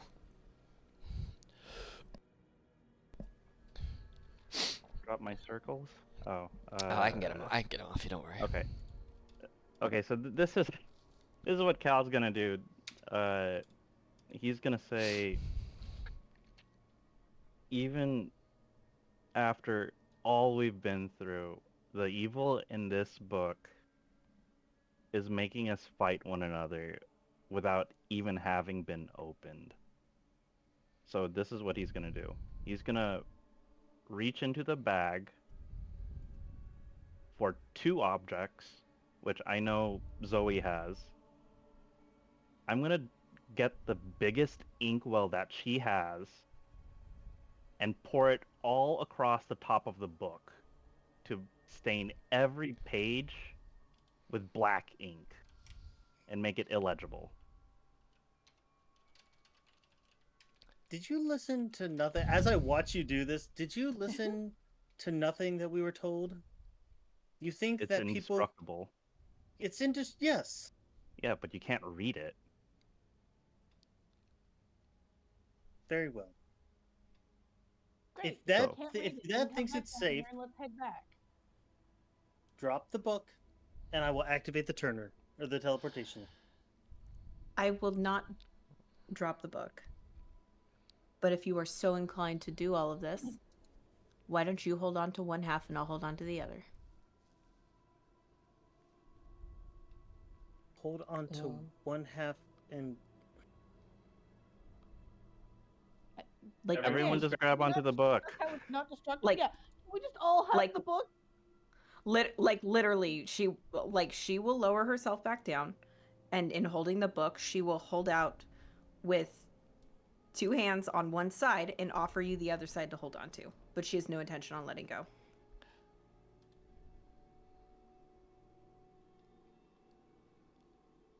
At this point, we can all see each other, right? The darkness has Yeah, grown. I mean, you can Yeah. see the light that Uh, you have is the bioluminescence on the beach, so what you can see is what you can see. While we're arguing at some point here, I would like to use False Life again to get another 30 hit points. I would also like to use my Rod of whatever to get a spell slot back. Rod of the Pact Keeper. Yeah, that thing. Just in case. So, yeah, Just solid, so I solid. have a spell slot back. Okay, cool. All right. And, ooh, 8 Eight. temporary hit points. So she's holding out the book for everyone to grab. What do y'all do? Um, I'll grab a side. okay. Raph will walk towards Zoe and Cal in this case right now, assuming they're already on the ground. I will talk to Zoe, say to Zoe and be like, Zoe, you are one of the nicest person I ever met. If there's anyone in this group that's able to handle anything that's devil, it's me right here. And I trust all of you guys to have all the ability to pull me back if anything goes south. Let me take a look of it. No, let's. And no, see none where of we us are go. reading it. We're going back. I understand where you're coming from, but I don't want anybody to read this. If we just activate the portal now and all walk through, we just hand it off. It is the very moment to hand it off. That's all I want to do. And Jonathan is not opening the portal. Can I guys identify on the Don't make book? this about Jonathan. This is all because of you trying to go away without us and taking the book. I was forced to. He said that he wouldn't take us back. Why were Did you not hear the why were you so conversation? intent on grabbing for it, though? I could feel the magic. You used magic to ensure you got it. Does that make no one else suspicious? Okay, does it make anyone feel better if the most illiterate person here holds onto the book? That's kind of harsh to say. No, that's me. I understand that, but to your wife? Oh. No, it's just the fact. Everyone here is more magically inclined than I am. That's true. That's true. He's a monk with some shrooms. Can I cast identify on the book? Yeah. Just for the sake of Yeah, knowing what's can. going on. Yeah, you can. The book is, as she said, it is got deific power within it. you learn that it's got multiple different spell schools, but they're so intertwined and intermingled that you can't really establish one from the other. It definitely has a sense of death about this book within it, as you kind of like hold your hand over top of it. You don't have to like open it to identify. You can just hold your hand over and kind of focus. And as you do that, you do recognize that there is a lot of death and necromancy and just not good things in this book, alongside all the other spell schools that are intermingled that you can't quite recognize. And it feels very, very old. There are magics in this book that you've never seen and never felt before in your life. You've never read about. You have no idea what some of these magics could even possibly be. This book is unfathomably powerful. Then I say to Jonathan and say that if either of us can get this book, we may be some of the most powerful people on this continent. Yes, and that's why it needs to go back. And that's why I want you to open the portal. That's all I've been asking this entire time, and you are avoiding it. And I can't help but want to point out that your last couple of ventures have been seeking knowledge, and now you're doing everything that you can to point out the fact that this book is all about knowledge and that you fought to get it and still didn't get it. Who do you think sent me on those adventures? Do you think I sought these out? Yes. I'm hurt. I truly am. If you are so set to prove your point, open the portal and let us go. You know what? If it makes you feel any better, I will put the book against my chest and you guys can bind me with rope and carry me through the portal. I can't read it. The book's not going anywhere, and we all are guaranteed to go back. I doubt that someone as sharp as you makes me think that I don't even think for a moment that you can read it, but fine. We can all put our hands together on the book. I really love that you have that knowledge of me, but just so you know, my mother is a teacher and I failed all of her classes, so don't give me that much credit. That's anti-nepotism right there. And how much magic do you have in there that you couldn't do a simple comprehend languages spell? You would still have to look at the pages, idiot. But fine, no, we can do this. All hands in the middle, and I pull out the teleportation watch. Do you open the teleportation pocket watch? I'm gonna use an action to heal some. This is just so weird. I'd like to insight check Jonathan to see if he actually has intention on starting up the watch. Sure. So here's what we'll do. You can roll an insight check, and then you to me, Yep. Jonathan, just roll me a d20, and you add whatever modifier it is, if it's persuasion or deception, and don't tell me which one you're rolling, just tell me what your final number is. So just roll the d20 flat to me, and then... Well, I'll tell you this. They're all three the same. Okay. That's fine. Yeah, so just roll it to me, and whichever... Nice. Okay, cool. Do you... 100%. Okay. I plan on... All right. Yeah, you fully believe that his intention is 100% to open the watch. You have no reason to believe otherwise, Zellar. You fully believe that is what his intention and his plan is to do. I will keep 2 solid hands on the book, just like I have been the entire time, and I wait for Jonathan to put his hand on the book and or activate the watch, whatever process that he wants to do. Do you activate said watch? I do. You activate the watch, and the longest 18 seconds of your guys' life slowly passes. It's like every second is an hour, and it feels like you're standing in this awkward circle for a very long time. As After I 12 feel seconds, Caliburn farts. as I feel the final second tip away, I attempt to misty step away with the book. the book's. I was gonna say the same thing, that I was gonna Misty Step I into think the. I think you guys all said that the thing of book it. is tied to her with her hands on No, her it's chest. not tied. She's holding it. We're all holding it. Oh man. She threatened to. I think that's a probably a strength check or something like that. It's gonna because be we are all holding on to it. Yeah, I think it's gonna be But I was gonna contested. say, I think it's gonna be contested athletics. No advantage, no disadvantage for anybody. Whoever's attempting this. But here's the thing. If you Misty Step, I know. okay. I know. And if Ralph, if you're trying the Nope. same thing, if you're trying to Misty Step away, you're also I'm not. holding on to her because she's my portal buddy, and if Okay. I don't hold on to her, I'm not getting through that portal. So All right, then you can roll athletics as well because you're holding on to her. Not me. Ralph, do you try to Misty Step away also?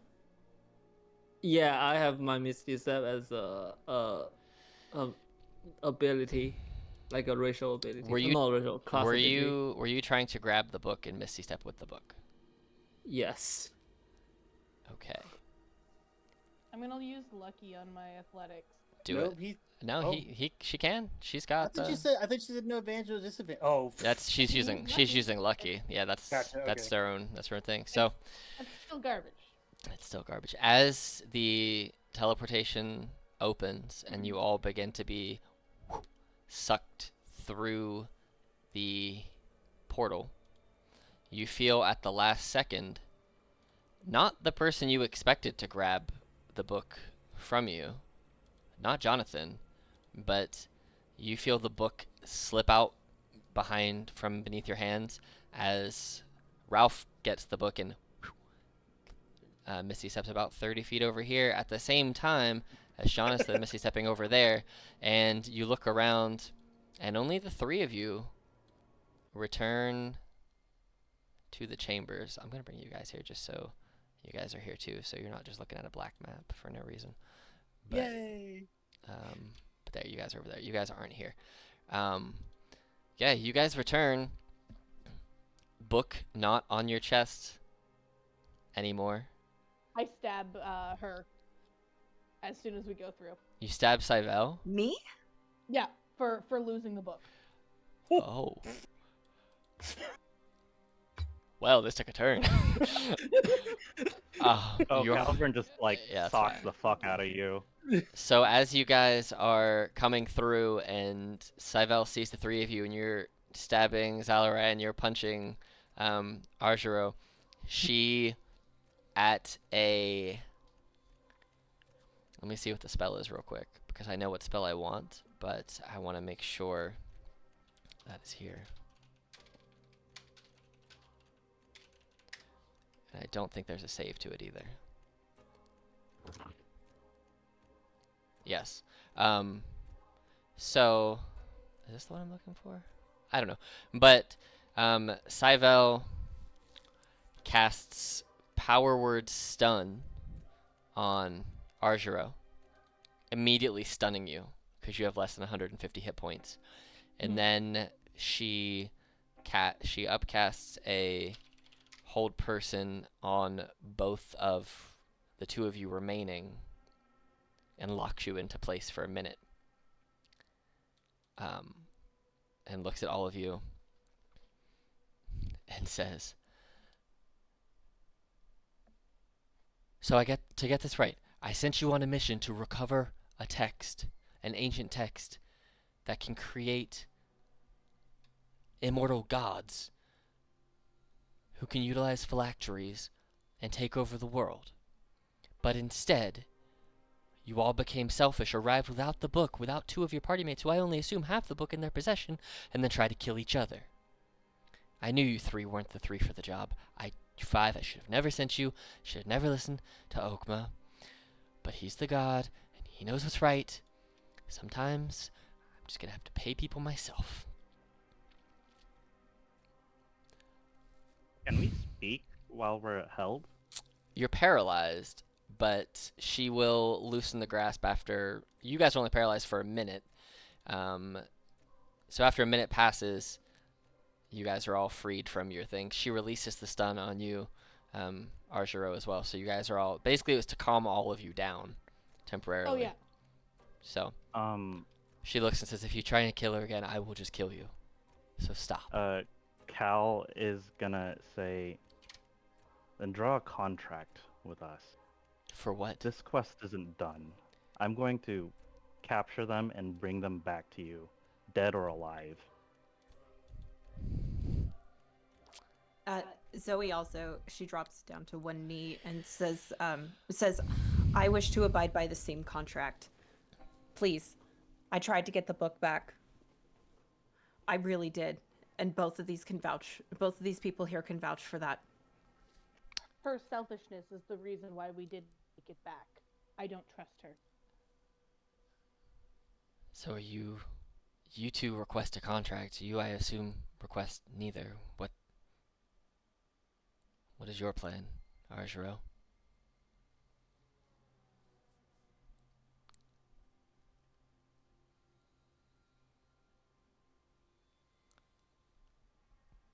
Are you wanting to continue in my employ, Arjuro, or are you done?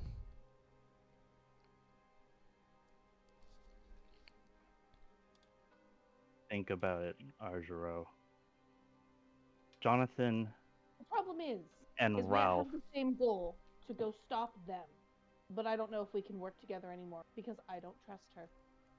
I mean, You don't trust the woman who just offered her soul in a contract, got tricked by two people trying to steal the book for themselves after the two of us did everything we could after reading them correctly. This is your response? All right. I have a way to fix this. But you're all gonna have to agree. I will give you a contract. The contract will be the three of you hunt the two of them, recover the book, and bring me their souls.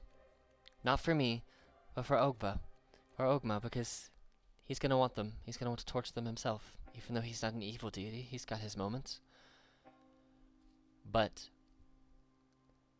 the only path that this contract can take is I have to erase your memories of the event and implant new ones, so that you can have trust with one another once again. And you have to agree to this.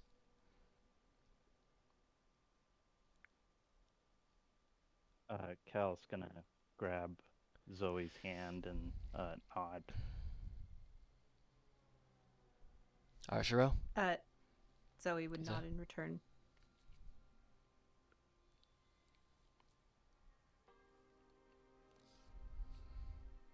And if I say no, I die? No, you're free to leave. You're free to leave, but I doubt your compatriots will ever want to work with you again. But that's your choice. I'm not here to sway you one way or the other. I'm merely trying to now get a goal fulfilled that you all messed up in the first place. Well, really, I messed up by leaving somebody in charge. It got infiltrated. A whole bunch of things. But the most recent mistake was yours. So what have you done for me lately? And what have you done for me lately is not good. So, your choice. I do not want to forget, but I will tell you that I will bring you that book back myself. So you wish to go independently to acquire said book? That is what I will do. Okay. You will die. You will die first, not by my hand. Well, Arjur, you are free to go while I bind this contract. I wish you the best, and I will send you information when I have it. But if you find any in the meantime, contact me first. And she tosses you one half of a pair of sending stones. She nods. Now be gone. And she opens a small portal for you to step through. Knowing that you don't like to walk through portals alone, she's doing this on purpose, or they're doing this on purpose. Oh, yeah. Oh, 100%. She looks back at Zalori, gives her the finger, and, like, stumbles through the portal, like, All right. totally not cool. Totally Cool. not cool, but, like, All right. it's like when somebody gets on an escalator really badly, Yeah. and they, like, almost fall down the stairs, but they make it. But... All right. Well, you are now out of scene, but over there. Yeah. For you two, they have they float over a parchment, a scroll, and they very quickly write something up in what languages do you speak? Undercommon, Druidic, Elvish, and Primordial, in addition to Common. All right. She writes this up. She writes it up in Celestial and tells you it's in Celestial, and then says, even though you can't read the contract, Ogma can. The contract states that I will modify your memories until the book is recovered, and then at the completion of the contract, your memories can be returned if you so choose, or remodified back.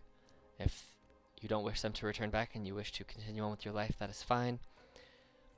You can also choose to not recover the item and live your lives as you see fit, but your memories will never be returned, and eventually you will be called upon for another task. If you agree, sign here, and there are 2 lines. Zoe would voice, how much of are you just erasing this scenario that we have just encountered, or are you erasing the entire time that we have known those 2? I'm merely erasing the last 10 minutes.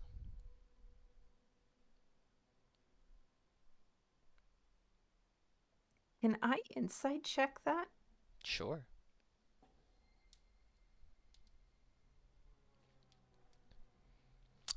You know that the modify memory spell, which is what they're referring to, can modify any memory that's happened in the last 24 hours, but the memory can't be more than 10 minutes long. So they very much could be doing what they say they're doing. But based on the level that you believe them to cast it, to be able to cast it multiple times, you believe that they're going to cast it at enough to change your memory of what happened at the end of that event. So, Okay. yes, they're going to, and if you both sign, I will tell you what the memory changes to. Yep, I'll sign it. Caliburn.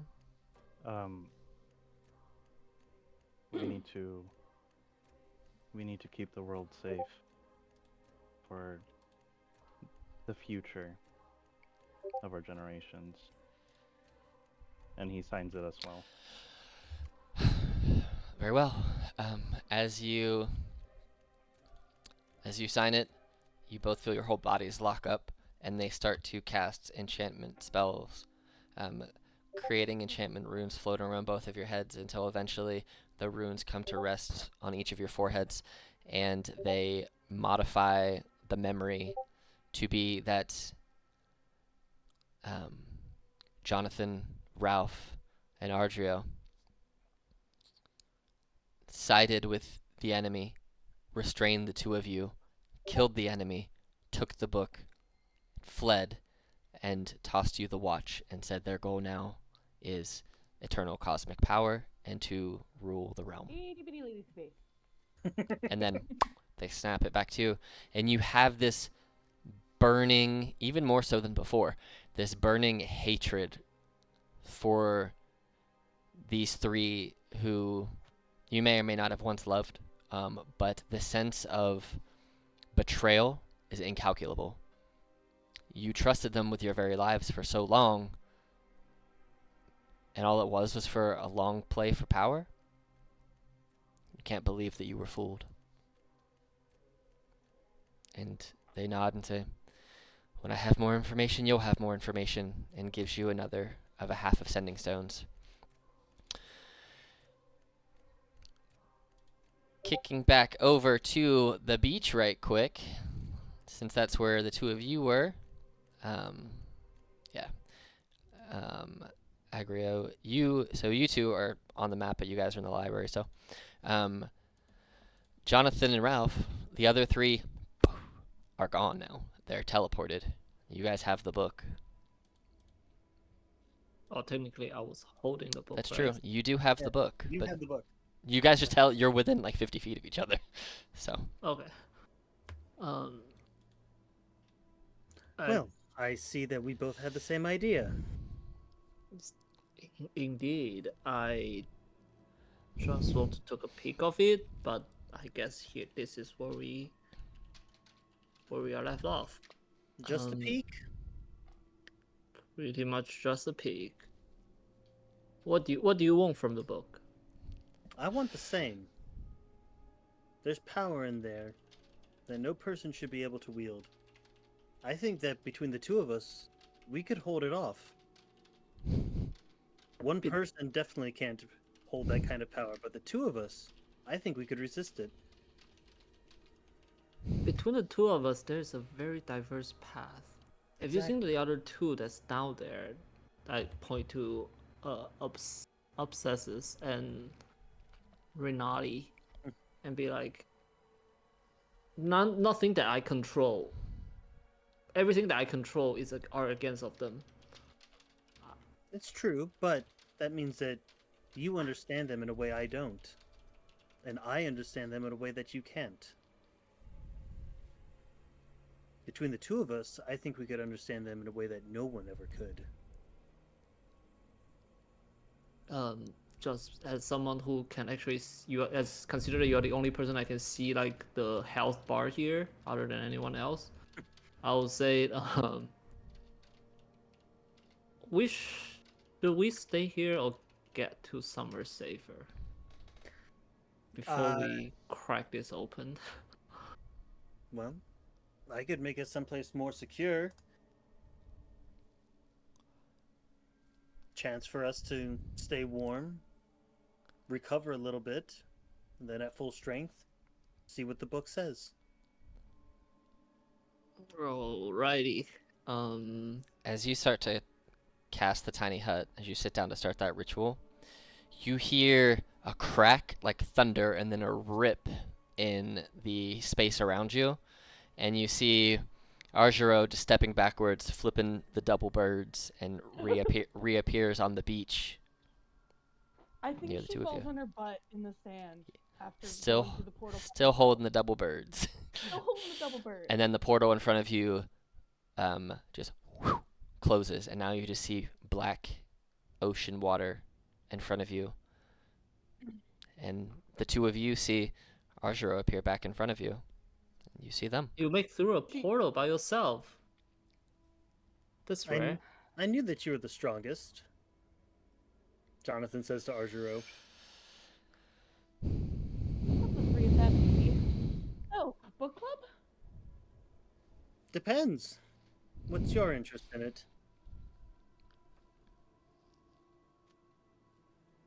Can it really do what it says? We don't know yet. We haven't even opened it up. Curiosity. Well, I'm gonna make us a cozy little place for a bit. If you'd like to get warm with us and then maybe see what the book has to offer. As I said, book club. I'll go back to casting Tiny Hut. And with that, the three of you sit down and set up a hut while the other two try and figure out the next steps in the plan. I mean, this gives me 5 years of lore to work with, but now what I'm going to say is there is now going to be one or more follow-ups to this with these characters, because now it's its own thing. But I will say the next time that we see these characters is going to be in 3 years in the future. So 2 years before the current campaigns, but 3 years from right now. And all 5 of you at that point will be level 15. Oh shit, man! So 5 of us is the character that we're currently playing. These 5 characters right here. Okay. These will all be level 15, and we can kind of go over how you guys got there montage style. But the 3 of you will have worked together for 3 years, and the 2 of you will have been alive still and doing your thing together for 3 years, hunting and trying to find these 3. And so when this eventually reconvenes in, I don't know when, and I don't imagine we're going to get done in 1. It's probably, in my mind, it's at least a 2, maybe a 3-shot mini arc. It's just like a history kind of thing. But it'll be 3 years in the future. These characters will all be level 15, and it will definitely, this already has some effects on the world. But yes, so with that, we are completed. I had a great time. It took some turns that I didn't expect, but I appreciate everyone playing. It was a lot of fun. Building history from a world. Hey Ginger, I can't wait to tell Moon about all of this. I know, right? Oh my god. Oh my god. We gotta send Moon the recording of this. Like he can't just Mm. he's not gonna get it just from us telling him about it. All right. But yeah, Well, I can't wait to tell him about it. with that, our game is over and our recording will end. Goodbye.